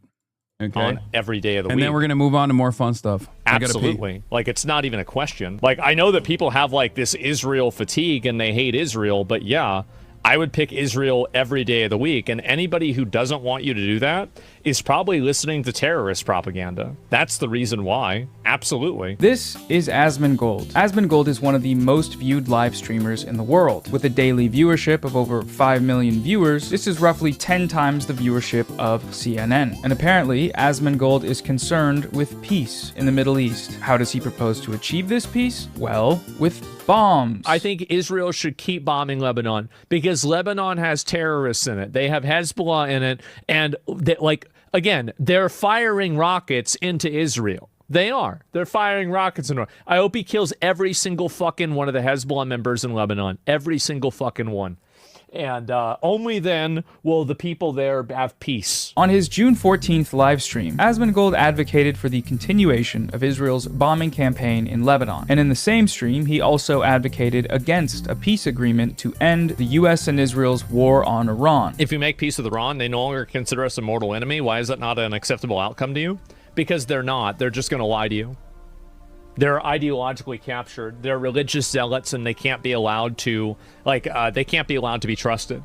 They've already broken too many deals before. They've lied too many times. Asmongold's argument for the continued bombing of Iran and Lebanon is that in order to achieve peace, we must get rid of the terrorists. Hezbollah is a terrorist group, so he says, and Iran funds them, ergo, we have to bomb the terrorists. Can you tell your argument why you consider them terrorists? Because they fund people that attack and kill civilians on purpose and target civilians to kill them in order to achieve political goals. Groups like Yeah, so America and Israel and every state pretty much that has ever existed that has waged war at the behest of a clear, definable goal. Most of the time it's just extraction of natural resources. Because if this vague standard is applied evenly across the board, then America is one of the greatest terrorists of all time, and Israel certainly is one of the greatest terrorists of all time. Hezbollah and the Houthis and Hamas. It's that simple. There are a few issues with his analysis here, though. First among them is the premise. Asmongold repeats the IDF's line that they are targeting Hezbollah in Lebanon, but that's not what's actually happening. What the evidence shows is that targeting Hezbollah is just a pretext, one that Israel uses to blow up everything in sight and mass murder civilians. Israel is targeting men, women, children, journalists, healthcare workers, hospitals, ambulances. They are leveling entire cities. They're also routinely using spraying white phosphorus indiscriminately and in civilian residential areas. In the first month of attacks on Lebanon alone, they used it to burn over 10,000 acres of forests and farmland. These are all war crimes. In just the past 4 months, Israel has killed nearly 4,000 people in Lebanon, including hundreds of children and healthcare workers. On average, Israeli forces have killed more than 1 child every day since April. On October 3rd, 2024, Israel bombed a medical center in Beirut, killing 9 people and injuring 14. 7 of those killed were members of the medical staff. That same month, Israel destroyed a significant portion of an entire city, Tyre, one of the oldest cities in the world. They damaged over 400 apartments, completely destroyed several buildings, and demolished a number of ancient historical sites. On March 12th, 2026, Israel bombed a beachside tent encampment housing people that they had displaced from their bombings, killing 8 and wounding 31. The strike came in the middle of the night, and it was a double-tap strike. The first missile landed and killed 3 people near the beach, and when people approached to help the victims, the second missile landed. No evacuation warning was issued. This was in a safe zone. In all of these examples of mass civilian death and destruction, what did Israel say it was doing? It said it was targeting Hezbollah. This is their pretext, and Asmongold is repeating it uncritically. And the same is true of Asmongold's endorsement of Israel's stated goal of eliminating Hamas. That may be what Israel says it's doing, but in reality, what Israel's actually doing in Gaza is killing entire families by leveling apartment blocks, killing toddlers with machine guns, shooting babies in the head with snipers, while they're being breastfed by their mothers alone in tents in broad daylight. The vast majority of the people that Israel has killed in Gaza have been civilians. That is the conclusion of every independent expert. The only one still... Guys, it's fucking Noah Samson. Like, you know what the link is. I'm so confused.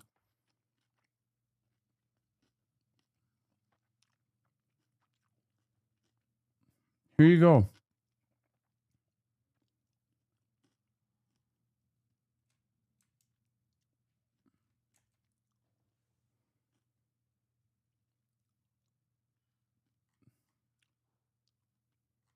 Still denying it in 2026 are Israel and the United States, and the content creators online that defend them for some reason still. And as for Asmongold's claim about the United States, the same goes for them. Firstly, because they supply the vast majority of the weapons that Israel has used to commit its genocide, but they also do murderous bombing campaigns themselves. In the first week of the war, the United States blew up an Iranian elementary school, killing 156 people, 120 of whom were children. 120 little girls and boys murdered by the United States in a war that they started. Asmongold has apparently consulted the history books and feels vindicated by them. Every single page of the history book proves me right. But I'm not sure which ones he read, because if you look back at any point, you will find the United States committing these same kinds of atrocities across the globe for their wars of aggression. The other issue with Asmongold's analysis here is the presence of that word terrorism. What makes someone a terrorist? Well, for Asmongold, terrorism is defined as the use of violence against civilians for political goals. Because they fund people that attack and kill civilians on purpose and target civilians to kill them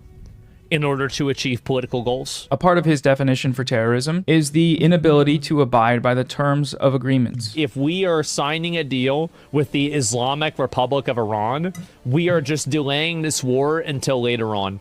That's what I think. I think that as long as these...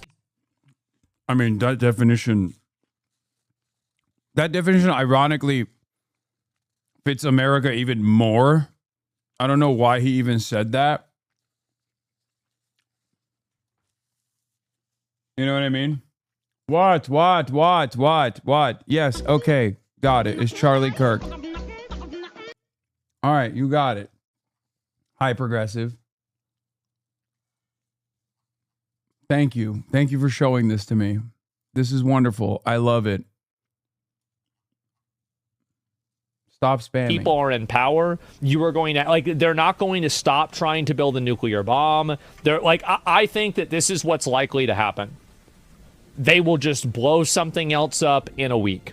They will. It's going to keep happening. But, and I know this reveal is probably so surprising, Israel and the United States do both of those things all the time. They do it by killing civilians, as we just looked at, and funding and arming and supporting governments that mass murder civilians in campaigns of genocide. But they also do it by breaking ceasefires and peace agreements. The most recent example is, starting a war. They started the war and lost, mind you. That's Wikipedia official now. They attacked Iran first, unprovoked. There wasn't a war, and then there was, because the United States and Israel attacked. And the whole reason there's even a need for ceasefire negotiations in the first place is because they attacked. Another important example here is the Iran nuclear deal. Despite observations from independent experts that Iran was abiding by the... He's watching this right now and defending his insane takes.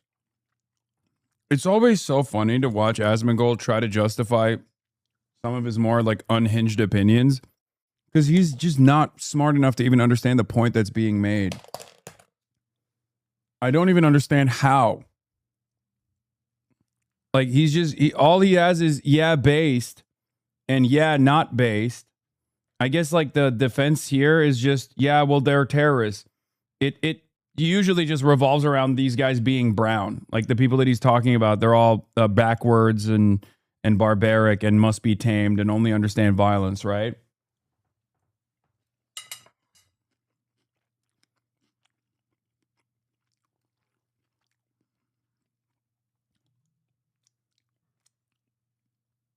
terms of the agreement, it was the United States who randomly decided to pull out and then proceed to administer brutal sanctions on Iran, crushing the country's economy in a move that was widely understood to be an unprovoked act of aggression that was condemned by governments across the globe. And of course, the same is true of Israel. They violated ceasefires in Gaza and Lebanon now tens of thousands of times, further displacing millions of people, destroying entire towns, and starving, kidnapping, torturing, and brutalizing the population. Asmongold cites Hezbollah rocket fire as a justification for Israel's bombing in Lebanon. They're firing rockets into Israel. But he neglects to mention any of these violations. In Lebanon, in the same time frame of the ceasefire, where Israel committed literally 10,000 violations, Hezbollah fired a total of 4 rockets. But for him, that's a valid reason to promote the IDF's destruction of a sovereign country. So now, okay, of course, there's a double standard, right? By Asmongold's definition of terrorism, which is killing civilians and breaking deals, both the United States and Israel are terrorists. Asmongold acknowledges this directly in response to a viewer in his chat that brings up Israel. Does Israel do that too? Israel's on our side. Iran's not.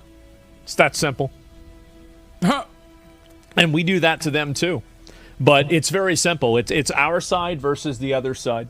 I don't want them doing that. He acknowledges it further while discussing the United States. To the extent that there is even a hint of it, even a slight, tiny, some like little resistance army in Africa, immediately bomb the shit out of them. Shut them down, keep it done. Anybody that's chanting death to America, anybody that's going around talking about how they're going to attack the United States or anything else, totally shut them down. And yet, he still supports them. He still directly advocates for their violence. He gets mad at viewers that point out the contradiction regarding Israel. AIPAC funded? Right. Yeah, and, again, like, it's Israel. Israel's so bad. These people are trying to blow you up too, bro. Like, that's it. Do you think Israel's interest is honest with America? I'm not interested in your misdirection towards Israel. I have no interest in that. This is... Wait, what? You're literally defending Israel. It's not a misdirection. That's the whole fucking point of contention, dumbass.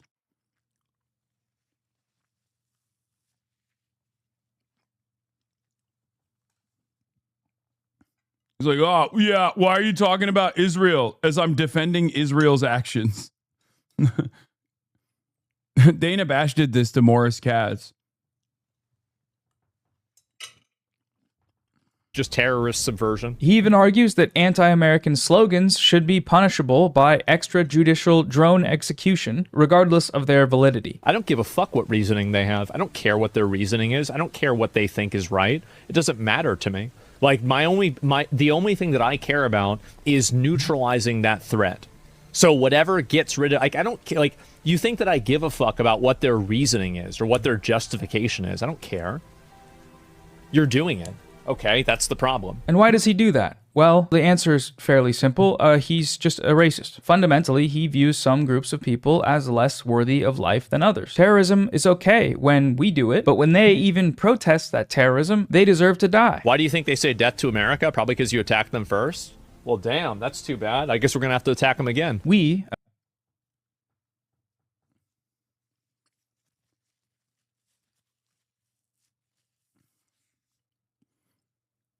I mean, it's the purest expression of reactionary politics, right?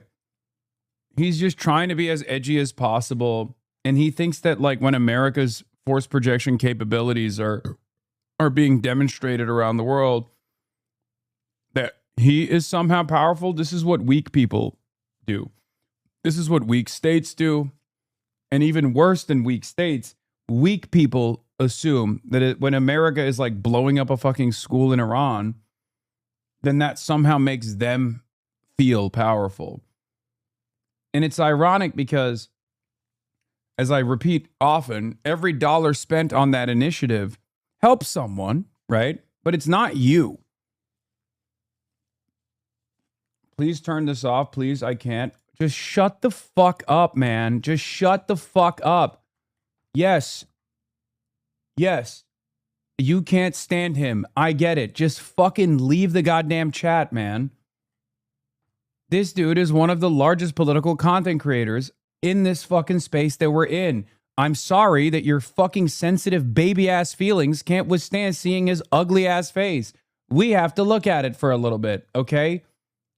Jesus Christ, dude.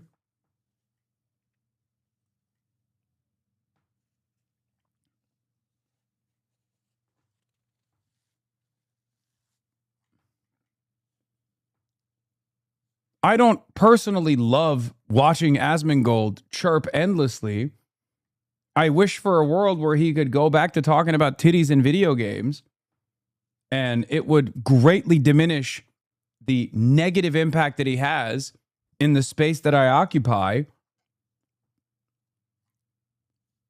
But the reality of the matter is, a lot of people actually feel this way, and they personally ride for this kind of politics.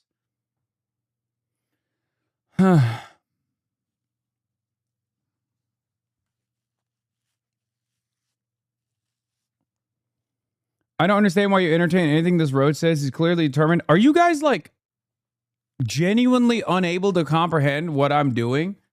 Like, Noah's making this video not to convince Asmongold that he's wrong. Noah's making this video, and I'm watching this video because there might be Asmongold fans that can understand that he's wrong. Okay? Do I go to the Jiffy Lube you work at and listen to your dumbass coworker's opinions and then highlight how stupid he is? No. You want to know why? Even if it's identical to Asmongold's worldview? Because your coworker at Jiffy Lube is fucking irrelevant in the grand scheme of things because he doesn't have millions of people listening to what he has to say and repeating the dumbass talking points that he's delivering. Do you understand why I watch Asmongold instead of your coworkers?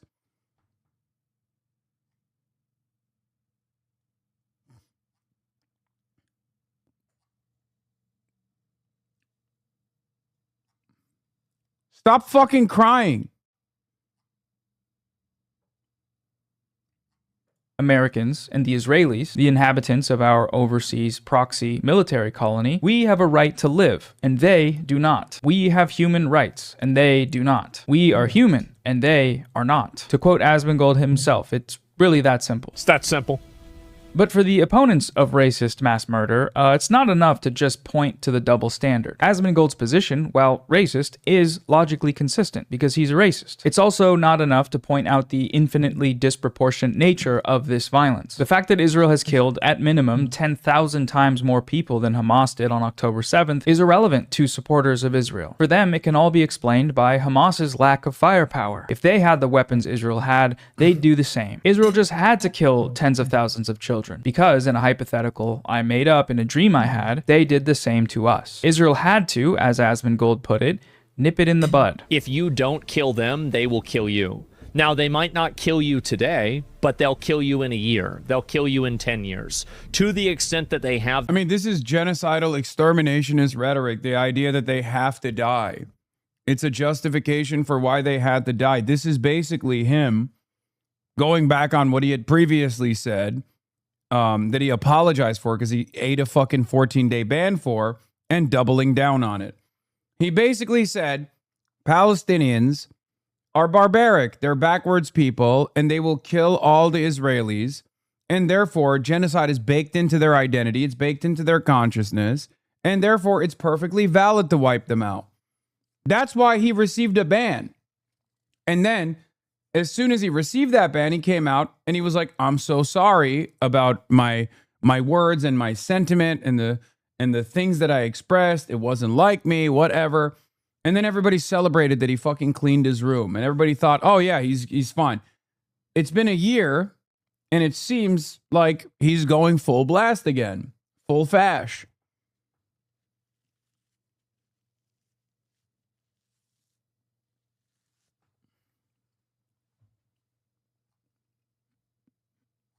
Of course, the difference between Asmongold and myself is that I'm going against the grain. I'm going against powerful forces in not only American politics, but in international politics. Forces so powerful that they can stop you from traveling to another country, a totally separate country like the United Kingdom. Asmongold, on the other hand, is leaning into the pro-American policy position, the pro-Israeli policy position. He's leaning into the centers of power, and therefore he can get away with saying this kind of genocidal rhetoric, and no one will fucking do anything about it. Do you understand? It's that simple. You go against powerful forces, they will come after you. You align with powerful forces, they will defend you, no matter how unhinged your sentiment is.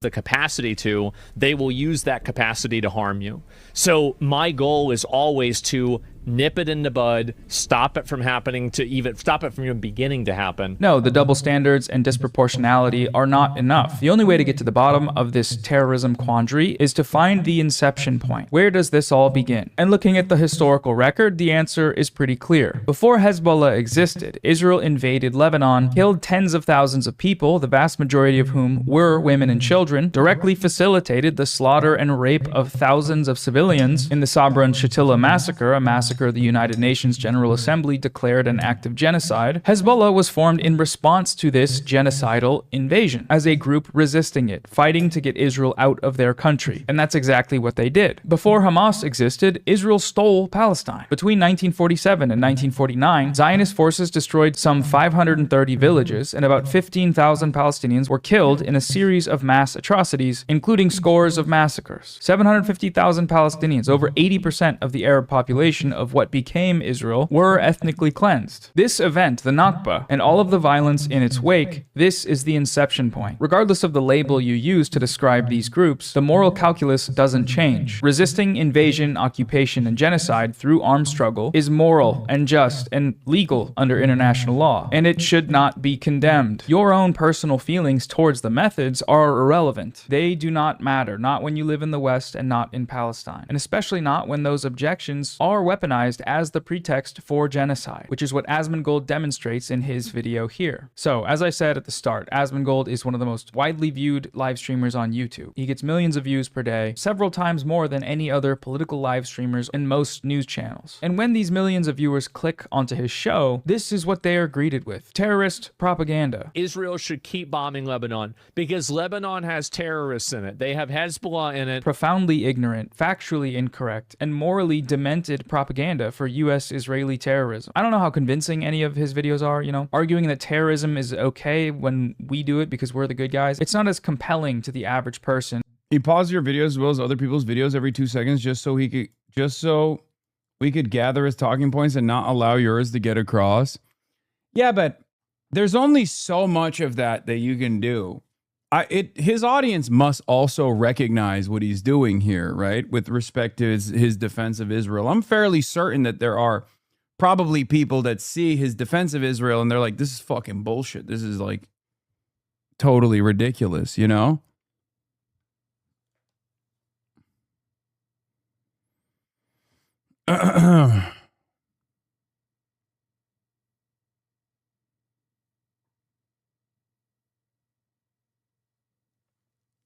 Anyway. Nah, most of his audience are fucking stupid. Do you think he's getting paid? I don't know. I don't know if he's getting paid. I mean, he propagandizes like he's getting paid. He's chirping like his money relies on it, Misstating facts is a convenient way to get clicks, but the Times has been documenting the increasingly extreme viewpoints on both sides of the political spectrum for years. What? There are dozens of actual far-right extremists in the House GOP caucus. People have said and done racist, corrupt, crazy things, and you've never heard of them because the Times and other establishment media outlets. Yeah. It's just, whatever. Who cares?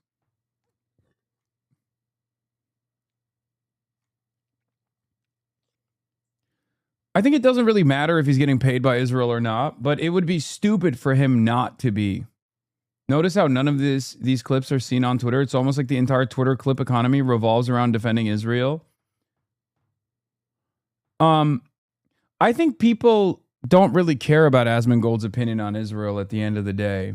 That's what it is. I don't think like the neo-Nazis care because they see him as a they see him as a launching pad for Nick Fuentes. Like he has that clout.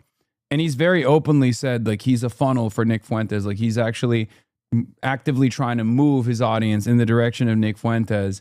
So, obviously, someone as clout obsessed as Nick Fuentes is never going to fucking turn around and shit on Asmongold and you know, rock that boat for himself, even if he is supposedly at odds with Asmongold's very clear defense of Israel, right?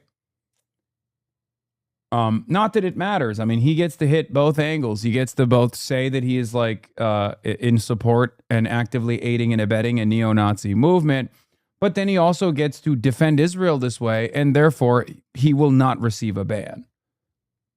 Like, you can say whatever the fuck you want about how much Lebanese children deserve to die, as long as you're couching it as, well, they're fighting terrorism and I defend Israel, you can get away with it. Could you imagine anyone fucking running around and being like, Hezbollah, like, I'm not even going to say those words because I don't want it to get clipped, okay? But role reversal here, if I was talking about Hezbollah against the civilian population of Israel in the way that Asman is justified Israeli actions against the Lebanese population, I would not make it out. I would not make it out of this fucking the end of this sentence. I would get banned immediately. Okay? Not only would I get permanently banned off Twitch, I would be on the front pages of the New York Times and CNN and MSNBC and all these other platforms that would be like, see, this guy's a fucking dangerous radical. That's just how it goes. If you defend powerful groups and powerful entities, if you defend the American government, no matter how indecent the American government's actions are, you're not going to get in trouble. And the same with Israel. If you criticize the American government's actions, or God forbid, you criticize the Israeli government's actions, no matter how tame those criticisms are, it still doesn't matter. You're still going to be at the crosshairs of a lot of angst, animosity, enmity. They're going to demand that you get deplatformed. That's just how it is. As it might have been 20 years ago. Not when we have access to live footage of the reality of what that terrorism results in every day, and our governments can't keep it under wraps. This channel is just a place people can go to have their feelings of racist bloodlust validated. It's a safe space. But if there is anyone watching that wants to actually engage with the facts critically, I would encourage them to consult any of the resources on screen now. That goes for Asmongold too. Read any of these reports on your stream if you want to leave your echo chamber for a moment and contend with the fact that you... This is the sentence where Asman pauses you and goes, see, he admits it. He knows it's different, and that's why I can say it, because it's true, when the real reason why is because the corrupt implementation of the regulatory process in Israel's favor. I mean, I would love to see how Asmongold defends himself against these accusations. I mean, they're not even accusations. It's just like basically his own words being repeated with extra context. But he responded, it's even worse.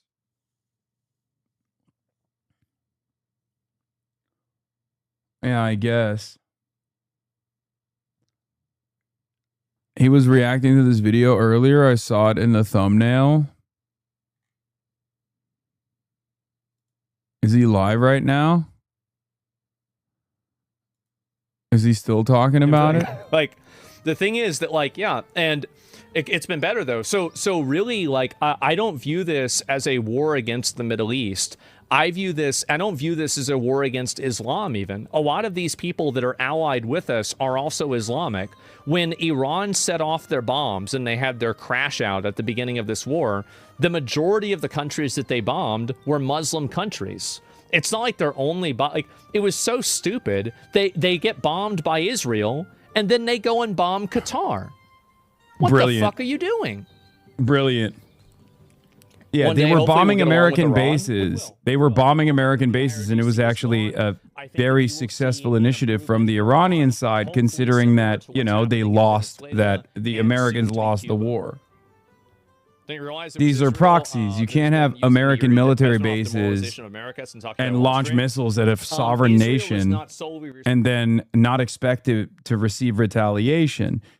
It's an unbelievably low IQ argument. He missed it. He said some crazy shit while reacting to this video earlier. What did he? And I want more people to know that. Citizens, then we need to kill people in Hamas. I don't care what happened in 1950. I don't. That's the difference. Enough. The only way to get to the bottom of this terrorism quandary is to find the inception point. Where does this all begin? And looking at the Iran, which is the reason why we need to dismantle the IRGC and kill everybody in their leadership and get rid of Iran. And make sure that the Iranian people, by the way... With what army? With what tools?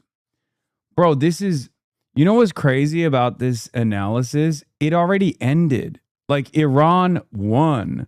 The United States of America could not withstand the economic damage that Iran was dealing to the rest of the world by shutting off the Strait of Hormuz.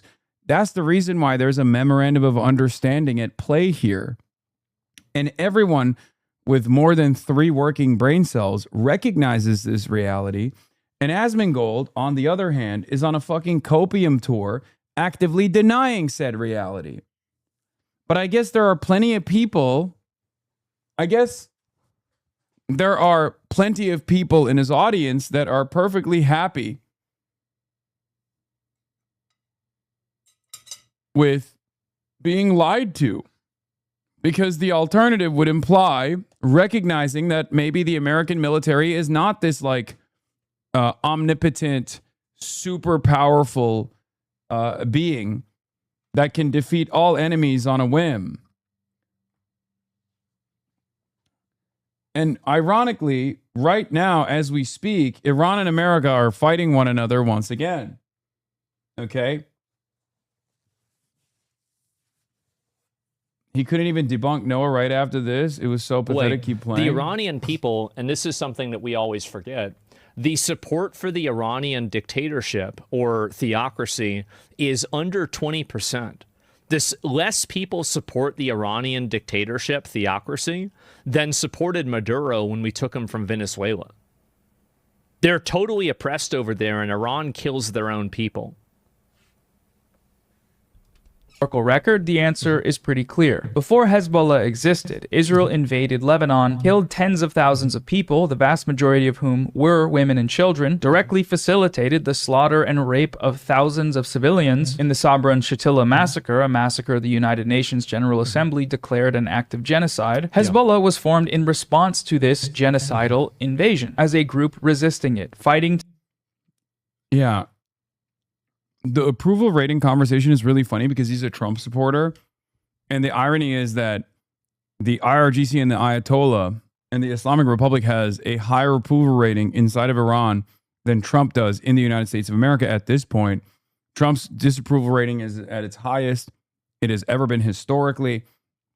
And we know that there is a 30% base of support for the Islamic Republic coming from the hardline Shia population. And that popularity has probably only grown as a consequence of Iran actually fighting back against Israel and the United States of America in defense. There's always a rallying around the flag effect in countries like this when they're being directly bombarded by American and Israeli munitions.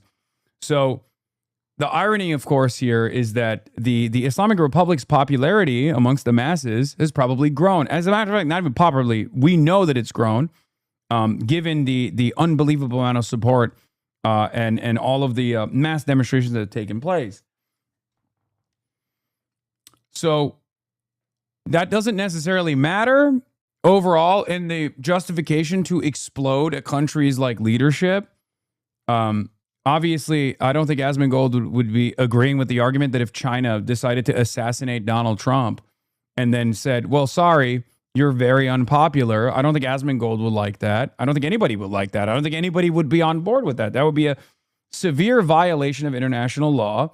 And yet America gets to do it because nobody else can say no to the United States of America. And that's like Asmongold's entire argument, right? Might makes right. Well, saying that argument maybe 125 days ago would have made a little bit more sense.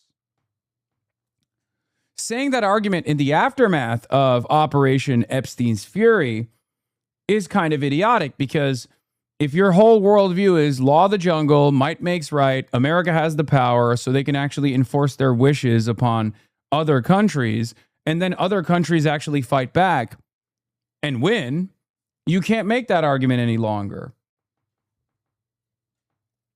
There's a reason why we have to abide by international rules and laws, right? So that, you know, people don't just set off fucking random nukes.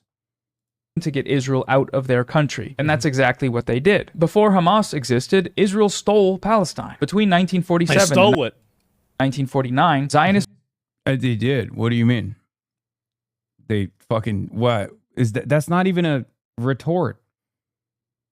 Is this how it goes? Is just Asmongold learning facts? Forces destroyed some 530 villages and about 15,000 Palestinians. I'm not interested in the sand wars. I don't care about the sand wars. I'm sure there's blood on everyone's hands. Oh my God, this is the best argument he has. Oh, they're just like sand people fighting one another. Dude, it's so funny when guys who are super edgy have to defend Israel. It's my favorite thing to watch. Okay? Guys who are super duper edgy, who will be like, yeah, based, the Holocaust, Nick Fuentes, based, will then turn around and become the most annoying woke scolds, or the school marms that turn around and tell you like, oh, you can't be saying that. You're defending terrorism. That's illegal. You should go to prison, please. You hurt my feelings. And it's really funny watching Asmongold do a variant of this. I've seen a bunch of these guys do it on Twitter too. Like, there's obviously the Nick Fuentes coalition out there, the Groypers who hate Jews and use the hatred that people have towards Israel to create more enmity towards Jews. But then there's also the super edgy guys who are still very much in line with the Republican Party and its agenda. And those guys will actually, and have actually, for the last 3 years, constantly complained about me and constantly cried about how mean I am and how much I support terrorism. Yeah, the captive dreamer and the BAP sphere. Exactly. The Bronze Age pervert and captive dreamer. And numerous other guys like that, like the Howling Mutant guy. Like all these guys, I thought they were fucking straight up neo-Nazis. And then October 7 happened, and every single one of them was rushing over to defend Israel somehow. And it was shocking to me, because I genuinely thought they would be just like Nick Fuentes. Turns out, no, they were just being edgy while also maintaining a defensive posture of Zionism and everything that Israel was doing. It's very funny. I care about American interests right now, right here in 2026. Okay, great. If you care about American interests, especially off the heels of a fucking ginormous defeat that America withstood, America had to eat as a direct consequence of Israel's goading of America into military action, you should be begging to sever ties with Israel. You should be demanding that America punish Israel and maybe even take back some of the tax dollars that we've sent to Israel to the tune of $380 billion over the course of 80 years. But no, you are not saying that because you're a dick rider of MAGA, and Donald Trump is obviously in support of Israel. And it seems like you might even be getting paid to defend Israel because you're defending it like you're getting paid. All of this historical babble, all of this bullshit means literally nothing to me. I care about what is happening right now. Yeah, what's happening right now is gas prices are on the fucking fritz. There is a massive inflation problem that the American working class is facing. Donald Trump ran on no new wars and started many, including the Iranian war at the behest of Israel.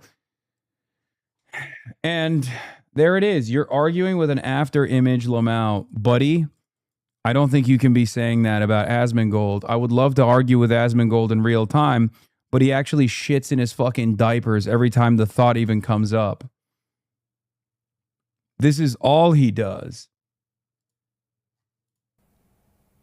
Palestinians were killed in a series of mass atrocities, including scores of massacres. 750,000 Palestinians, over 80% of the Arab population of what became Israel, were ethnically cleansed. This event, the Nakba, and all That of sounds really bad.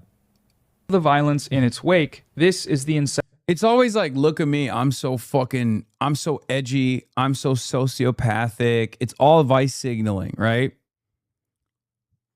It's always like, oh, I don't care about these guys dying. I'm fucking cool.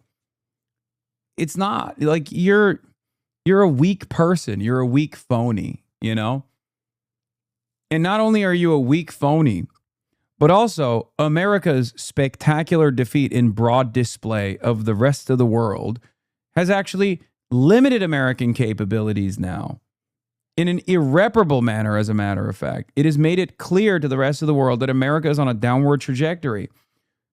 Our force projection capabilities have been eviscerated by a middle power like Iran, a country whose economy we were able to successfully dismantle over the course of the last 47 years. And we did all of that. We threw all of that. We threw all of the billions of dollars in military assets into a trash fire at the behest of Israel. No previous president, regardless of their party identity, had ever done this for the exact same reason why Donald Trump did it and lost. They knew that this would happen, and that's the reason why they were never dumb enough to lean into Benjamin Netanyahu's idiotic posture.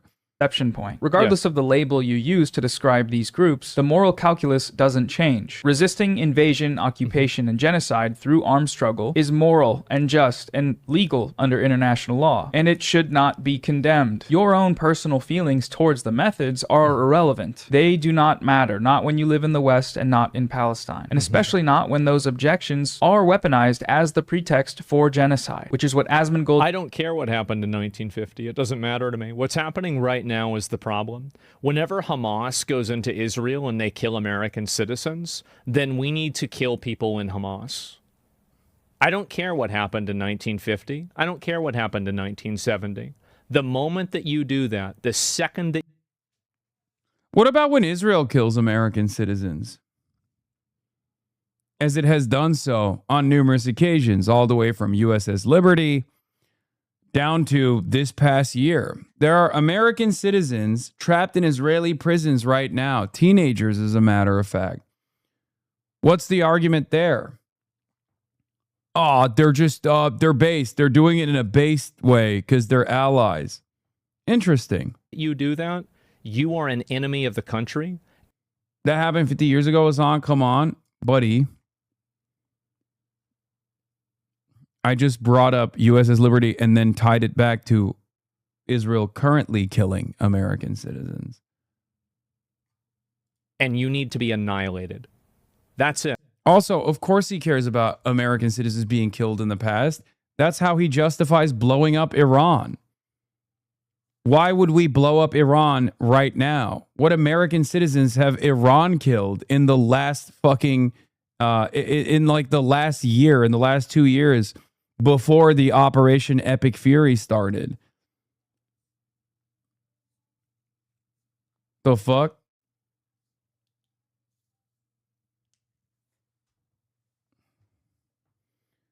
His argument is dependent on minimization, which is why he'll pretend the issue is because of actions in 1970, when the reality is Israel was slaughtering Palestinians in every single year of the past 70 years. And his viewers have to have this misinformed view, or they'll see what the root cause of the issue is.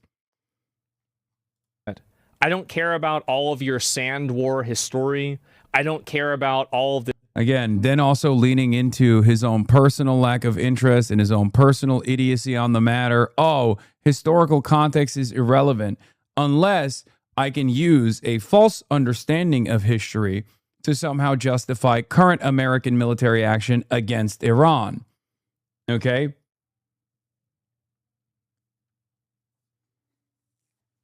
Yeah.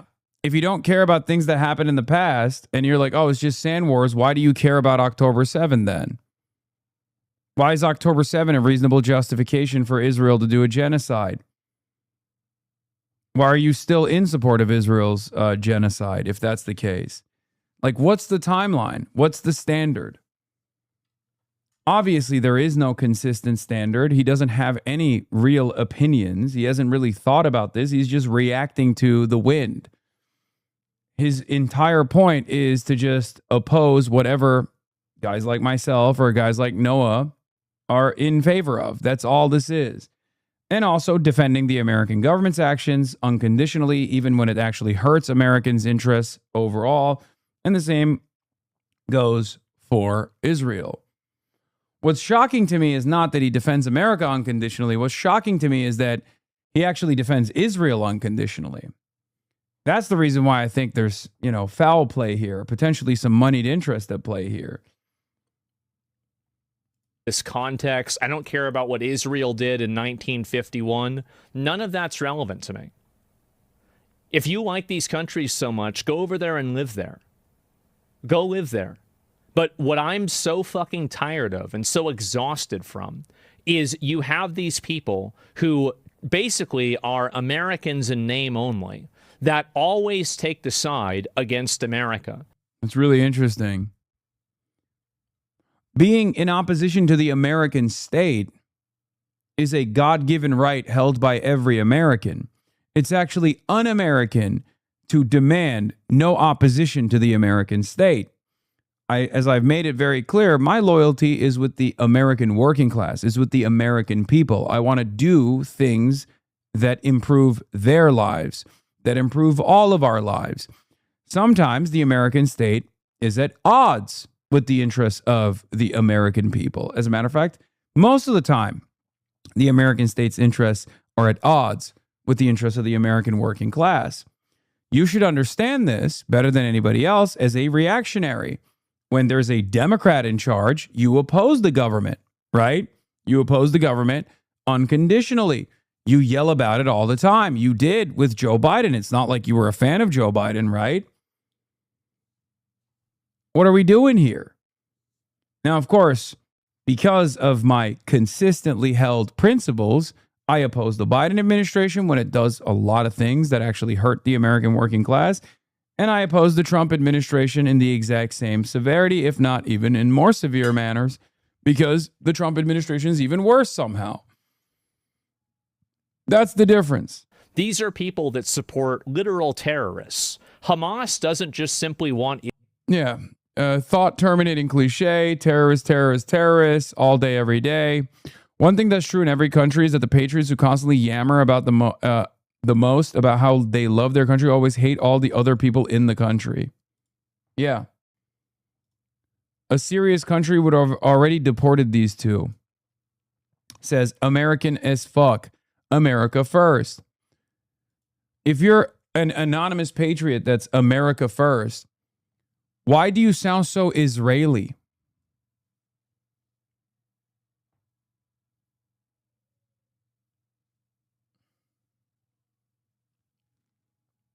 Why is America first so closely associated with Israel first?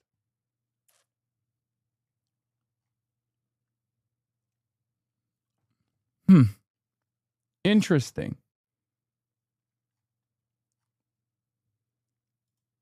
Israel to leave, they want to kill every single Jew in the world. This entire premise that, oh, Hamas are freedom fighters, well, then if they're such great... Yeah, that's also bullshit. The idea that like Hamas wants to kill every single Jew in the world is fucking wrong. It's idiotic. It doesn't even matter. Freedom fighters, then why are the people from Gaza asking for freedom from Hamas? Maybe there's a problem. Dude, this is Israeli propaganda, hook, line, and sinker. Oh my God. Every single Palestinian, including those who actually have reasonable disagreements with Hamas, will always tell you that the number one problem that they're facing, understandably, is the Israeli occupation. Okay?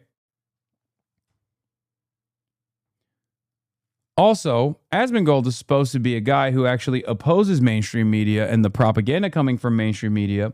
But when mainstream media is doing propaganda straight up out of Tel Aviv, he loves repeating it. Remember when mainstream media was talking about, liberating the Iranian people from the treacherous IRGC? And he was like, oh, we got to liberate the Iranian people. Oh, how quickly he turns around and says, I don't care about these sand wars when it comes to actually, addressing Israel or America's actions. He goes, I don't care about these sand wars. Also, we should liberate the Palestinian people from Hamas. Yeah, liberate them how? By genociding them. And when we talk about that genocide, he goes, I don't really care. Wipe them all out.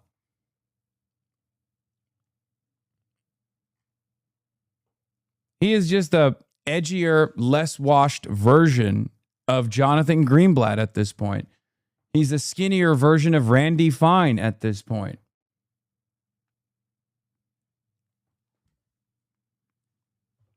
Recently, he called to deport a Muslim American lawyer because she's a foreigner.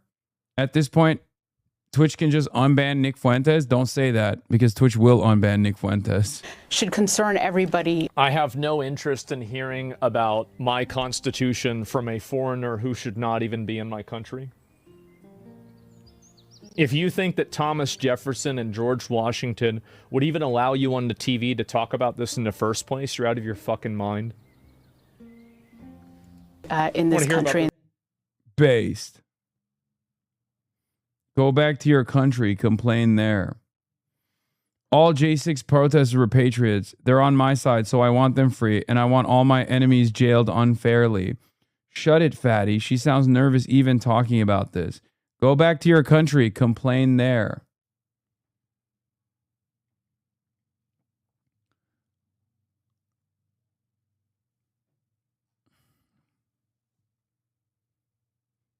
Yeah, Thomas Jefferson would probably get one-shotted by the concept of a television, but In the direction that it is taking us. Yeah, not your country, this country, my country.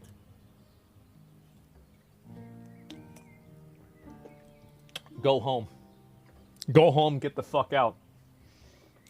That's what I think. please, treason hanging. Trump, a rich man who came to terrorists, wait till they see what a poor man will do to them. My boys would have been dropping bodies a long time ago. America's a melting pot.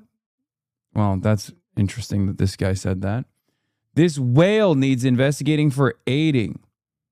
She's lucky she even has a voice. Omegalol. Fatty. I don't want to hear about the Constitution from a hog is what I think. Why is a Muslim legal fund defending terrorists in the USA? Based. I don't think anyone died in the attack, but an officer got shot in the head. Thanks for speaking the truth. Based. Want a blanket, bitch? You look cold. Look fat. Yeah, this is you for or against America. State your position. Yeah, this is it. And I'm very and look how scared they are. Look how terrified they are that this is happening. They can.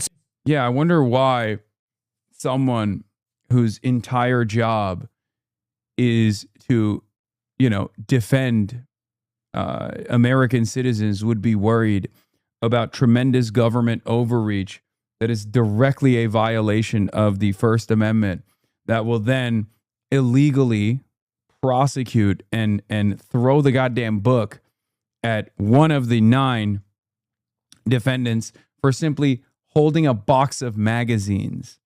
And not like ammunition, I'm talking like actual zines, okay? Zines, like the fucking written literature. One of the 9 people literally got 30 years in prison for that. That should be terrifying to you if you're an actual American citizen and not someone who hates America.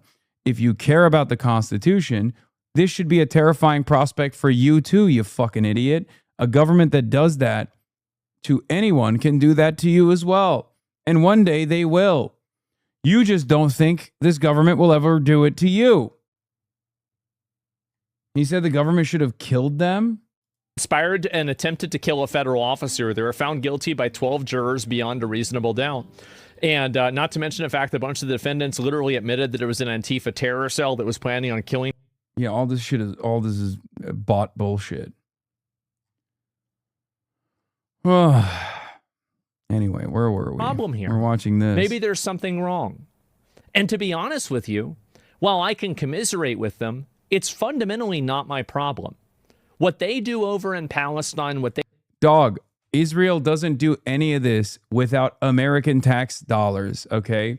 And not only that, but Israel also violates your constitutional laws in the state that you're in, the state of Texas.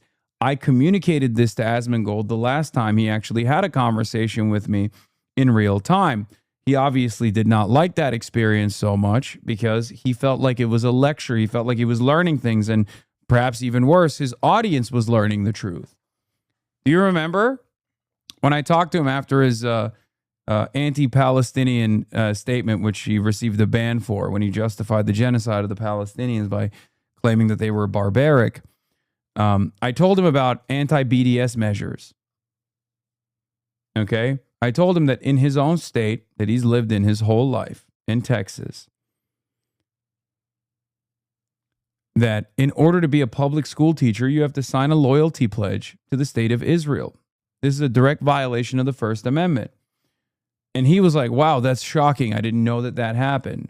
I can't believe it. That's actually something that I oppose. Don't you think that that's significant? That's an American problem. That's not just sand wars happening over there.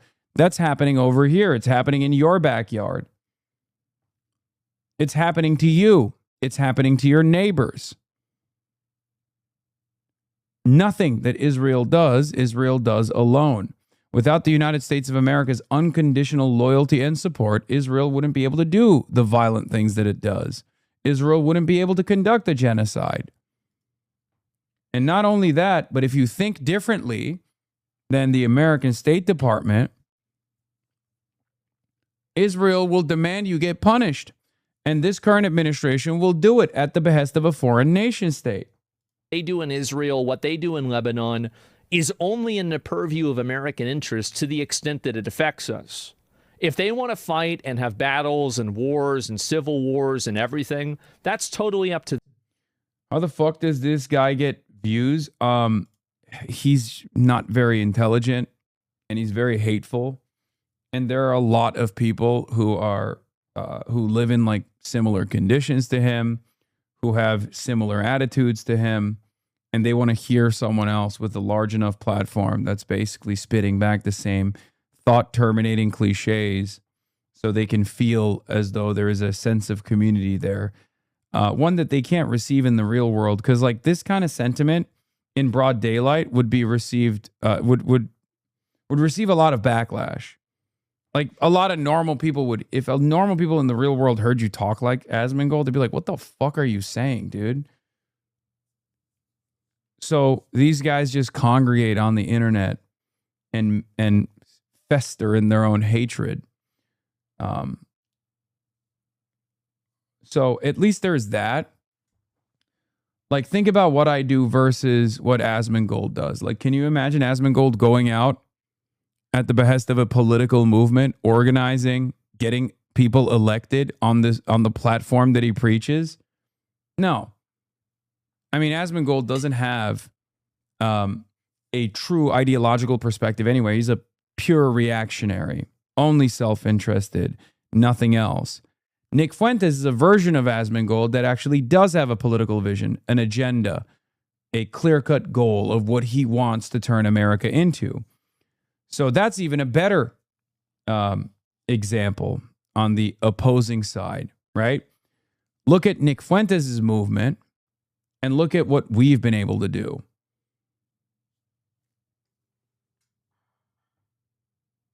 But yeah, at the end of the day, this is Asmongold's audience, right? Okay, guys. A person who says unbelievably hateful things, and then we look back at their point of view and we realize that, you know, there's a reason for all of that sadness. not realizing that watching Asmongold and festering in all that hatred and enmity is probably hurting his chances of recovery. But yeah, bleep rapist. Just followed Hasan so I can call him a, what is this? Censored. Something rapist in 24 hours. I'm stoked, boys. Did you see the fighter jet that got shot down over Iran? The pilot saw alien drone swarm before ejecting. Pentagon released the info yesterday. I always wonder why, like, certain like identifiable silly stories that come out of the Pentagon, like who that's for, and now I'm seeing it in real time. I'm still here, bro. 9 hours. Fuck Islam. Muslims make it dangerous, dumb fuck. Fucking R-word ass cucks. That's it, pussies. Be nice to Muslims so maybe they'll stop raping kids. Make amazing fucking sense. I'm a father and a U.S. Marine, and I'm so depressed I want to kill myself on Father's Day because my family and child hate me. I hate me, but I'd rather watch Zach Rar and die later.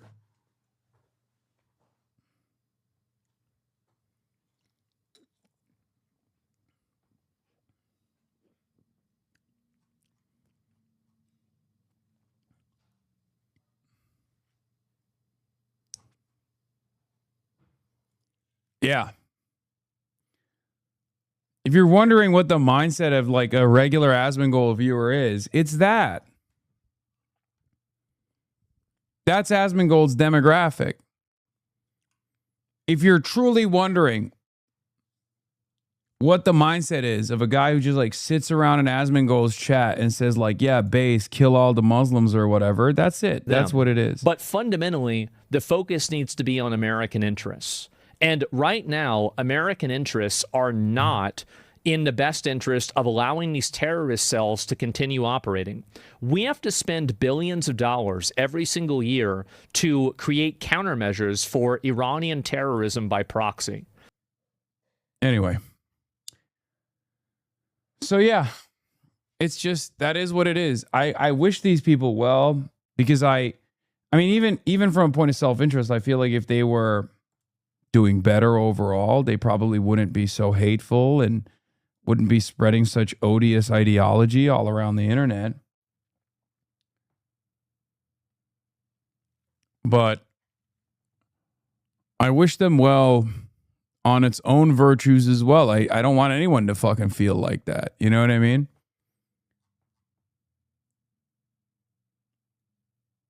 Yeah, here's Asmongold's reaction to teachers signing papers to defend Israel. Family members that are school teachers, you have to sign a piece of paper that says you will never participate in boycotting or demanding sanctions or demanding divestment from the state of Israel. Holy fuck, are you kidding me? Yes. Oh my God. What a joke. I never heard of that. So that's so fucking stupid. So that paired up with the new... I mean, like, no, here's the thing, right? That's fucking terrible. You're totally right. Yeah. That's all, like, I mean, because, yeah. This is why he doesn't want to have a conversation, by the way.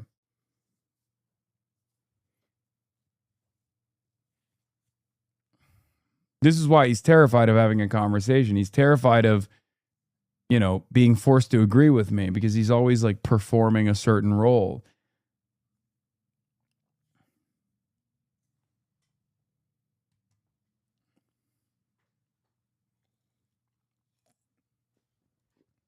Banning congressional stock trading. Yes. Yep. Ending America's war on Iran. And these are easy. Yep. Ending America's embargo on Cuba. Nope. Yep. Ending aid to Israel. Yep. Ending aid to Israel. I don't know about A that. free Palestine. Why?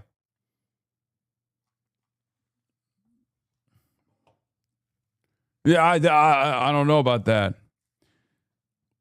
Even his audience is minus 7K. Of course. No thoughts about that? Okay. Sus.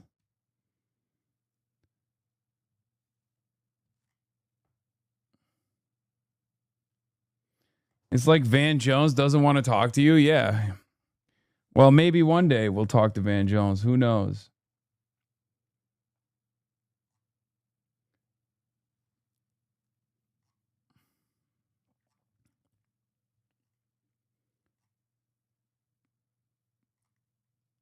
he needs an intervention. I mean, sure, but it's not going to happen. The intervention will come eventually when his audience actually wisens up to what he's doing. Given how much they love his unlimited racist agitprop, they're too busy focusing on how much they hate, just like Asmongold, trans people and whatnot, to recognize how much pro-Israeli propaganda Asmongold engages in.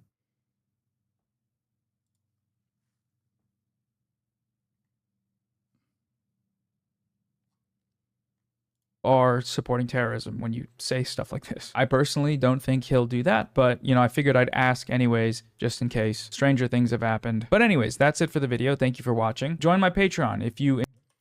Yeah, great video from Noah. Let's see, since recently Asmongold watched it. Now do Hasan. Weird, you don't have one of these with Hasan with the same title name. These guys have nothing. All they have, Base Roach King, Cry Harder, Tankies. Why do you hand Asmongold free wins, sire? All bots. They got nothing. They go, but Hasan. That's it. Pathetic. United States aircraft just struck Iranian missile and drone storage locations and coastal radar sites for violating the ceasefire agreement again. It is very possible that they will never learn. There may come a point when we are no longer able to be reasonable and will be forced militarily to complete the job that we very successfully started. If that happens, the Islamic Republic of Iran will no longer exist. President DJT. James Fishback stream snipe Speed to ask if he's voting for him. Gross. God, he is so fucking clout hungry. It's nasty.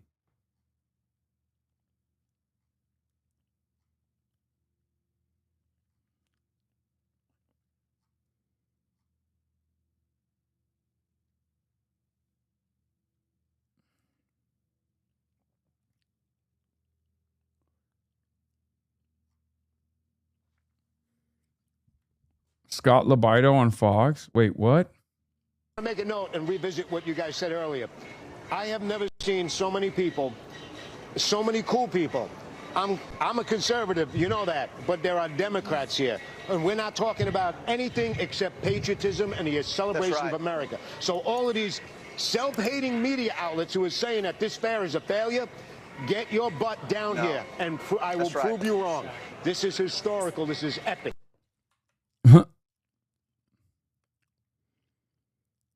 Hey, Scott Lobotomy, more people attended my backyard barbecue. Hey, get your butt down here. There's a lot of people here, but you should get here right now.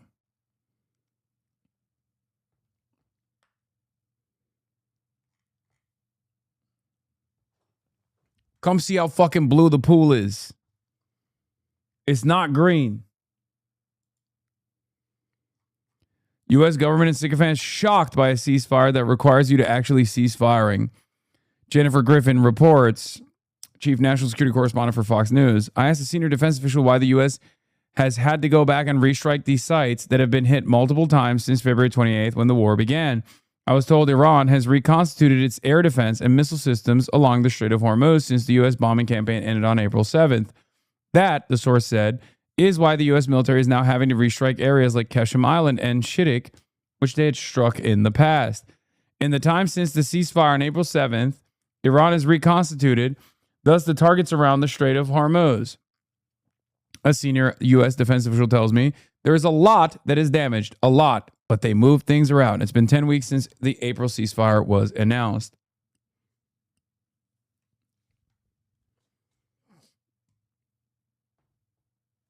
That's crazy.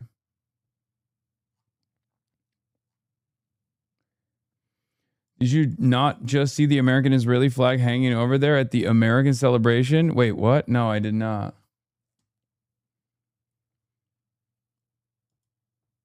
Denver ballot return data updates. 68K Dem plus unaffiliated Dem ballots in, about 15,000 higher than at 2024 at this point. 4 days out as a share of total ballots. The 18 to 39-year-olds is at 26.2%, so up 5% higher than 2024, up 3% higher than in 2022. 65 plus, though, is still at 40.8%. The 18 to 39-year-old block typically surges in the final 2 days, so already being this close or this high is a huge sign. This could be one of the youngest electorates Colorado 1 has ever seen. In the past, the 18 to 39 final jumps were +8 in 2024 and +4 in 2022.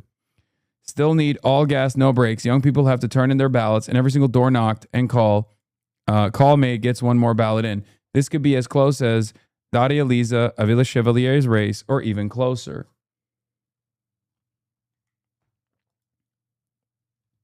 Everybody, hello everybody.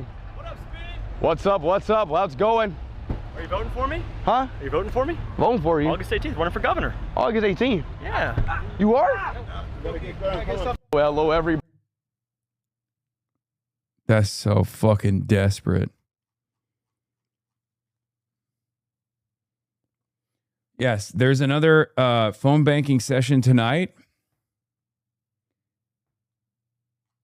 The phone banking chat strat is so OP, lol. Yes, we got to keep doing it. We got to keep smiling and we got to keep dialing. Just got back from canvassing for the DSA City Council candidate in my district after meeting with him at a house party fundraiser last night, and now he's asking me to join his comms team. Thank you for your part in equipping me to message and communicate politically. Hell yeah, new gooch boofing.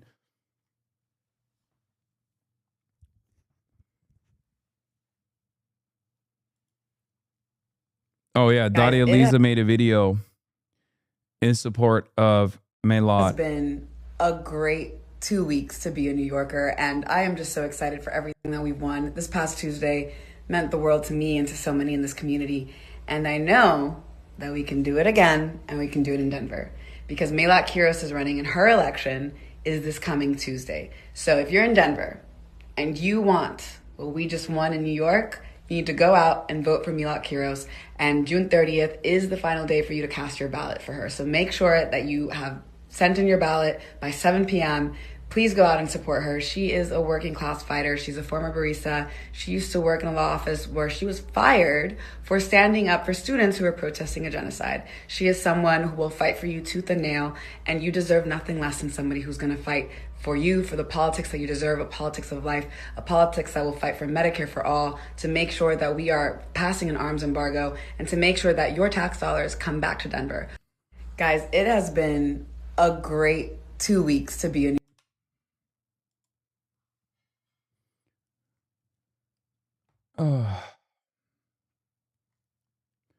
Scared to phone bank? I want to do it. Any advice? You should not be scared to phone bank at all. They literally give you the talking points. It's the easiest way to overcome your social anxiety, or your phone anxiety, rather. What is this? Wait until the people find out who fired Maylot have to call her their representative? Yeah.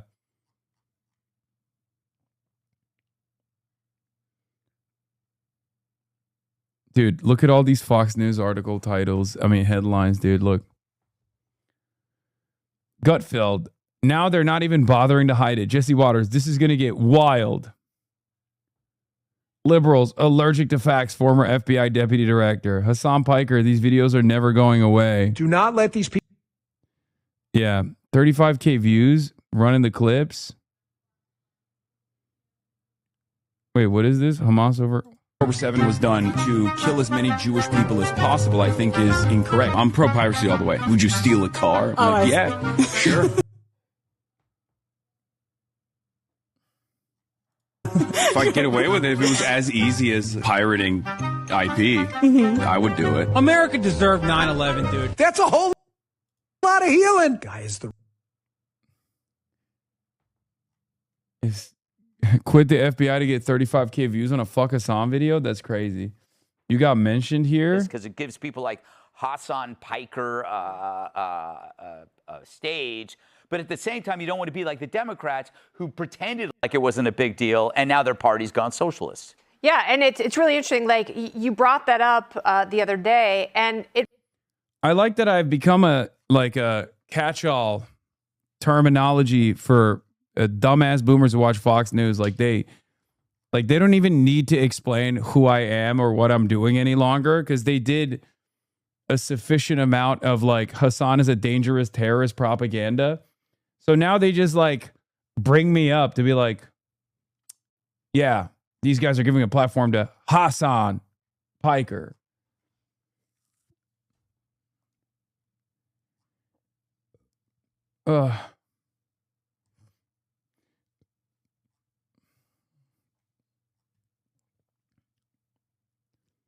You're a nightmare. You've become a meme. I mean, honestly, I'm terrifying fucking some of the most reactionary boomers on the planet. That's not terrifying. That's awesome. I love that. Oh, Haley Stevens apparently is posting her own L's. Let's take a look. She says, Republicans start spending money to prop up Abdul, and now his supporters are attacking my appearance and the way I talk. Democrats behaving this way is why Republicans will keep winning. Grow up.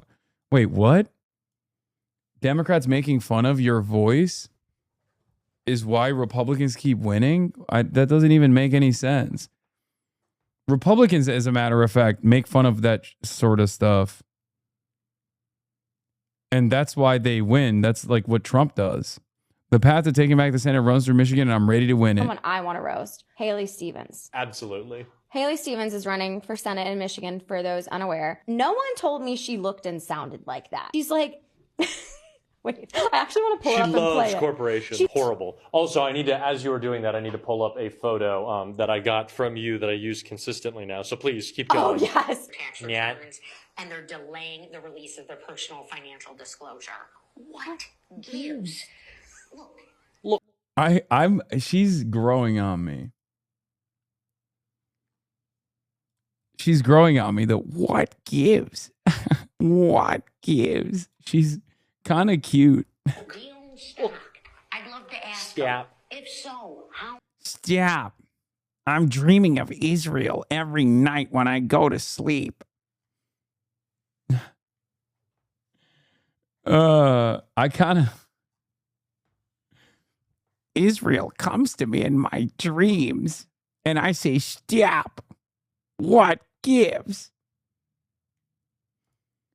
Neera Tanden, for all those old enough to remember the 2020 primary, the media pundit influencer treatment of this race is perfectly distilled down to Biden equals Haley, Sanders equals El Sayed, Warren equals McMorrow. Biden was definitely the uncool one online. Much did you give? Yeah, Biden was a fucking abject failure. Thank you for comparing this mid-white woman. No, dude, I'm not saying... What? Are you implying that I'm attracted to Haley Stevens? I'm just saying it's like she's growing on me because of like a cute, quirky character. If she wasn't so pro-Israel, if she wasn't so pro-Israel, I would say nice things about her too. It's the Midwestern charm, I think. Yeah, it's the Midwestern charm getting to me. Stop. Jesus. I'm sorry, Michigan. You have a terrible accent. Firstly. Apologies to Michigan. It's awful. I've been going, what gives for 24 hours? It's not good. It's my new stim. That's a bad stim. I was about to say bad stim. It's my new It is, but here's the thing about the accent. It's giving... Yeah. What gives? Peter? Peter? I'm like... oh, so you talk like Lois from Family Guy? It's a bad accent, but it feels like she's leaning into it. Why are we not talking about this? It's not good.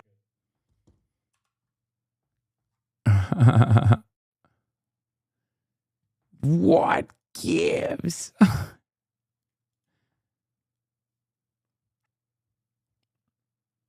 Oh, Gregory Meeks.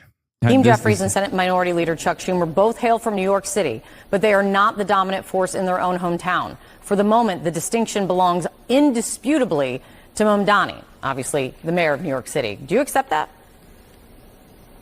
No, I don't. Look, it is a New York City problem that we've got to be focused on, because I think it is clear that when you listen to at least some of the statements that have been made, that they don't want to be a part of the Democratic Party. They want to be... Bro, Gregory Meeks throwing fits again. Bad guy, but undeniable swag. Okay? Grandpa's got fucking swag, dude. I have to reckon with it. Okay? Genuinely swagged out. Crazy style. Divide the Democratic Party. Hakeem Jeffrey.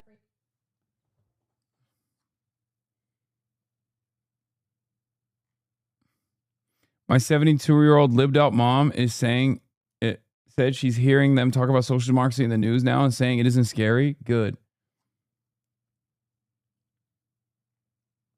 Why is he villain? Why can't BR stalk them for DSA? What?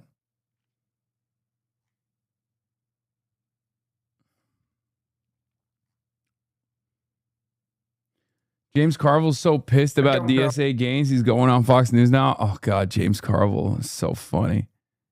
Oh, how people describe themselves at all. That's one thing. How they vote is another. With Jason Crow, we've recruited veterans all across the country. Vote vets. We've been in a lot of seats like that. And these are the kind of Democrats that I want to help and be a part of the same party. I don't have anything in common with Ms. Chevalier, and I really don't want to be in the same party she's in. Okay, leave, bitch. I mean, you haven't been that relevant since the Clinton era anyway, right?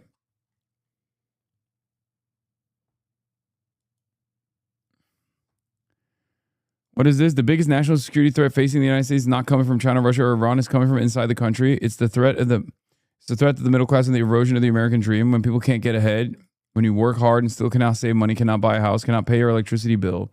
Why does she have to operate like a CIA agent every time? Like, when I hear this from Elisa Slotkin, it makes me feel like she's saying she wants to eradicate threats, both foreign and domestic. It's like, we got to go to the Jiffy Lubes and we got to jail every political dissident. Someone who doesn't look like you or talk like you or pray like you. And what we typically think of as the key to the American dream, that by putting your head down and working hard, eventually it will pay off. It's just not cutting anymore. Like, I don't even disagree with the argument that she's presenting. She's saying that, like, the greatest threat to our united nation is the material struggles that face the working class are facing. I can't even talk. Yeah, I'm the New York Times reported, and I have the quote right here. I'll get to it. She is against pass off all their views. It's funny because he had to suck it up and defend Graham Plattner recently. And now an even more radical challenger comes to mind.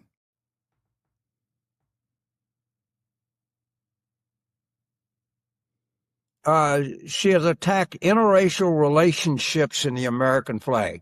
Lady, I ain't in the same party as you. I'm sorry. I just not. And I actually do think it's time for Democrats to talk the S word, schism. I really do. Everybody's always said, no, we're coalition, we're big tent. And there's just some shit that I can't be in the same tent with. And we talk about what Madame was 3 for 3 last night in Manhattan. Madame. They call it the Commie Corridor. Fine. Jason Crow's service pack, vote vets. This is my favorite. This guy always looks like he's sleeping. Oh, this is so awesome. For 11. You wouldn't know Jason Crow exists. Okay, No, you wouldn't. You wouldn't know it. You wouldn't know Abdel Sandberg exists. You wouldn't know. I want to be very specific. I understand the free press for being here because if they nominated David Duke or something like that, we'd be the same way. I understand all that. To the extent I understand. Dog, what do you mean? There's no equivalence between Daria Lisa and David Duke. What the fuck are you talking about? They are on the diametrical opposite side of the political spectrum. You, as a matter of fact, are far closer to David Duke than you are to Daria Lisa, which is why you're complaining. And that's the fucking problem. Okay? And guess what? You're also far closer to David Duke than Daria Lisa is to the actual voters. That's why they voted for her. It's not like they duped people. She didn't run on like a policy platform that she doesn't believe in. She ran on her positions and won on her positions. The Times, because they are the New York Times, so they have to cover, they are the hometown newspaper. But the idea that we must neglect everything else that's going on all. Yeah, immediately run to Fox News to be like, listen, these people now, they're different. They're different. I don't like them. They're that gummit. Dag nabbit, they different to me. I don't like different opinions in the Democrat Party. Okay? Carville was wrong in 2000, 2004, 2008, 2016, 2020, and 2024. I mean, he's consistent. All these other primaries, all the recruits Jason has, all huge, phenomenal successes we've had, and declare that the party is now under the control of the Democratic Socialists of New York City is insane. But and understand, these people do not like Democrats. Not only are they not Democrats, they wish Democrats poorly. So I just cannot. Yeah, they don't like Democrats. That's why they run as Democrats. And they wish Democrats poorly. That's why they try to get the rest of the Democratic Party to abide by a much more popular agenda that actually encompasses a far greater number of people than what has led Democrats to lose to Donald Trump twice. Yeah, that's what it is.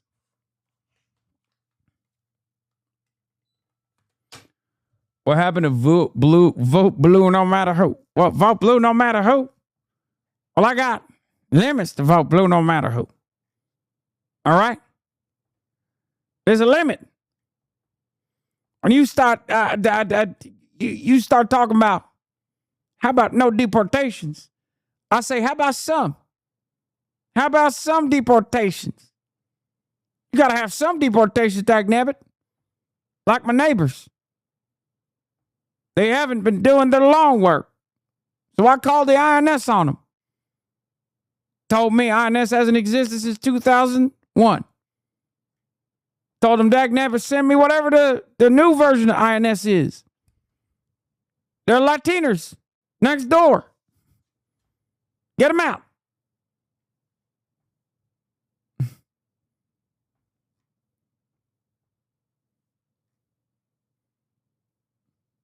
Here's you reacting to the clip of James Carville and a dead guy. Really see it because you just go to Soho and Upper East Side and the West Side, or Midtown or whatever. Okay, great. I do go through neighborhoods all over New York, and I can't tell you how many of these grocery stores they are. I think they call them bodegas. They're literally on every block. I don't even understand what he's talking about. Is he talking about maybe expanding food pantries? I don't know. Come on, Jeff.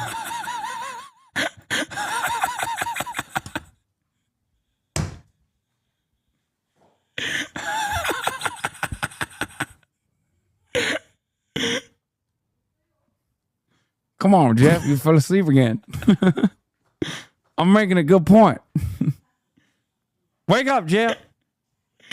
The chatter that linked me this video said, here's James Carville talking to a dead guy.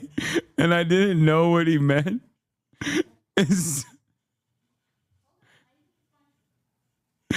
Until the big reveal.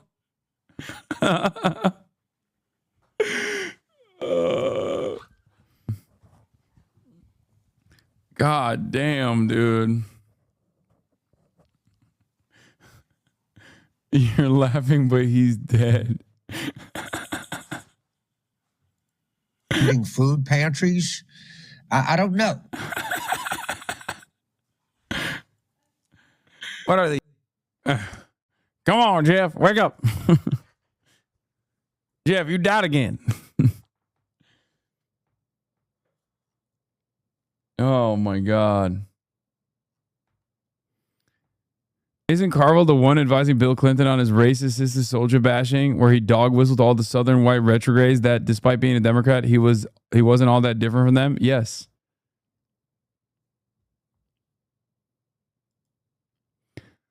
Worth noting, as a Grand Planner defender myself, James Carville was singing his praise a couple weeks ago, but is horrified by Daria Lisa, even though they're both running on essentially the same platforms. Yeah, except Daria Lisa doesn't have a Nazi tattoo. Maybe there's a way, Or had. that you can say to, I guess Mondami is the leader of it, is, you insist that, try to insist that the people that run under your banner run as a democratic socialist and don't use the Democratic Party as your guideline, and let's negotiate the terms of a schism here. Maybe we can part under some kind of advantageous terms for both of us. But I'm done. I'm not. Oh. That fucking political party. I am totally comfortable in a political party that spends time questioning the policies of the government of Israel. In fact, I'm enthusiastic about that. I don't want to be in a political party that denies the right of the state of Israel to exist. That's just not. I just can't do that.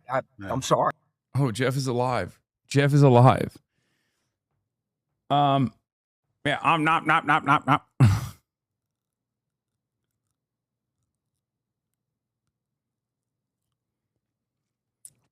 It's cool. 10 years ago, he wouldn't have been comfortable being in a political party that even wants to criticize the state of Israel.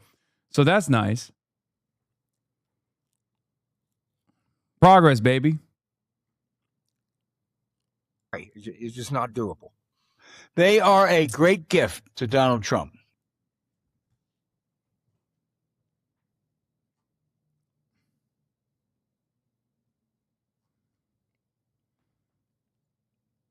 Jeff has Pixar features. The fuck? Anyway, what is this? Ossoff? Let's see how John Ossoff is messaging. Bro, this motherfucker is doing rallies and aura farming non-stop, okay? I don't know if you saw the mess in Washington last week.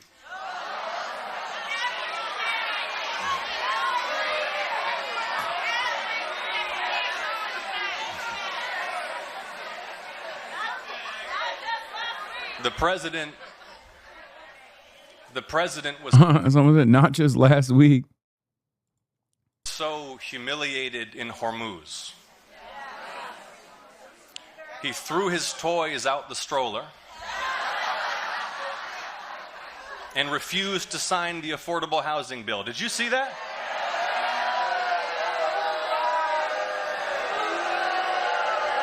But wait, that's after he gave some felon donor a no-bid contract for the reflecting pool and it filled up with algae, which for some reason required the deployment of the National Guard. And then because of his war and his tariffs, inflation rose to over 4%. He promised to bring down prices on day one. Do you remember that? Do y'all know what today is? Today is day 524, and groceries, rent, and health care are at their all-time highs in American history.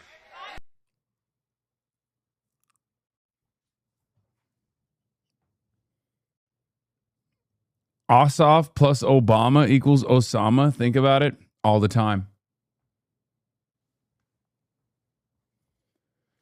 Oh, we can't be living out to this. I'm not living out to it.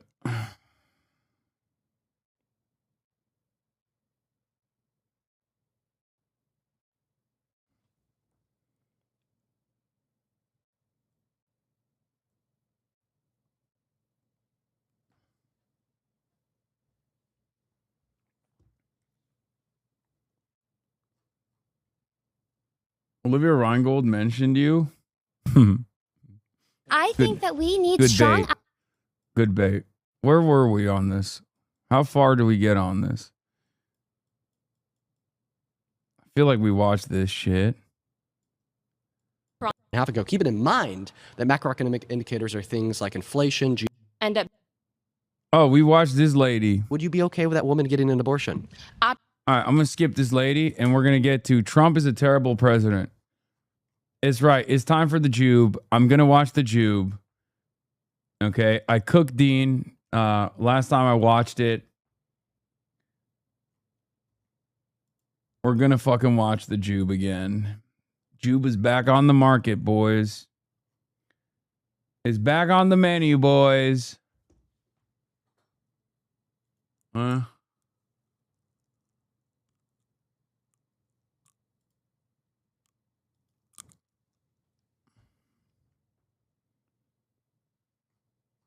Trump is a terrible president. All right, if you want to debate this claim, get to the chair in 3, 2, 1. Hi. Hi, welcome back. Yeah. I don't know, let's see. Donald Trump is a terrible president because he slept his way to the top. No, I actually think that. Remember that? That was Well, brutal. Hey, listen, floor's he didn't yours. do that, Why so- do you support Trump? I think that he's obviously done a lot of things. I can't say he's a perfect person, but I do think he has done things to benefit us. What is one macroeconomic indicator that's better off today than it was a year and a half ago under Biden? Closing the borders. So that's not a macroeconomic indicator. Yeah, a it is. macroeconomic indicator would be something like GDP growth, unemployment, inflation, jobs reports. And by definition, a macroeconomic indicator is just simply a gauge that we could use to determine the health of the economy overall. So Yes, once again, absolutely. speaking about GDP growth, inflation, like wages, Well, so on and health so of forth. the economy, if I can dive into that. One indicator that's better off today than it was a year and a half ago under Biden. The amount of drug use and fentanyl in society has gone down Okay. miraculously because he has That's- closed the border and illegal drugs are no longer allowed to. Oh my God. I hope Dean knows what actually took place here because this is fucking bullshit. This is one of the things that actually annoys me to no end. It annoys me for multiple reasons. Do you know who is responsible for fentanyl overdoses going down? It was not Donald Trump. It was Joe Biden. It was mass availability of Narcan and safe needle injection sites that and numerous other harm reduction initiatives that the Biden administration implemented while they were in charge. And for the first time in American history in the last couple of decades, overdose deaths went down in the last year of the Brandon regime. The reason why I'm annoyed by this is because the Brandon regime, partially because it was led by Brandon, who was a decrepit old man and not a very good communicator of some of the W's that he should have been fucking proudly disseminating, and partially because they were so fucking scared to talk about these sorts of initiatives because they were worried that the Republicans kept hammering them on, oh, you're giving crackheads more crack, refused to even stand on that W. Unbelievable. I was one of the, I think it was me and Majority Report were the only two outlets that covered fentanyl overdose deaths and opioid overdose deaths going down in 2024. Or not 2024. 2024. Last year of his regime. Isn't that fucking crazy?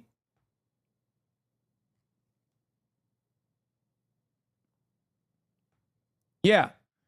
It decreased for the first time under the Brandon regime.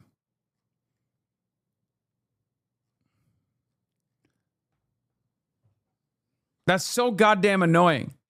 Come in. You understand the question I'm asking you? Yeah, I do. And I'm answering it. So the amount of people that use drugs in society could, of course, influence macroeconomic variables. Like if everybody was drugged up all the time, nobody could go to work, right? So therefore, the macroeconomic indicator of unemployment would be really high. Okay, so it's not directly the macroeconomic indicator, but rather it's an influence of the indicators. So directly, what is one macroeconomic indicator that's better off today than it was a year and a half ago? Keep it in mind that macroeconomic indicators are things like inflation, GDP growth, wage growth, real median wages, unemployment, job reports, so on and so forth.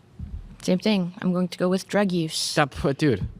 Okay. Dude, I'm a Listen. girl. So what macroeconomic indicators did drug use influence? Are you saying that now we have can a lower go with level of another thing unemployment about the because of border. that? By closing the border and not allowing illegal people in here, giving me and so many other people job opportunities that they weren't allowed to have before because companies were employing illegal immigrants, just like the weed farm in California that Newsom was directly supporting.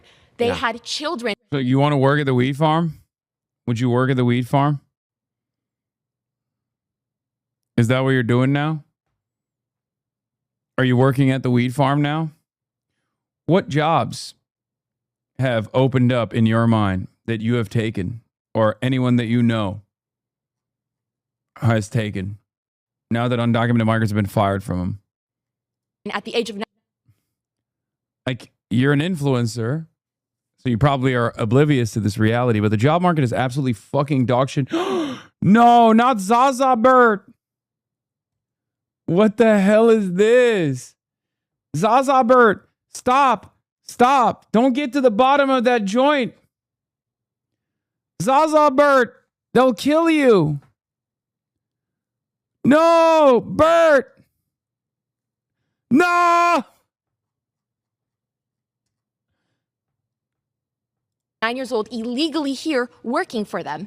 Those people are no longer allowed here, giving job opportunities to others. That is benefiting the economy, period. So is that why we added the lowest amount of jobs to the economy in 20 years, ignoring recessions last year under Trump? Is that why we have the highest level of unemployment since the pandemic? Is it not opening opportunity? Yeah, it's not. The reason why mass deportation... It is, actually. It is. The reason why mass deportation doesn't open up job opportunity in America is very simple. Because ultimately, undocumented immigrants as a demographic are very economically productive. They pay over $100 billion in taxes and per those year jobs on the are federal, now state, and open for local real level. Americans And they to pay have. in $1.1 through $1.7 trillion to the GDP They annually. don't. And according... They actually don't. Have you ever met an illegal immigrant that pays taxes? I'm sure you haven't. So my source is the IRS. Do you think the IRS is lying? Absolutely. I'm sure they can.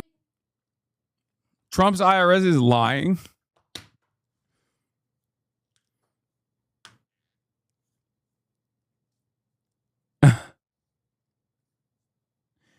Dude, these people live in a totally separate reality. It's kind of crazy.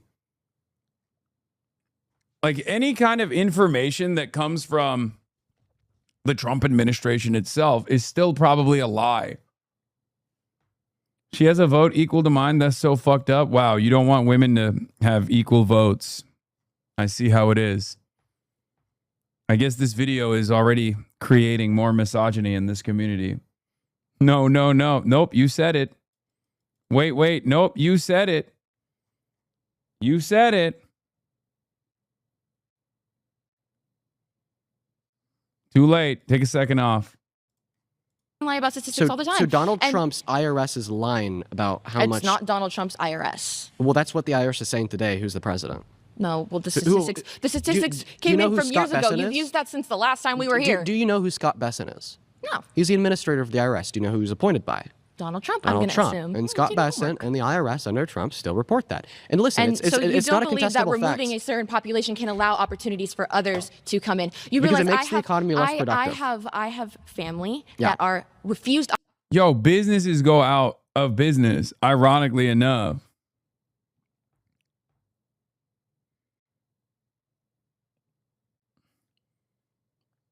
Like, it actually has a downward, it actually has a negative effect on the economy when you just mass fire some of the more productive parts of the labor force. You're not opening up job opportunities. You're crippling entire businesses that are all interconnected.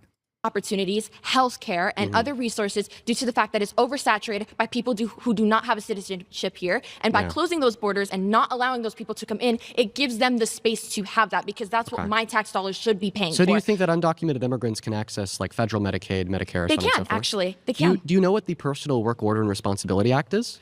I actually know that they can, because I Do have you know family what the members Personal Work Order that and can perfectly walk Responsibility in Act? and they can get checked. Wait, she has undocumented family members? I'm sorry, what? What the fuck is happening, bro? Yo, this happens way more frequently than you would think.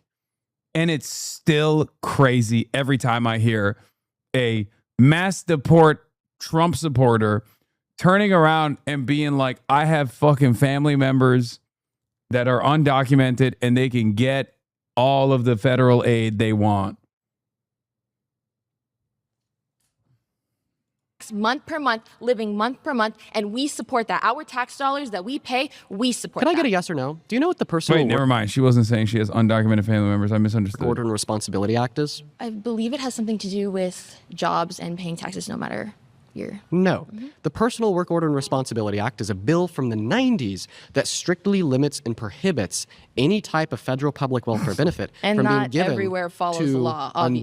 undocumented Here in California, we immigrants. I'm going to continue to speak. There was one slight addendum to this with Obama's EMTALA, which just says that undocumented immigrants can get life-saving emergency care if they need it. But the point is, when you suggest that undocumented immigrants are reliant on these federal systems of benefit, And they are. anyway, They from are. Medicaid to Medicare to Section 8 to food stamps, they're not. It is They literally are. They illegal for them to absolutely collect are. those benefits. And they do anyways because listen, states like by- California allow it. Doors open. We pay for it. You're I believe. confused. No, I'm not What you're confused. confused I know about exactly, is a difference between exactly what I'm talking limited state-level benefits and federal benefits. So you're right. But it still happens on some level. Can you acknowledge that? In 10 of our 50 states, undocumented immigrants have the limited ability to collect But social safety nets. that still is an ability, and, And my that- tax and that's dollars fine. in California are paying for it. Yes. Well, actually, can their we agree on tax that? dollars pay for Absolutely. it because they pay $100 billion per my year in tax taxes, dollars and they pay for subsidize it. you. And people like my brother with disability that Yeah. truly need those things are being cut. They're completely different They're systems. being absolutely not. Yeah, they are. Nope. What's Medi-Cal? Medi-Cal, my brother gets Medi-Cal, and they also get No, Medi-Cal. it's specifically yes, a they system do. of benefit for undocumented immigrants that no longer my exists. brother Your literally brother's- just got something in the mail your that brother's- says for Medi-Cal. Your brother's on Medicaid.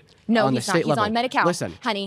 the point that I'm trying to make here. I'm filing for a conservatorship for my So brother. I would the- know exactly the- what he gets. the point that I'm and trying it to is make here- getting cut day by day because of the oversaturation and the overpopulation of people we don't even know exist. Okay, and I'll we wait are for you to paying finish. for them. Okay. So do we not acknowledge that by closing the borders, like I'm going to go back to my point, just like you like to do with everybody else, I'm going to go back to my point that by cutting that population off and allowing more space for opportunity for Americans would benefit the economy. So you're saying that you pay for the benefits of undocumented immigrants when they're paying over $100 billion per year in taxes on the federal, state, and local level. Well, guess what? They're paying for their own benefits in the 10 limited states that give them. In No, they're fact, do their jobs. I mean, this is just anti-intellectualist propaganda. That's what the IRS says. That's what the Cato Institute, who's ran by libertarians, which is right-leaning, that's says. disgusting for you to say. Okay, we I have to think it's pause there. We have to disgusting for pause you to be there. hating You've on been other voted ones. out. Hater. All right. If you want to be the next debater, get to the chair in 3, 2, 1. Hi, nice to meet you. Mari Hi, Carmen Berman. ma'am. It's nice to meet you. Nice to meet you too. I want to talk to you about my point of view as a Mexican American Jewish. I'm not saying Trump is perfect, but I'm saying the reason I vote for him and I would vote.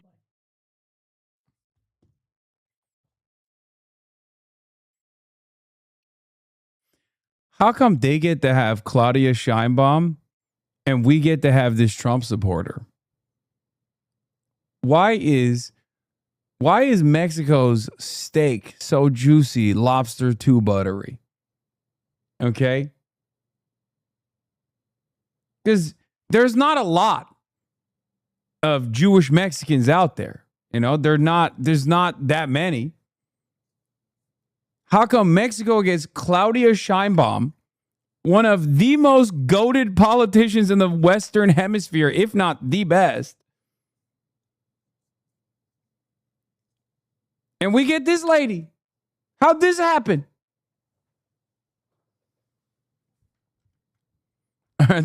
They're not sending their best. Check logs, very important. No.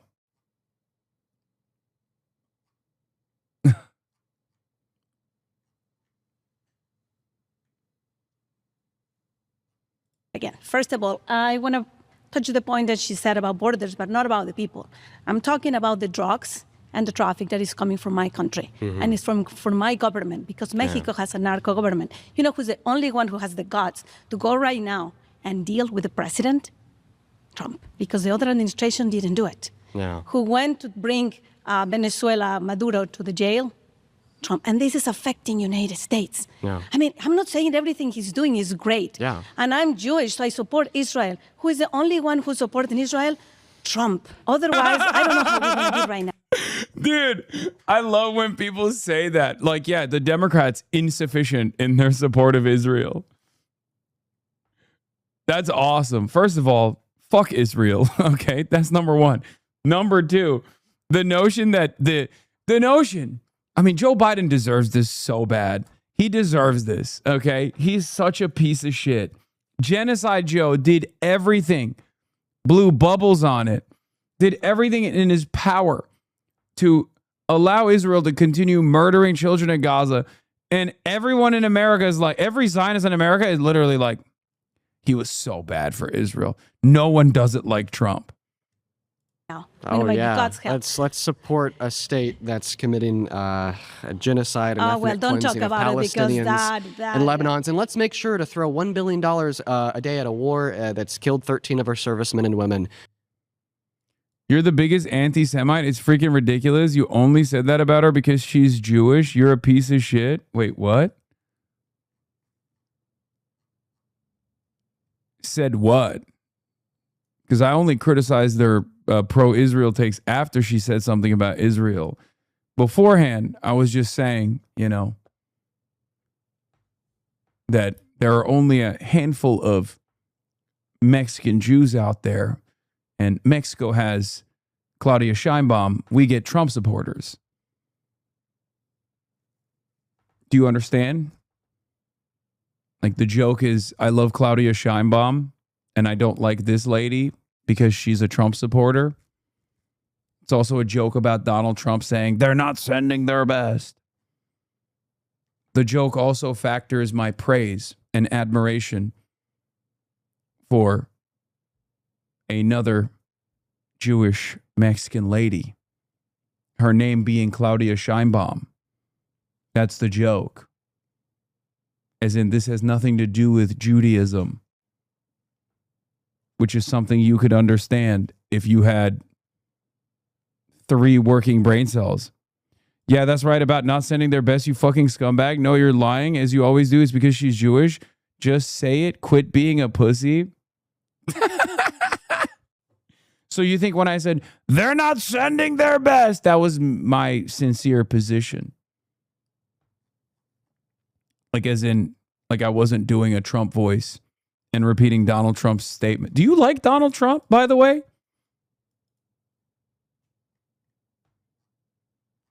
Do you think that lady came from Israel? Or do you think that lady came from Mexico? What do we think?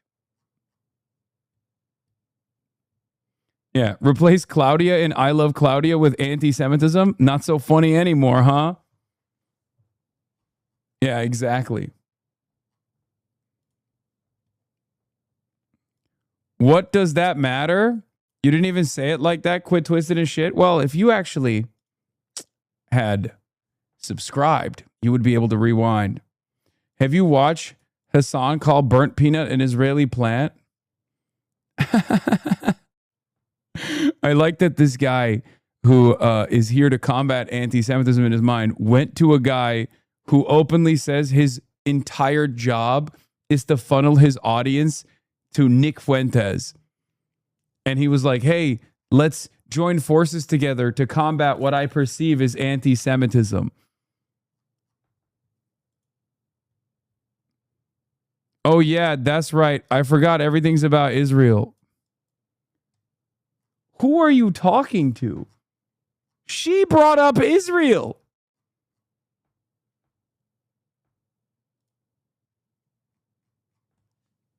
When will you start streaming on YouTube? It's so much better. Viewers can rewind. It's the best feature. Also, I can't listen while in my car because Twitch. It's imperative that you fix this immediately. I'll never understand why these people, how there are people that actually watch us on. His stupid laugh is so infuriating. Not to mention his take on anything.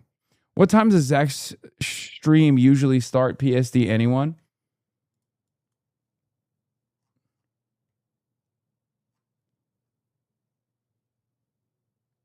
It's not fair of you to like Claudia because that 100% undermines this dumb fuck chatter's point, and that's not fair. It's totally unacceptable for you to undermine his point of assuming that I have blind hatred of Jewish people with factual praise of a Jewish socialist in Mexico. Do better, please. Yeah, I know. He's like, please just say you hate Jews. Just say it so I can feel comfortable, because in my mind, I've made it up that like everyone that must hate Israel must also hate Jews.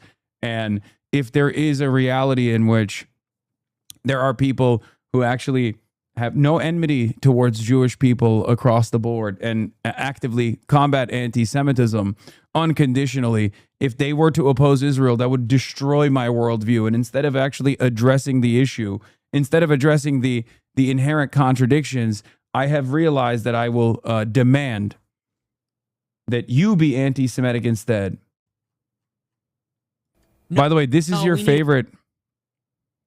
This is your favorite content creator, Asmongold. Asmongold fully agrees with Nick Fuentes. He also speaks about his role as a warlock for the movement. No.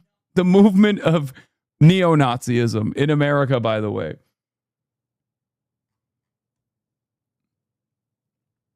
Oh, we need a brilliant white man. We need a brilliant, handsome white man to point the way, dark triad, to point the way, dark horse candidate that's going to be America first, right wing. They don't need to be some like trad. You don't need to be like a Catholic integralist necessarily. Obviously, you know, people who defend Israel are pretty fucking stupid. But I never thought that you'd be so stupid that you would think that this guy is actually invested in defending Jews in any way, shape, or form.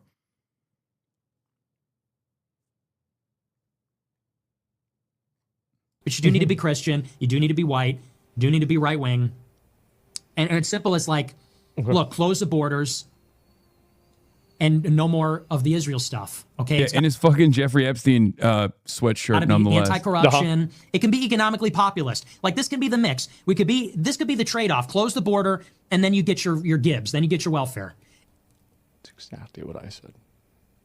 This is exactly what I have said every single time, over and over. What happened? Why'd you stop talking? And then you get your Gibbs. Then you get your welfare. Economic populism, closed borders, tough on crime, restrained foreign policy, anti-corruption.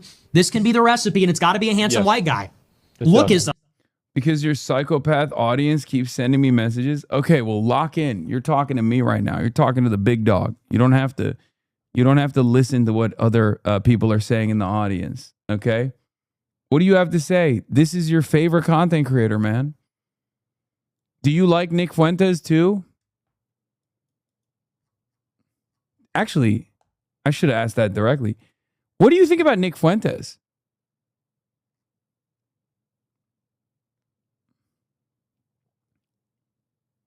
No, I don't watch Nick. Well, what do you know about Nick Fuentes then?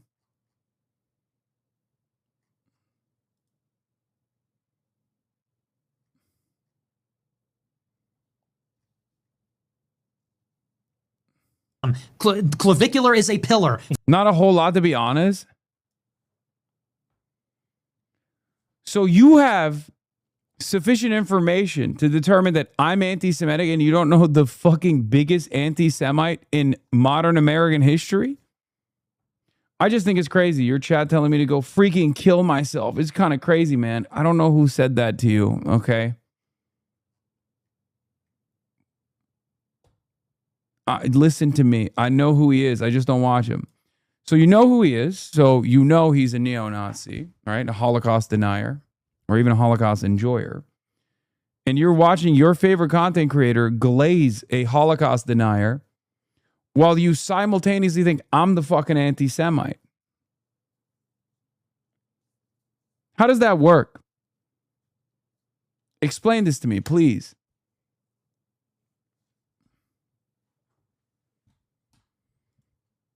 How does that work? Fuentes is a pillar. There are many pillars. There are many pillars that are going to build this edifice. Lookism is unironically one of them. It's absolutely true, by the way. It is.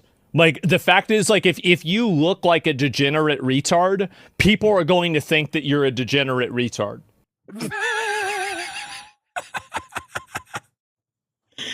Bro, Asmongold saying that is so funny because you replace Israel when you're talking about Jewish, you do it daily. And I don't want you very often. I've only been in chat for like 6 minutes.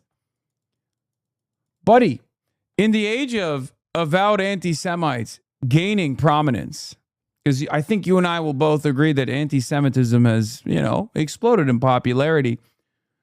Why would I feel the need to shelter my opinion, to hide my opinion? No, my opinion is just on Israel. That's it. You're currently watching a guy who very openly says it's the Jews, as a matter of fact. And you're Better yet, watching another guy who defends the guy who says it's the Jews. I don't, because I don't believe it. Not only do I not believe it, I actively fight back against this kind of attitude, this kind of lie, this kind of conspiratorial thinking.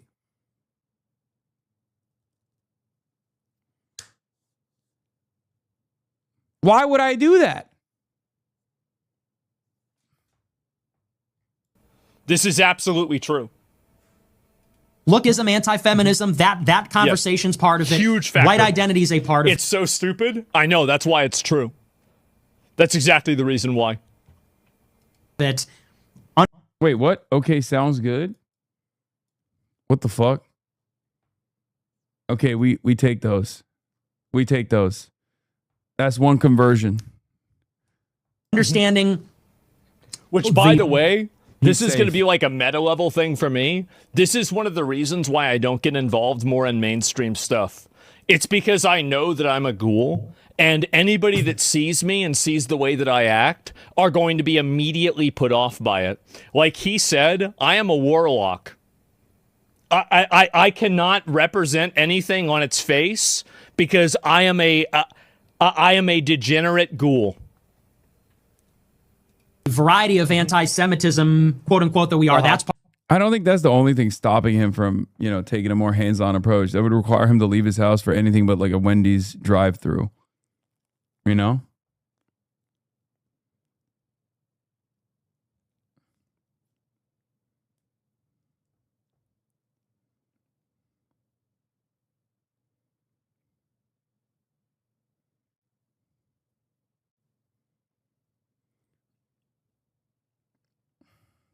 part of it.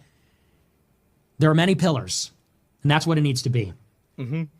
Well, yeah, I can work from the shadows, but I can never represent any sort of a movement because of the way that I look, I think people see the way that somebody like me looks, and then they are immediately like, you know what? I assumed Hassan was a piece of shit for a long time, but the first video I watched on his YouTube channel changed that for me. Hell yeah. Well, thank you for being open-minded.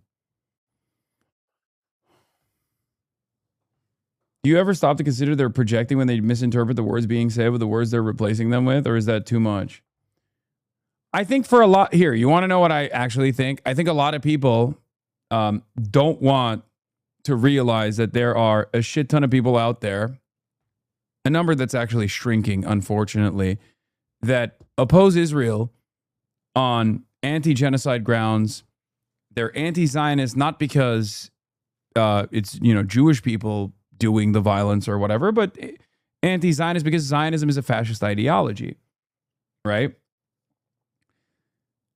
And for these guys, in many instances, they've designed this world where, like, no, I'm progressive. I'm a progressive person, right? So when they actually encounter another progressive person who criticizes Israel, that is so profoundly important in their development, where they believe that if Israel ceases to exist, that, like, another Holocaust will happen, or a litany of other hysterical opinions like that, that they can't comprehend that someone could have a consistent moral position on this issue. So they just assume it's coming from a place of anti-Semitism, hidden anti-Semitism. Okay? Oh, this person must hate Israel because he hates Jews and he's just substituting Jews for Israel. They can't even think of a world where someone just simply doesn't believe that Israel means Jews because they believe it. And you know who else believes it? The neo-Nazis, ironically enough.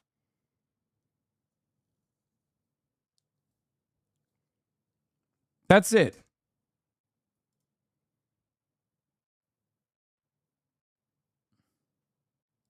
That's it. For a lot of people, it's social conditioning. That's why it was important for me to show you guys, like, Israelism, the documentary, and have Simone Zimmerman on to talk about her own journey from being an advocate for Israel to becoming a loud and proud anti-Zionist. There's also a separate reason as to why many of these outlets, many of these mainstream outlets, rarely ever, if at all, hear from anti-Zionist Jews.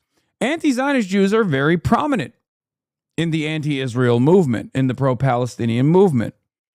And yet, CNN never has them on. New York Times rarely gives them the time of day. None of the mainstream outlets regularly cover anti-Zionist Jews and their perspective, especially in comparison to covering the perspective of Zionist Jews. Because anti-Zionist Jews, for the simple-minded Americans, is the easiest way to comprehend that this has nothing to do with Judaism at all. Israel and Judaism are totally separate things.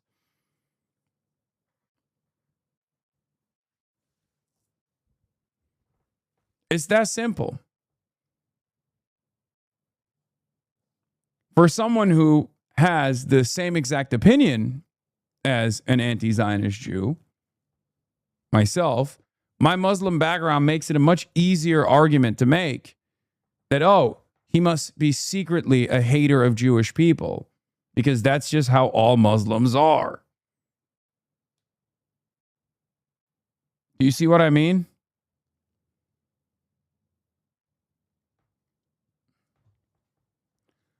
That way you can carry on this idea that, like, all Jews are in favor of Israel, as long as you don't, show Jews who are not in favor of Israel.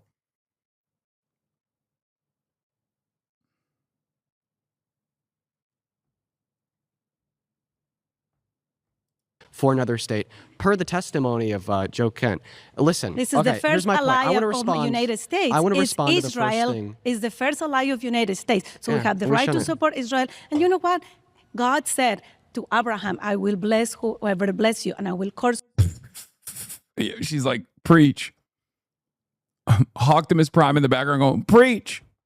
Whoever curse you. Yeah. If you want to be blessed, and this country needs to be blessed, needs to bless Israel first. Every single country has been, every single country who has been cursed Israel is, look how they are right now. This is religious psychosis. It's not religious. It's genuinely Wait, religious. what do you mean it's not religious? You literally just said the Bible.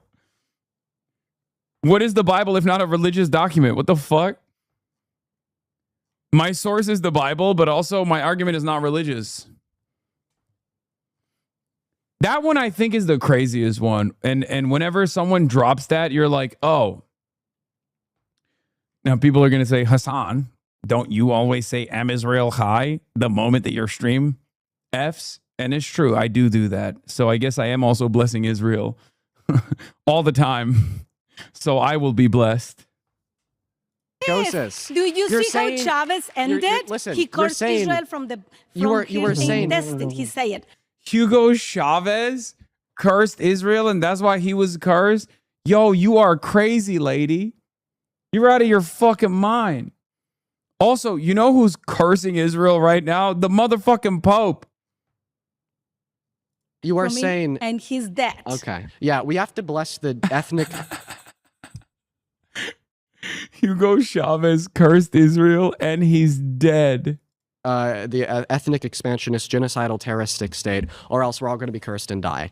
I want to respond to the first couple claims that you made, specifically on topic with I'm going to be honest, like, he's kind of going beast mode on Israel a little bit. Okay, Dean. Venezuela and the border. So who brings in 70 to 80% of the drugs into this country per the Homeland Border Mexico, Security? Colombia, Venezuela. Who is bringing them? Yeah. Who is... No, it's not. It's American citizens, and he just laid a trap. He knows the facts. Actually, it's American citizens. I do that all the time, too. Woke Spider-Man is correct on this one. Supporting them is Mexican country, and I'm sorry to say it. I love my country, but my government is... Okay, disgusting. I'll respond. Thank you. Thank you for your response. So 70% of the drugs sold in America, brought into America, are brought in by citizens. Why do I bring this up? Because when we say that undocumented immigrants are the issue, they're the people that are just bringing all these drugs. Yeah, it's actually 84%, by the way. It's not 70, but that's fine. That's fine. We'll let them have it. Across the border, then they come here to like women and kidnap children and commit all these heinous violent crimes, is nothing more than the demonization of a demographic that's actually very beneficial to this country. I never said all the undocumented people are the one who bringing but that's what Trump has to said. Become citizens. And that's why you shouldn't support Trump. I'm not telling you he's doing everything perfect. I never say that. I'm talking about the borders that we have more than 2,000 miles border with Mexico, And that's where they came the drugs, and that's where they came this trafficking. Yeah, 90% of all drugs actually that are apprehended at the border come through regular points of entry. It's only around 10% of drugs that are actually caught in regular border crossings. It also doesn't make logistical sense. What do you think is easier, to shove a bunch of drugs into the cars, like a chopped up car of an American citizen that's probably less likely to be stopped by Border Patrol, or to shove it in the fucking stuffings in the socks of a bunch of random abuelas crossing the border under treacherous conditions? Obviously, it's the fucking first thing, right? That's why it's the most common way that people transport drugs over the border. It's so stupid. The argument that it's like all the drugs are coming through, illegal entries is so idiotic. Listen, People I actually trafficking through legal ports of and entry for the most part. that are killing our people in the streets right now. So once again, a vast majority of the drugs brought across the border are brought in by citizens through legal ports of entry. And my Tito was undocumented and he got amnesty under Reagan, is now a Trump supporter. He's also in the closet and most of the family knows. It bricks me. That's awesome. When I give you an explanation for this, it's going to make sense to you, because think about it. Okay, when a citizen is coming in through a legal port of entry, okay, well, nobody just has the innate right per the state to pull them over, scrutinize them, check every nook and cranny of their vehicle. No, they should. Because of our Constitution. They should. But when they identify an undocumented immigrant, well, they already have an individual who's culpable of breaking federal law. So then they have all the rights in the world to detain them, arrest them, if they need to pat them down or check their vehicle. And that's why a lot of the drugs that come into this country will come in with citizens. But I think my larger point here is, I don't think that Donald Trump has secured the border. I think that the reason why we've seen such a drastic decline in undocumented entry has nothing to do with proactive long-term border policy, but rather to do with fascism and human rights abuse. There are people in this country that are getting illegally deported and then tortured in places like SCOTUS. Executive Order number 14160 attempted to unconstitutionally reclassify citizens as undocumented immigrants to be lined up and deported by the DHS, where we're watching people like Alex Preddy get murdered in broad daylight by ICE agents. I want to answer to you before you continue. You're talking about legal and deportation. I used to be a foster care liaison. When all these kids in cages, that was not true. I was there. They called us for an emergency meeting looking for families to support these kids. Meanwhile, they were reunified with their families. Reunification with their families. Yes, it was not true that was in cages. That was just the media, what they wanted to portray. So is your argument that Executive Order number 14160 doesn't even exist? What I'm saying is the media wants to say what they want to say because they have already, But this isn't coming from the media. It's coming from the White House You've been voted website. out. All right. All right, if you want to be the next debater, please get to the chair in 3, 2, 1. Love the idea that Jank has a dual key lock nuclear football briefcase somewhere with the necessary documents to deploy a Zoran presidency. Wait, what? Why? The history of the world might change forever if Cenk Uygur decides to share a secret legal case that somehow suspends the Constitution and makes it so you can run for president without being born in the country. Wait, what? Uygur would not meet the constitutional requirements to serve as a U.S. president under Article 2, Section 1 of the U.S. Constitution. He's a naturalized U.S. citizen. That is to say, he became a citizen after his birth. Not being a citizen at his birth precludes him from being considered a natural-born U.S. citizen, which is a requisite for presidential eligibility. Uygur has claimed his eligibility, citing a 2006 UIC law review paper per law school graduate on a 1964 case entitled Schneider v. Rusk. He claims that he has a slam-dunk legal case. He actually did manage to get on the ballot in a few states, so the dream of voting for Zoran for president might not be dead.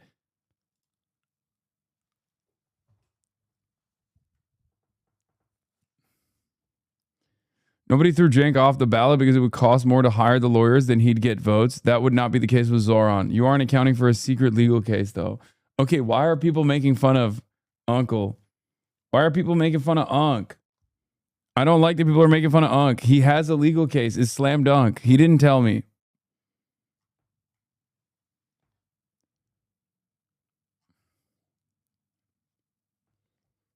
Leave Unc alone. They made fun of you too at Ingermentum. Yeah, I know. He said, hold up. Have I not been loud enough that his homeland is New Jersey? It's the age thing. I didn't know he was so Unc. Oh my God, bro. Come on, dude. I didn't know he was so Unc.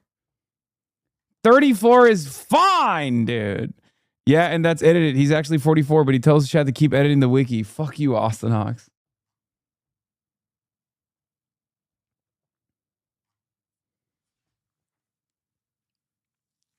Yeah, I'm an old ass. Technically, I am eligible to run for president in this upcoming election. It's true. We need you to find the codes.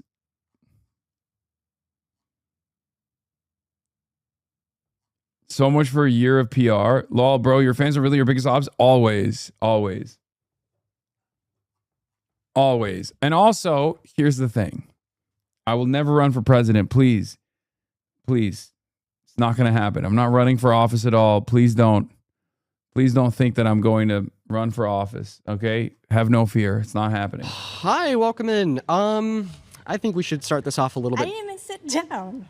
I know, I'm talking to you while you're standing up. Hi, okay. I'll slow it down. What's your name? I'm Kaitia, but you can say Tia. It's a lot easier. Well, it's a pleasure to meet you, Tia. Thank you. Thank you for being here. Listen, I say we start this conversation off a little bit differently. Can I tell you why I think Trump is a terrible president? That's what I was going to ask you. I would love to know, actually. Perfect. Yeah, well, I break it down to the three main categories. His domestic policy, his foreign policy, and his character, okay? He is the worst president of my life, the worst president of your life, and the worst president of the lives of every single person sitting in this circle. Let's start by evaluating his character. He's a 34-count felon, adjudicated rapist that has boasted about proving the naked bodies of beauty pageant contestants, depicted black people as monkeys on his Truth Social, and was sued in the 70s for refusing to rent to black people because he thought that they were quote-unquote poor. And there's about a billion other things I could say because of the time on the clock. I'll keep it concise. We look at his domestic policy. There's not a single macroeconomic variable that is better off today under Trump than it was a year and a half ago under Biden. GDP growth is down. We got one of the worst jobs report in modern American history last year, adding only 170,000 jobs to the economy after adding 2.2 million under Biden in 2024.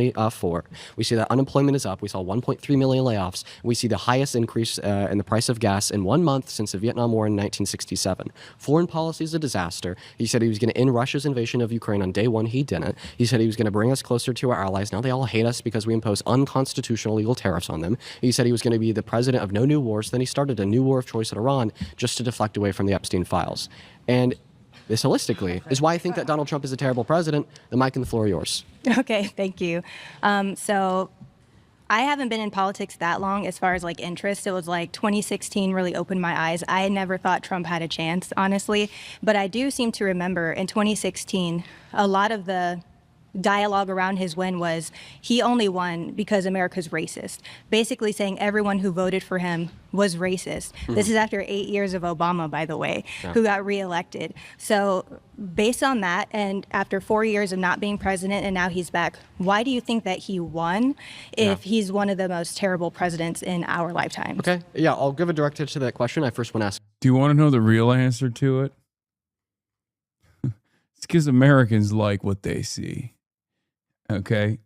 Because there's a lot of people that are in this surrounded, as a matter of fact, that are representative of tens of millions of Americans, unfortunately. And they fucking love that shit. They're like, no, I want more dog shit. I want more. I want more and more dog shit. I'm a stupid idiot who deserves less. Okay? That's one of the reasons. Okay, that's one of the reasons. The other reason is because the Democrats are also ass. Okay, the Democrats are ass. Let's be real. They're looking at a situation where everyone is screaming bloody murder, where there's a major cost of living crisis and going, things are fine. I'm a small business. My mother was a small business. We'll give you $50,000 in tax credits if you start a small business. And then they move on. Okay? And so, yeah, if one side is giving you nothing and the other side is like, I will lean into all of your dumbest sensibilities. Okay? All of your dumbest, most idiotic, most primal sensibilities, and people are unfortunately very dumb and angry and racist. They go with the dumb, angry, racist.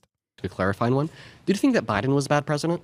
I don't want to talk about Biden because that's not why we're here. Right. Okay. Well, I'd expect your answer to that question to be no, of course, but Biden got the most votes out of any president in history. We can't say just because people were willing to vote for a candidate to be president, that therefore they were the best option.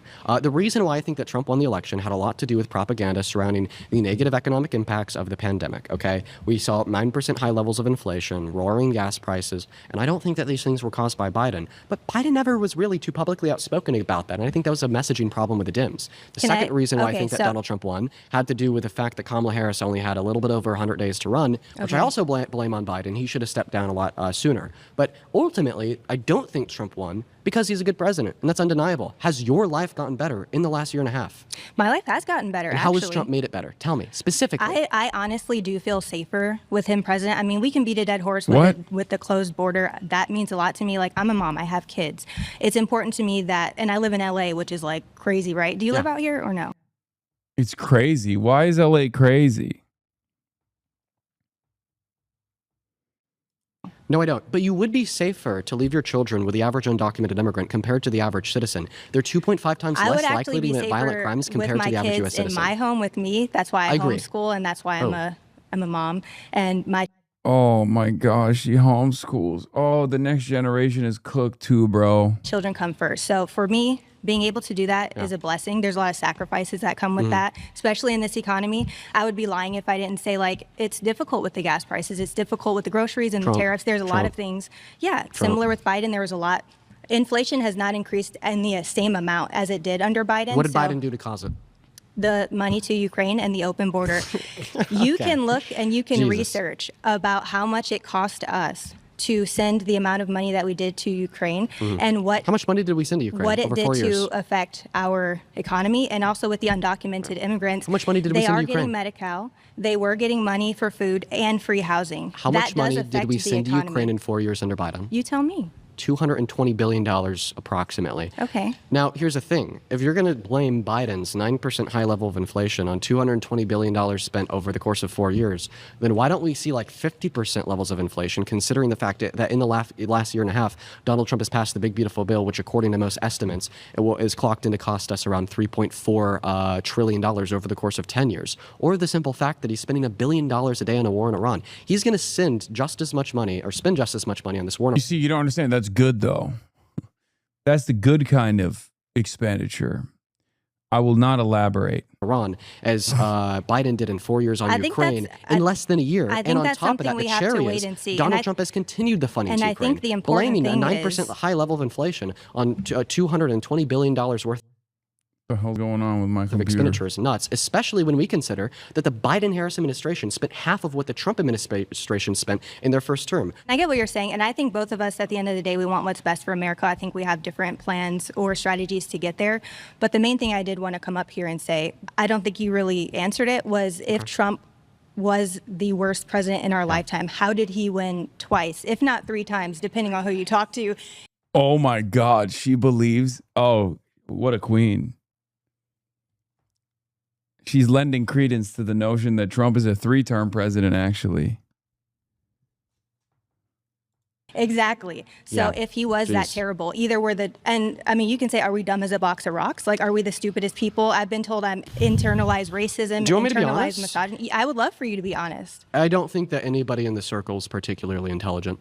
Okay. And I understand that that's how people see us. Yeah, we're gonna stop. We're gonna stop there. You've been voted out. Thank Okay. you. Return to your seat. Well, thank you for your time. Thank you for your time, Tia.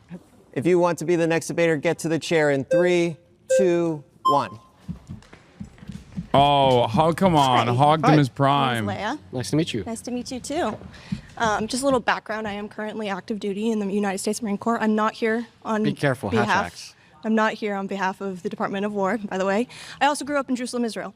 And I think that Trump has done a lot for me personally. And I feel like that's what we should all be here speaking about. Okay, respect. You know, if someone's going to put their body on the line for Israel in the American military, it should be someone who grew up in Israel. You know what I mean? You don't usually get that. To be fair, you don't usually get that. Okay? Normally, it's a dude from Iowa that's supposed to go and die for Israel. You rarely ever get an American Marine who's from Israel that's serving in the American military. So that's cool. I like that. That's rare. extent. I've gotten paid more under him. I've gotten bonuses under him. The military is tightened up under him. And from that perspective, he's my commander-in-chief, and I'm grateful for that. Yeah, out of everybody sitting in the circle, you have the most reason to not support Trump. Could I tell you why? It's true. Well, you're talking to a U.S. Marine, Dean. Good luck. I would love to know why. Because you've Donald Trump has actually made us get new crayon rations, and they're delicious.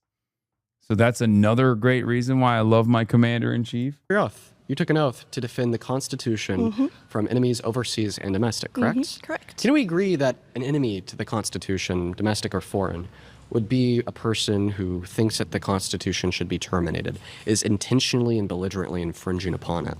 Can you go in depth with that, please? Well, I mean, I think that is all the context that would be required to understand an enemy. If there's somebody that is intentionally and belligerently infringing on the Constitution, has suggested that maybe we should terminate it before, can we agree that person would be an enemy to the Constitution? That would be an enemy. I do agree with you, but I don't agree with you if you're saying that's what Trump has done. December of 2022, Trump went on Truth Social and said that because of the 2020 election, the termination of all rules, regulations, and articles, including those found within the Constitution, would be allowed. And in the last year and a half of his presidency, he has directly infringed on the 14th Amendment, threatened the first, threatened the second, infringed on the fourth, infringed on the 10th, and threatened to infringe on the 23rd, on top of Article 1 and 2. Donald Trump is a domestic enemy to the Constitution. I do not agree with that whatsoever. Respond to the argument again. Just because you're stating all these things, kind of like a fact check, but Yeah. he hasn't actually put those in place. Executive Order number 14160 was put in place. It attempted to take birthright citizenship away from the children born to undocumented immigrants on American soil. But that is a long withstanding ruling from SCOTUS, regardless of its prior veto in 1989, saying that undocumented immigrants are within the jurisdiction of the U.S., or U.S. versus Wonka in the late 19th century, arguing that the only people who do not have a constitutional claim to birthright citizen would be members of militant invading forces, foreign diplomats, and Native Americans, which was later updated through federal law. We know for a fact that the 14th Amendment covers the protection of birthright citizenship for the children born to undocumented immigrants.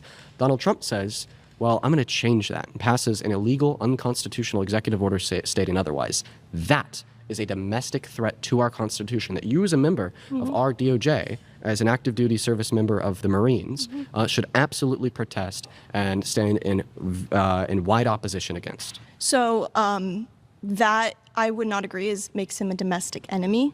This is militant. This is what I signed an oath for and what I raised my right hand for. It's militant, and that has not affected us in that military aspect. I don't think so. If you could give me an example of how so, as far as... Well, what do you say to that, Dean? She went the long road, but she still arrived at the same conclusion. It's called nuh-uh, and it is the most effective counter that Trump supporters have when you can literally go open up the fucking Constitution, bring newspaper articles and be like, see, this is where he's violating it. You could be like, here are some constitutional scholars saying Donald Trump is actually directly at odds with the Constitution and is like actively trying to eradicate due process. All of that work, and you just get fucking owned, libtard. She just said, nuh-uh. Don't think so.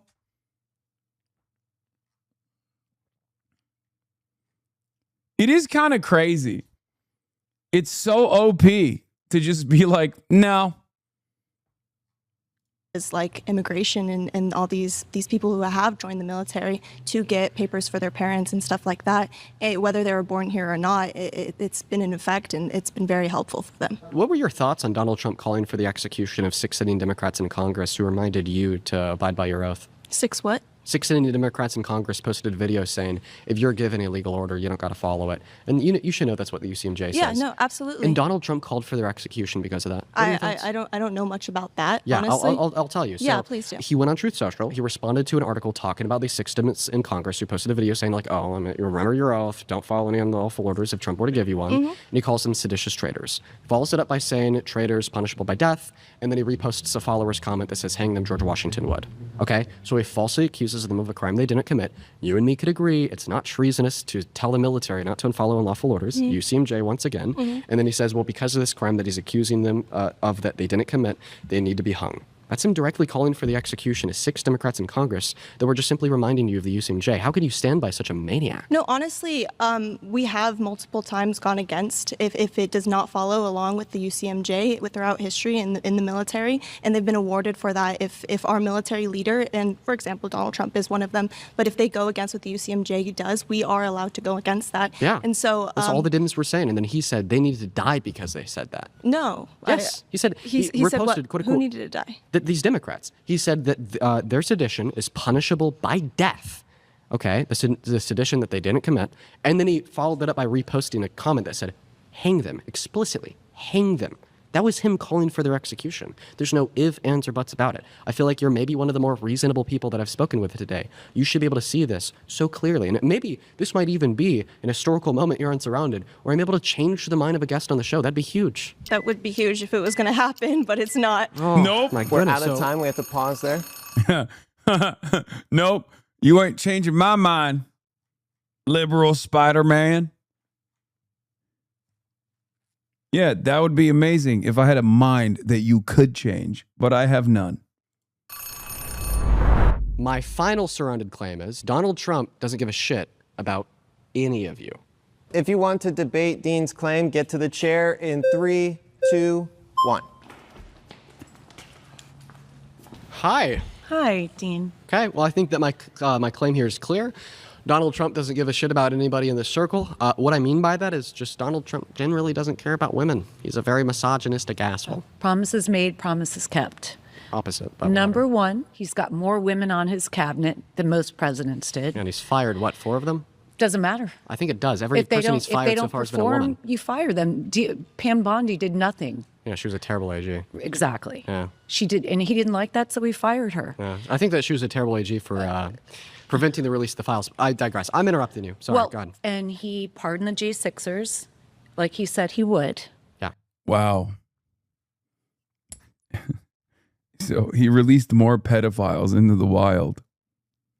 Incredible. I love that. Amazing. And now he created a weaponization fund, which I think is great. And he forego all his money, which is $10 billion. And he took $1.7 billion, 1776, to give to the people that refuse to take shots. Oh my God. I'm always wondering like who actually falls for this cheap applause. His supporters are so fucking stupid, dude. Like she literally said he refused to take $10 billion and actually took 1776 to give to his followers. First of all, none of that is true. He was not getting $10 billion of tax-funded revenue. Okay? That was not happening. And when a judge who was overseeing the process looked at it and was like, wait a minute, this is the government suing the government to give money to the guy who's the leader of the government. This doesn't make any sense. They were like, okay, never mind. Just give us $1 billion and we'll call it quits. That's it. And even that is not going to happen either. Ugh. That were fired because they didn't want to get the vax, that were targeted by the Biden DOJ, grannies that were thrown in prison, people that literally just stepped foot on the Capitol grounds and were thrown in prison for years. Yeah. No tax on tips, no tax on Social Security, and the lowest prescription prices that we've ever had. Okay. Safe borders, no more child trafficking. Okay, listen. I think he cares about us. Let's start with that $1.8 billion slush fund. Yeah. You said it was his personal money. That's not true. It's funded by the taxpayers. It's owed to him. Secondarily, it is an absolute disaster. Just like all the money comes from taxpayers. It's crazy that our president is willing to give $1.8 billion to people such as the J6 terrorists. Well, they're not terrorists. Well, I mean, I think they are. For instance, there were you there? 176 people who were criminally convicted of deadly assaults on police officers. Take, for example, DJ Rodriguez, who drove a stun gun into Officer Fanone's neck while Officer Fanone was on the ground getting beaten with metal rods. It's been as the proven. crowd First was of all, screaming, Lila grab his Morris- gun and kill him. And then DJ Rodriguez pled guilty to doing this in court after Officer Fanone's testimony and his body camera footage proved Are you it. from? He has like encyclopedic knowledge of all the things that liberals have seen on MSNBC. Like down to the names of like the police officers and like how they were brutalized and stuff. It's kind of crazy. It's just, I don't know if this is the most valid approach to debating these people. I think it's definitely a valid way to garner attention and also support from liberals. But I don't know if like hogs that watch this go like, damn, he really cooked on this, because they don't give a shit, right? So I think like the premise is good. And, you know, talking about January 6th is not going to get you anywhere with these people. So in his shoes, I think what I would do is just go, yeah, okay, he released a bunch of pedophiles into the wild, some of which actually died to, you know, suicide by cops shortly thereafter. Let's move on. I don't really know how that actually impacts your life personally. It's very clear that Donald Trump doesn't care about your immediate material circumstances, especially considering that he said he was going to destroy the inflation crisis, and the cost of living has gotten only less affordable in the process. And obviously, you can't convert Mar-a-Lago face over here. You can't convert Mickey Rourke. But you can convert maybe some people that are tuning into this. I just don't think that you can do that with like, you know, endless back and forth about like details on January 6th. These guys think it was awesome. Watching no one in the video be convinced by this really is making me wonder how to want to show it to other Trump supporters to change their mind. Familiar with Roseanne Boylan? She was beaten to death by an officer, Lila Morris. Okay, nobody talks about that. Ashley Babbitt was killed, shot in the neck. She was an unarmed woman, a military woman. There was no need for that. We went there.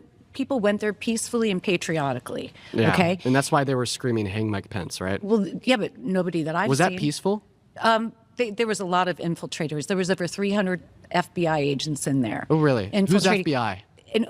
Exactly. Who's FBI? Right. Who's Everybody president? says that. Who was president on But J6? It doesn't matter. It does. I read about that the Because other day it was when they Donald said, Trump. I read that and read it. Who's And by FBI? the way, who did Trump It was- pardon? Did he it was pardon the under Antifa Obama. infiltrators? It was under Obama. Obama was That's president right. on J6? He wasn't Obama. He wasn't president on J6. President Trump was. Oh, my But God. Obama's the one who's been trying to persecute him. Obama, Biden, So since day Obama- one with the Russian dossier. Yeah. So Obama infiltrated Trump's FBI. He's and the implanted. one, not just Obama, but all the leftists, all the deep state. My planned friend, that. you've lost Nancy your goddamn Pelosi, mind. Nancy Pelosi. Then why? Well, listen. Here's the real Why didn't litmus they have test. National Guard? Well, apparently Donald Trump had the ability to call them there, and this He has been tried proven to. by his second term. According to Donald Trump's second Did you term, not hear- he doesn't need to try to send the Mhm. National Did Guard you not anywhere. He hear just Nancy simply can. Pelosi where But she I want said to do it's a my quick, fault? I want to do a quick litmus test on one of the claims that you made about all the J6 Antifa terrorists that were infiltrating the crowd to I cause actually havoc. know that there was over 300 So- people dressed up as So do we Trump agree that supporters. everybody who was criminally convicted on J6 has since been pardoned by Trump? I believe so. So Donald Trump pardoned Antifa terrorists? And now he's offering them a lot of $1.8 them billion. didn't get charged, though. Prove a it. lot of the Antifa people didn't get charged. Why don't you give me some evidence for that, ma'am? Well, I don't. Did Ray? So you don't Epps believe get in charged? so you don't believe in things, right? Without I evidence. believe in so what's facts. the evidence? I believe in facts. Okay, so just like Donald Trump cares about spell the it. American people. Maybe we should get America back to that. first. Yeah. Okay. So Okay, we got to pause there. You've been voted out. Have a good one. All right. If you want to be the next debater, get to the chair in 3, 2, 1. Howdy, howdy. Hi. Hi.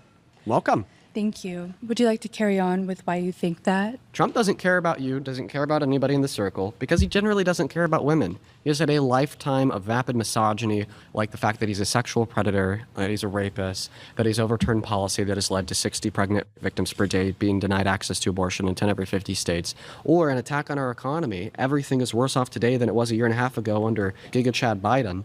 I don't think he cares about you. He almost took a bullet for this country. And he's faced so many assassination attempts. Wait, what? What, like, so he almost took a bullet for this country?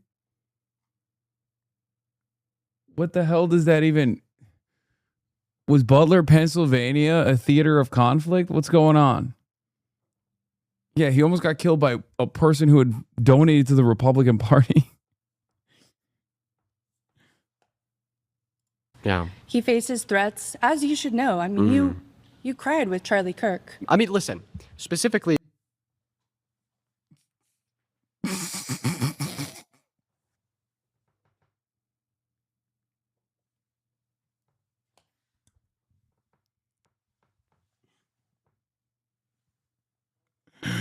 That's 2 for 2. Oh, man. That's crazy. That's crazy.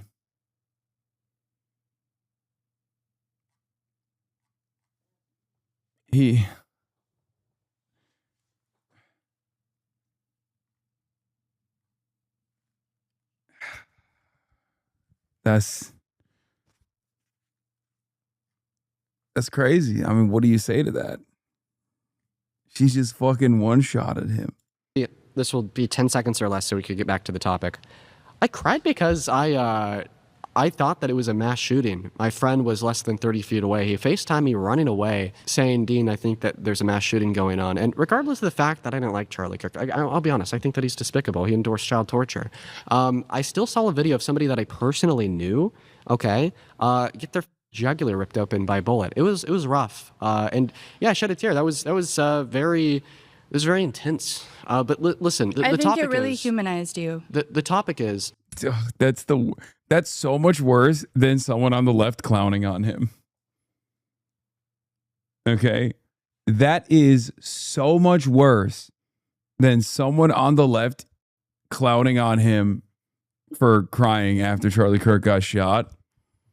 Because, like, these are literally, like these are lizard-brained monsters being like, well, it humanized you.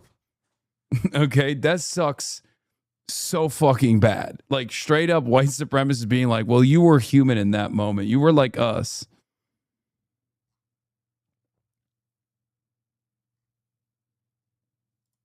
Donald Trump doesn't generally care about women. He doesn't give a shit about anybody in the circle. I would lie. That was AI. Yeah, I'd be like, nah, I wasn't crying. It was the Snapchat tear filter. That's what it was, actually. It was the Snapchat. It was the Snapchat filter that made it look like I was crying. That, well, maybe he does care about women because he took a bullet Why for would you. he put his life on the line if he didn't care? Well, I think the reason why he's willing to apparently take a bullet to the ear isn't because he cares about you, or else we'd see that demonstrated through his actions, words, and policy, which obviously hasn't occurred, but rather maybe you took a bullet because it was either the bullet or the jail cell for his 34 felonies, attempted coup on J6, and he wants that power, he wants that adoration, he wants that glory, he wants that fame, he wants his name to be in the history books. That's why he's illegally placing his name on the Kennedy Center, or attempting to commit the conquest of America, usurping Iran to be the 51st state, Venezuela to be the 52nd, and Canada to be the 53rd. That's what he wants to get out of it. He doesn't want to help you, or once again, we'd see that represented through his policy, which we don't. I vehemently disagree with that.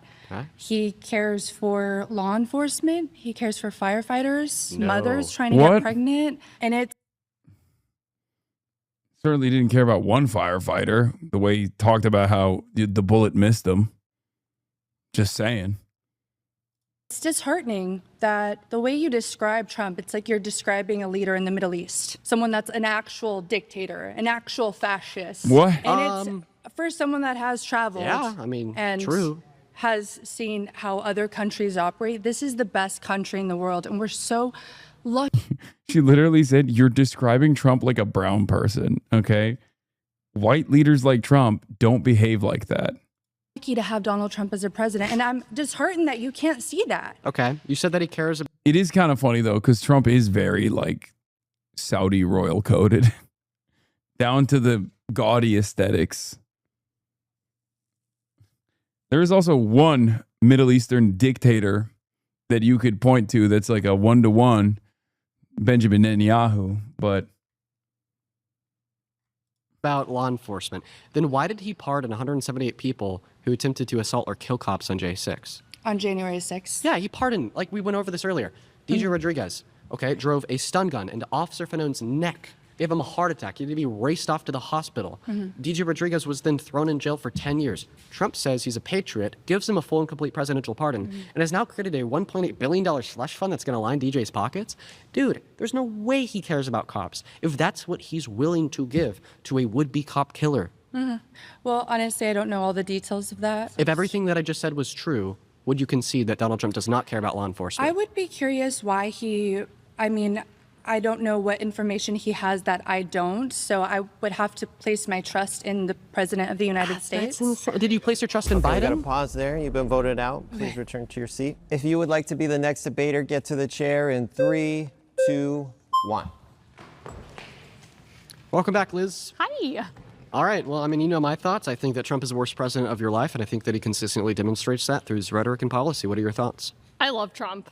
And honestly, I love everything that Trump is doing with Israel. I'm Jewish. I'm very pro-Israel. I know how you feel about Israel, but I feel like you probably don't know the facts. I also love what Trump is doing with Iran because he does care about women. He wants to free the women of Iran from the Islamic regime. He wants to free the women all around the world. Yeah. And tell me what you like about Iran or Palestine and how they treat women. Well, I actually want to start off with a claim that you made about Iran. Is Donald Trump negotiating with the IRGC to achieve a denuclearization agreement today? There's no negotiating with terrorists. Okay, well, according to Trump, that's not true. He says that there are active ongoing negotiations and they're performing greatly. Yeah, of course. Okay, so the reason why I ask you this question is because the IRGC isn't going anywhere because Donald Trump has already said that he's achieved all of his military objectives in this. I love Israel and I hate Iran because Iran mistreats women. Meanwhile, Israel has killed more women than Iran has.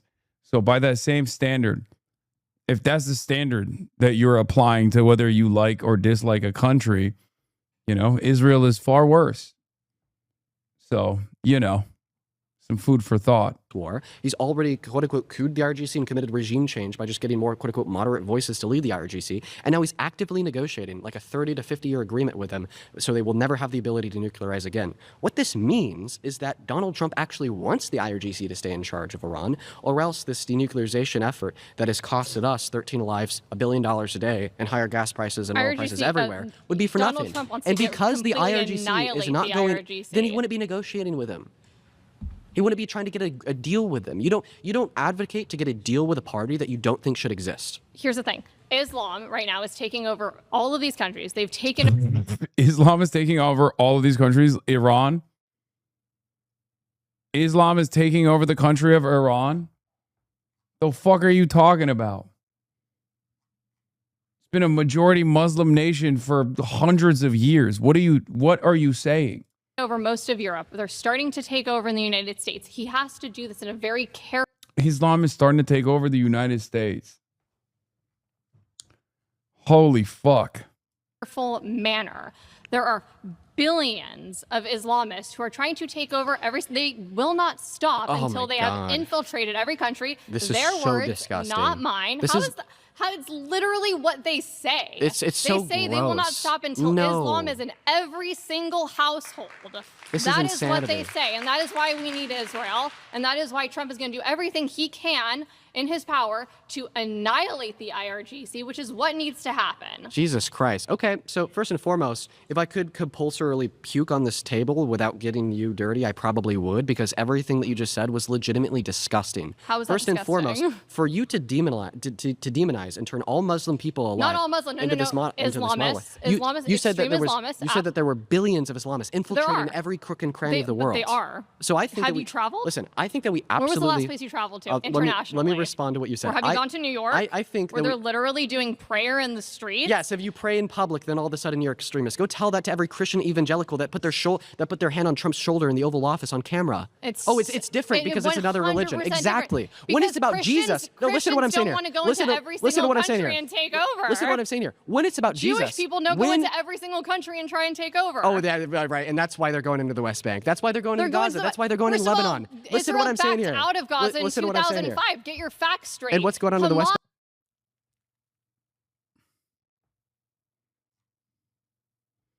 Yeah, when Israel actually invades Lebanon, they're not taking over. It's different.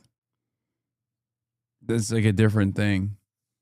It's actually when Muslims coexist in America, that's an invasion. When Israel militarily invades Lebanon, that's a totally different thing than an invasion, and it's good, and it should happen more frequently. This seems like sound analysis. When Israel takes over more territory from Syria, what is this 2005 stat she's clinging to?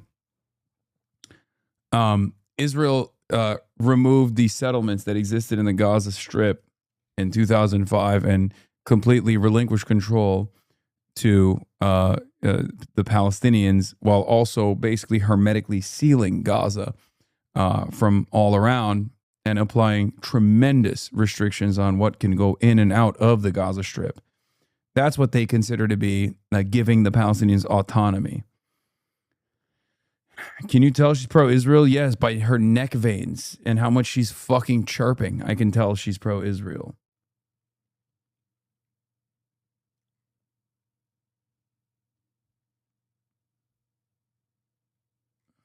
Hamas has literally been in charge of Gaza since 2005. And what's going on in the West Bank today? It is a recognized terrorist organization. And what's going on in the West Bank? Israel literally has backed out. When you have people, you have a tiny little country the size of New Jersey, Well, you have listen, every we're getting single all over the country place. around We're getting all attacking over the it. place. What do you think is going to happen? Well, let's hone this in. Well, what I wouldn't want to happen is like vapid war crimes, Do you like think leveling that a Israel should 25-mile exist? radius. One moment. I don't think that any country has an inherent right to exist. I think that people have a right to self-determination. A country is a collective of people. Countries in and of themselves are not moral entities. Explain I to am me. explaining it to you. No, Let me I speak. have a I don't want you to interrupt me. I want to answer your last question. You sure asked you me a good one. You said, Dean, do you think that Israel has a right to exist? I think that that question is incomprehensible. And the reason why I say that question is incomprehensible is because a state is not a body in which has rights. People are entities in which have rights. A collective of people collectively have a right to self-determination. But the social construct of a state and a government is just a figure of our imagination through the collective of civilization, not an entity in which has rights. How many Jewish people live in Palestine? I want to be able to respond to How many everything. Jewish people live in the 57 Liz, Muslim countries? Liz, what you're I just doing wanna is you're know. attempting to overwhelm me with questions, which is a gish gallop. I want to ensure that I have proper time to go over every statement that has left your mouth, particularly the first statement that you made about the billions of Islamists calling them radical because they pray in public. Christians That's pray in not why I public call them all radical the because time. they pray in public. I call them radical because they literally say that they will not Yeah. stop until Islam is in every single household in every country, and So, they have completely taken over. And you I can think see that- them say that everywhere. I think that every mainstream religion, wishes that everybody on earth agreed with Not their at religion. all. No. Yes, of course they do. Let me No. explain to you why. Christians Are you don't really- are you a Christian? I'm Jewish. Okay, here, listen. I'm going to ask a question to the Christians in the circle. Do you guys think that the only way to get to heaven is to have faith in the gospel? Absolutely. Jesus Christ. Amen. And now I want you to put your flag down, okay, if you don't want everybody to go to heaven. Everybody still has their flag up. What that tells me is that everybody with their flags up thinks that the only way to get to heaven is to be a Christian, okay, and they want everybody to go to heaven. What does this mean? They want everybody to be a Christian. So from this guest's line of argumentation, everybody with their flag up is a radical extremist, no different than the Islamists that want everybody alive to believe that Muhammad is a prophet. Okay, I have a question for the circle. All of the Christians in the circle, do you believe that if someone does not recognize Jesus Christ as their Lord and Savior, that they should be killed? No. Based. Islam Unhappy. does. So, wait, what? No, they do. What? That's not true. Okay, this argument is also really fucked up because it's kind of not dissimilar to what like a lot of anti-Semites present as like the way Jesus Christ is depicted in the Talmud and stuff like that. And they'll always say, like the real anti-Semites who hate Muslims too, but they'll always say like Muslims actually respect Jesus Christ because Jesus Christ is considered a prophet in Islam, as opposed to under, you know, the Talmudic interpretation, Jesus Christ is like boiling in excrement or whatever. So yeah, Jesus is in the Quran. That's just completely made up.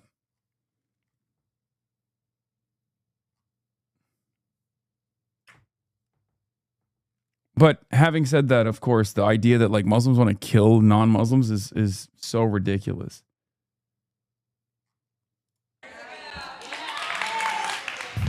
Okay. Yeah, so that's a really argument to rebuttal. Listen, I agree that when you read the Quran and the Hadiths through a particularly fundamentalist scope, you could absolutely yield the conclusion that we should kill everybody that's not a Muslim, 110%. And I disagree with that fundamentalist interpretation of the Quran and the Hadiths. And I think the people who don't are crazy. But we could do the same thing to the Christian Bible. When we look at the Christian Bible and we read it through a fundamentalist scope, well, then all of a sudden it is totally okay to own slaves because of Leviticus 25 verses 44 through 46. Genocide is totally fine sometimes because of 1 Samuel 15:3, and sometimes it's okay to impregnate kids because the historical representation of Mary's age under a fundamentalist scope. Under a fundamentalist scope is that Mary was around 13. And the reason why I'm giving you the fundamentalist interpretation of the Christian Bible isn't to shit on Christianity as a whole, but is rather to say that when you read any religious text through that fundamentalist perspective, you could always yield grave immoralities like slavery, pedophilia, or killing people who disagree with you. But the thing is that a lot of Christians, alongside a lot of Muslims, don't hold to that fundamentalist interpretation of their respective religious texts that yield those grave immoralities and rather practice their religion in a quite benevolent way. The issue is you have people in Iran who are literally suffering, people who had to flee Iran for... People in Iran who are literally suffering, which is why we have to kill them.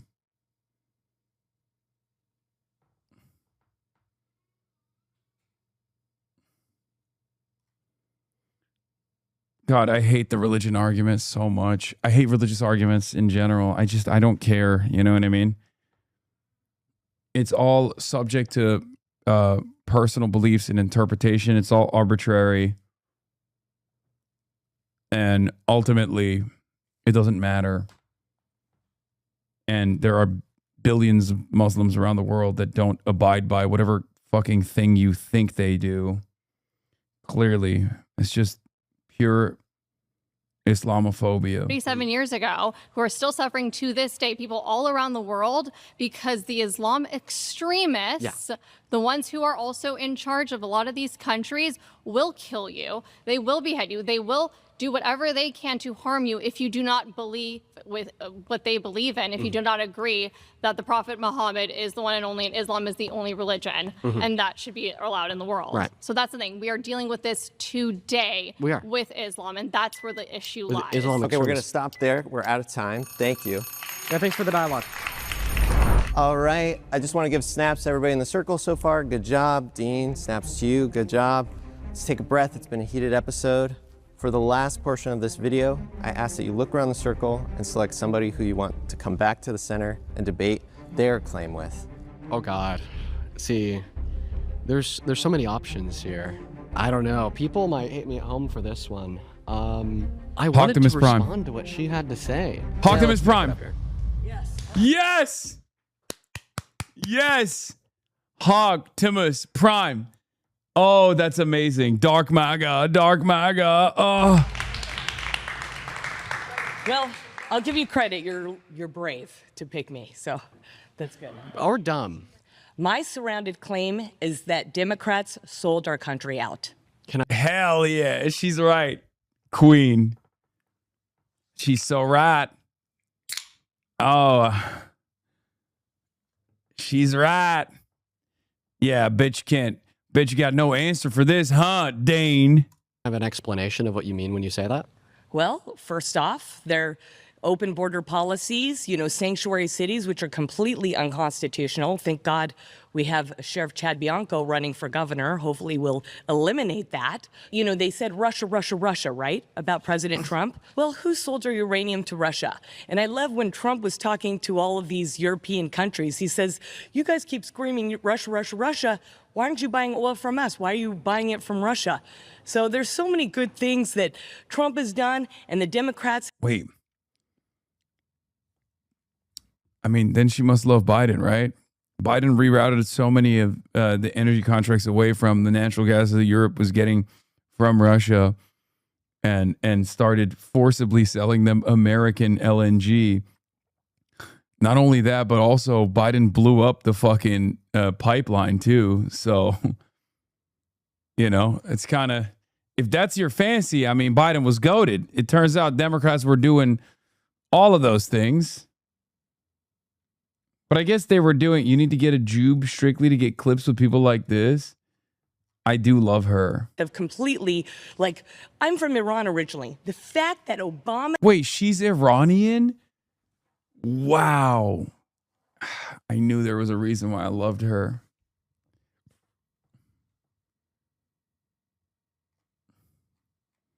That's crazy. She does not look like a Cuba Day enjoyer at all. I'll be honest. Her name is Shiva Duh. I feel like if I were to bust open a nice Cuba Day, I don't think she would be in favor of that. She seems like a burger gal.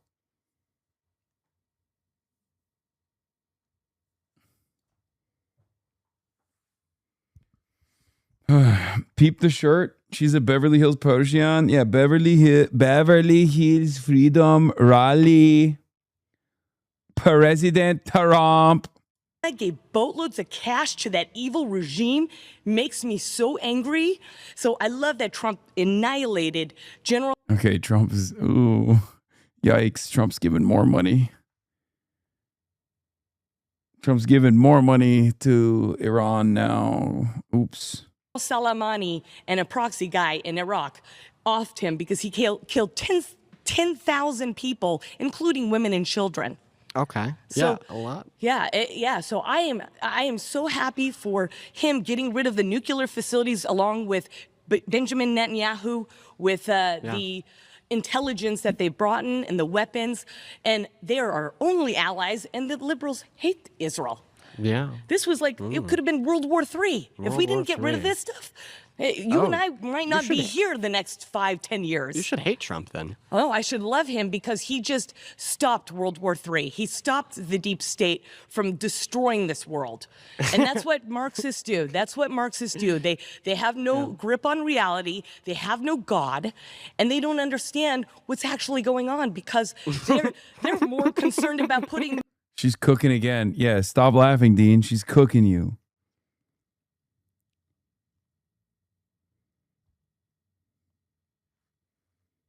She's fucking cooking your ass, dude. Men and women's bathrooms in their sports. Oh my goodness. What's a communist? Can you define that word? Yeah, it's somebody that thinks that we should not have our own private property. So the government gets to choose, which is, I don't want the government to be my mommy and daddy, okay? It's supposed to be a representative government, which is called a constitutional republic. We are not a freaking democracy. Okay. Well, we're not a democracy. Yes. Go look at John Adams and what he said about democracies. So first and foremost, you weren't necessarily right about what a communist is. Communism is a stateless, classless, moneyless society. Now, on to your second point here about and did it work? Did it work? Have you watched Dr. Zhivago? Can I respond? So you said that we're not a democracy, we're a constitutional republic. Correct. So a constitutional republic would be a type of representative democracy. And what I mean when I say that is these two phrases are used interchangeably. Because under a republic, we have duly elected leaders that then represent, the interests of the constituents of the nation.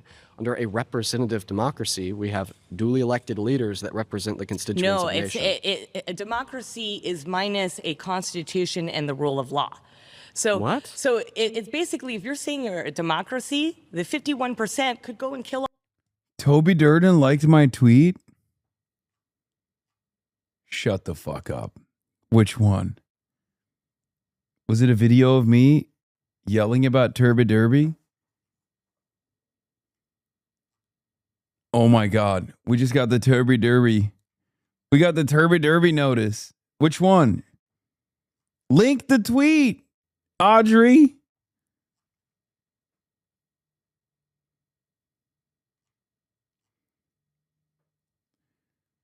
Folks, it's happening. Oh my God. Stop spamming and link the tweet. We just got, ladies and gentlemen, we just got the Turby Derby notice. It's a big deal. What is this? Wait, this one? Ignore the Toby Doden, please. He was stimming. Which, if you want to carry the flame, we're at level 6 hype of. Wait, where? This doesn't even. There's only 14 likes on this. It wasn't even directly. We're smoking on that Dusty Johnson pack, regardless. Regardless.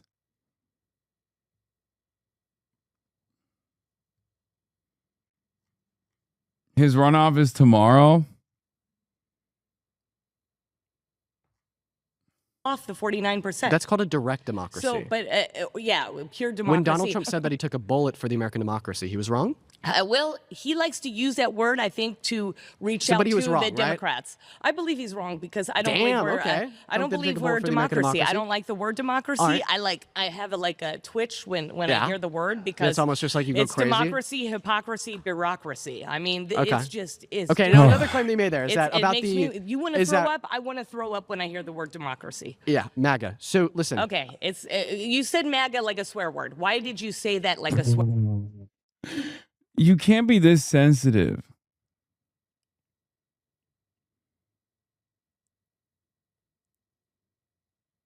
You cannot be this sensitive. Like if you're MAGA, you can't be like, oh, why'd you say MAGA like that? I don't like the tone of your voice.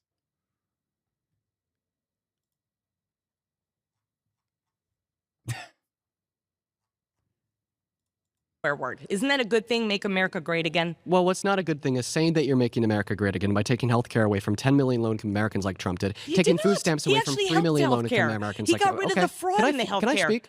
Yeah, but Thank you're lying right now. You're lying. So I'll go ahead and restart, and I'll give you my sources at the end. Okay. Composure is important, ma'am. You're going to talk down to me? I'm your elder. You have respect for your elder. So first and foremost, Biden is your elder. And you don't have any respect for him. Well, because so let's stop it with the hypocrisy. He's an evil man. You asked me, why do I use MAGA like a swear word? Because Donald Trump has used that phrase, make America great again, to represent actions like taking health care away from 10 million low-income Americans through the big, beautiful bill. Per the reports from the Congressional Budget Office, which is ran by Republicans, liberal estimates are a little bit higher at like 17 million people. Took food stamps away from 3 million low-income Americans through the big, beautiful bill as well. And according to the Center on Budget and Policy Priorities, he reduced the purchasing power of the average American making at or under $51,000 per year. He refused to abide by a court order to pay out food stamp benefits for 12 million starving children in America during the last 12 days of the government shutdown. Okay, he's abused his power and privilege as the president to position himself above the law. One of the last things that you said when you were up here on the last prompt was, oh, I thought everybody was above the law,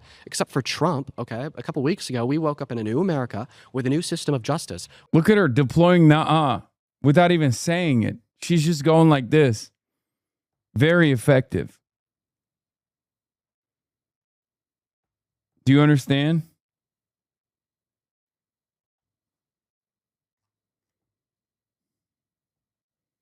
Where you and Trump could commit the same crime, tax fraud, you could be thrown in jail for it, and he can't even be investigated for it because of his deal with... By the way, this was Democrats sold our country out. IRS. And all of those things, when they are used to represent the claim, make America great again, absolutely do make MAGA a slur. It's embarrassing to be MAGA. I mean, get a grip, you guys. Get a grip. And I said a lot there. I'll let you respond. But I have so much else to say. You know, like you were talking about like how we need to prevent Iran from getting nukes. We're at a worse place with Iran today than we were 10 years ago. Not true. Thanks to Donald Trump. Not Obama true. got us an agreement to prevent them from nuclearizing until 2030. Donald Trump tore it up because it has Obama's signature on it. And about the whole respect your elders thing. So you can't expect me to respect you because you're older than me. If you're going to turn around and call Biden a good American man with great domestic policy, one of the best presidents in modern American history, a crazy lunatic, evil man with a crackhead son, even though he's 30 years your elder. Ukraine. It's on record. He said, I'm not going to get, you're not going to get the $1 million loan unless you stop this investigation to Burisma, which his son was a part of and had zero experience. That's illegal. That's extortion. Why isn't he in jail? By the way, still running the Hunter Biden was so corrupt, and so was Joe Biden line in the big 226. It'll never stop being funny. Like, dude, Jared Kushner has made like $12 billion. Okay. He's currently doing the Iran negotiation. Zero qualifications beyond the fact that he's basically like an empty wallet for Gulf Royal funds. Okay? That's it. I mean, Donald Trump has personally done a tremendous amount of corruption, especially this time around. Like, yeah, 226. I like to refer to, I feel like it sounds better when I say 226 instead of 2026.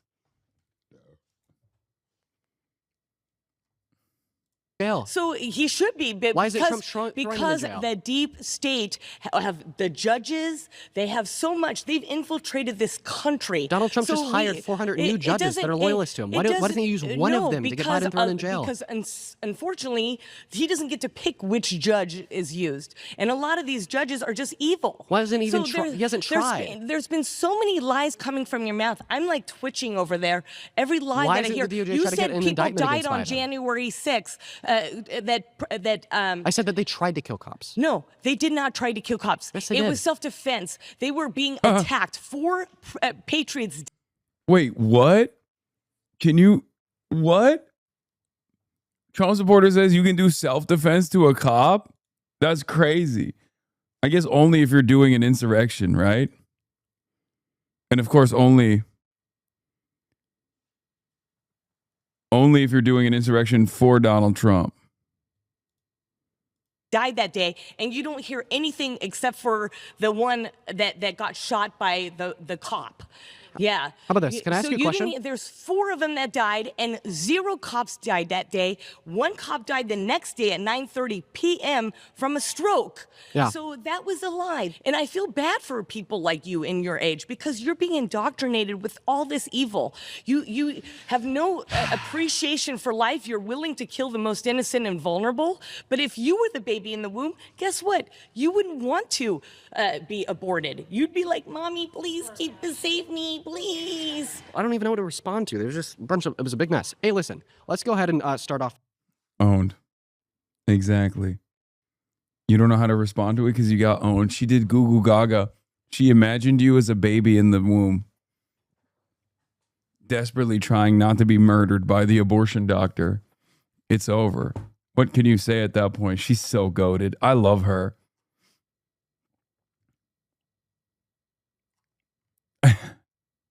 My queen. With this, I want to ask you some general questions about your political beliefs because I believe that you hold them without much information. Name one domestic policy that the Biden-Harris administration influenced to get passed through Congress, then signed into law that you don't like. Keep in mind, once again, a policy is a bill passed through Congress and signed into law. So I don't know that. I just know what he was saying. How many amendments are there in the Constitution? The fact. How many amendments are there in the Constitution? I don't know exact off the top You don't know of my how many head. articles? Okay, can I? How about this? Okay, how many again, continents are there? You know a lot How of many information, continents and I'll are there? give you that. How many continents are there? Okay, ma'am, how many continents are there? There's hundreds, but I can't There's remember. 7. Oh.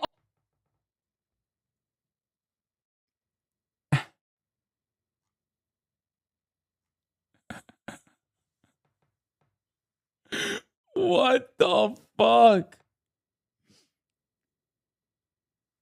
There's hundreds of continents? Bro, this is why I love MAGA. Okay, you want to know why I love MAGA? Because get him to talk about like flat earth theory or how many toxic carcinogens exist in one variant of a vaccine from 1997. And they will read you the Encyclopedia Britannica. Okay? I'm telling you, they have just spent all of their brain processing power on some of the dumbest, most idiotic, totally irrelevant, and also totally wrong shit that, like, basic facts about the world escape them. Okay? And it's fucking awesome. It's so awesome.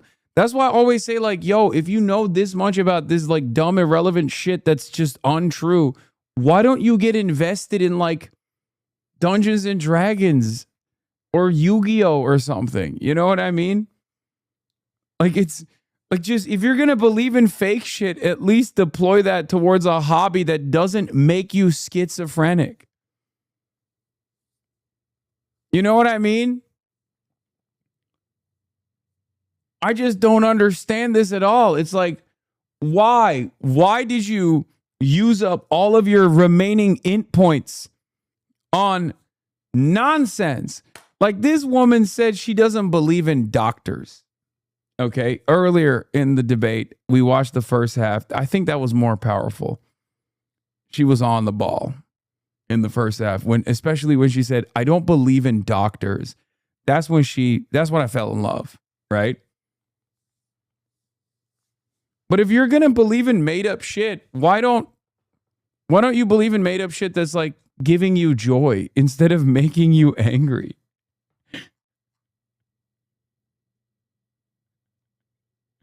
What the fuck? Oh, 7 continents. I thought countries. Sorry, countries. I thought you were talking about countries. I'm not doing an information war. I'm doing what I saw him do. He glorified a man on Women's Day. He's trying to destroy reality of men and Trump supporter talking about the destruction of reality is pretty funny. women. That is a bad thing, and that's a Marxist thing.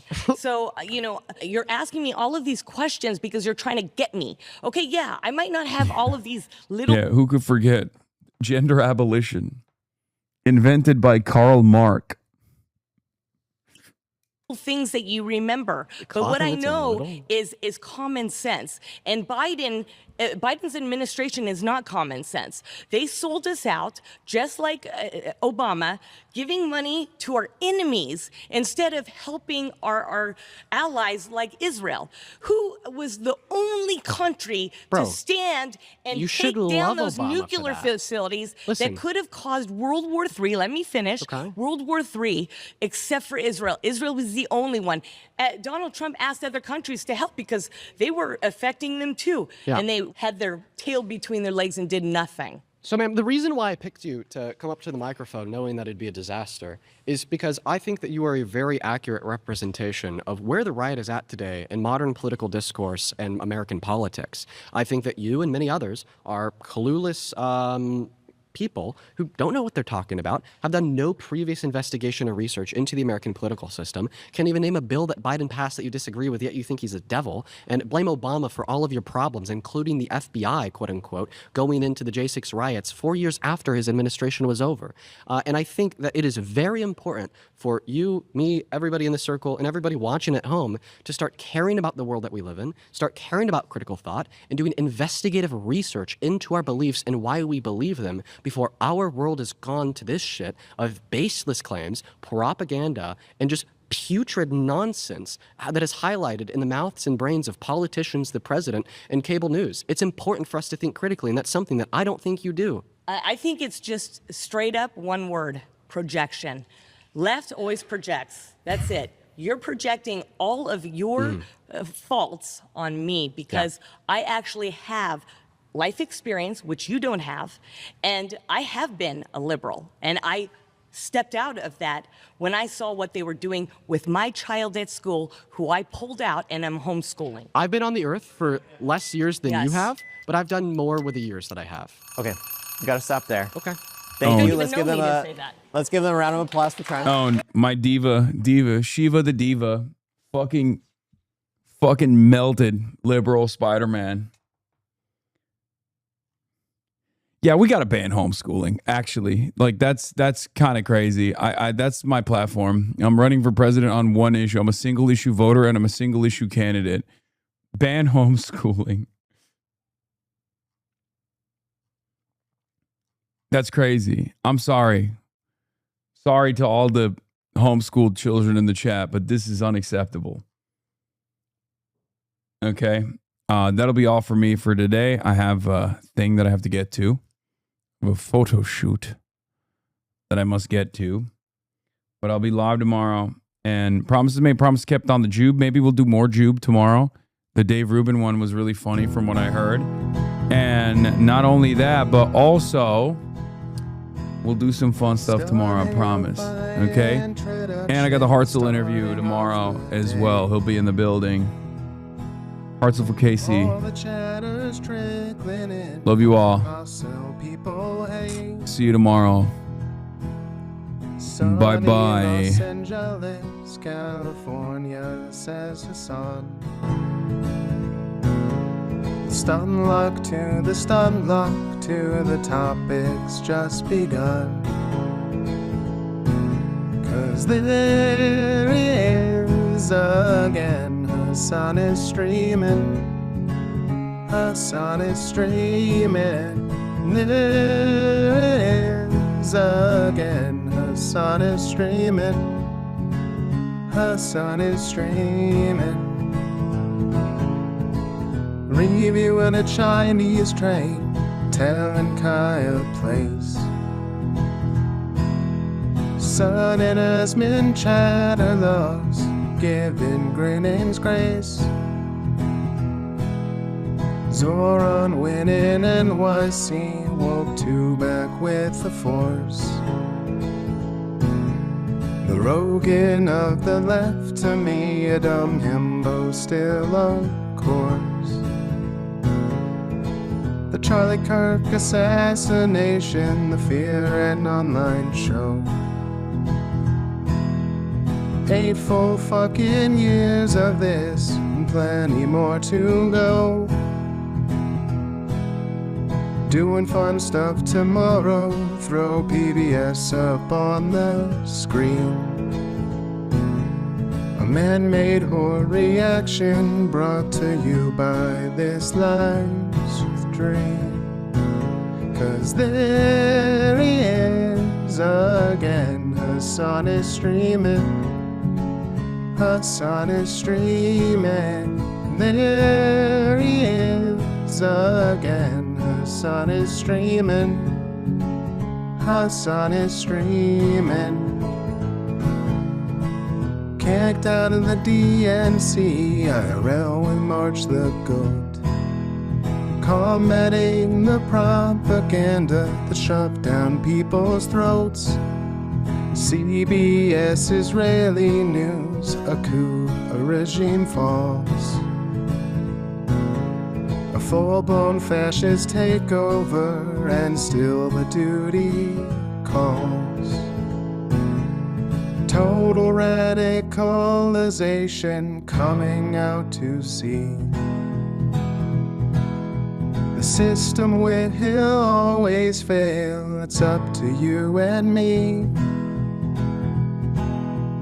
On these daily streams, whether short or whether long, have helped millions of people keep it moving right along. 'Cause there he is again. Hasan is streaming. Hasan is streaming. There he is again. Hasan is streaming. Hasan is streaming. But hey, what can you say? That's PBS for you. But he'll play games real soon. Just you wait. Say, hey, what can you say? That's PBS for you. But he'll move on real soon. Just you wait. Ba-da-da, ba-da-da, ba-da-da-da-da-da. Hey, what can you say? That's PBS for you. But he'll pull your lungs real soon. Just you wait. Sha-da-da, sha-da-da, sha-da-da-da-da-da. Hey, what can you say? That's PBS for you. But he'll do jet advice real soon. Just you wait. But hey, what can you say? That's PBS for you. Brought on by viewers like you. Just you wait. Just you wait.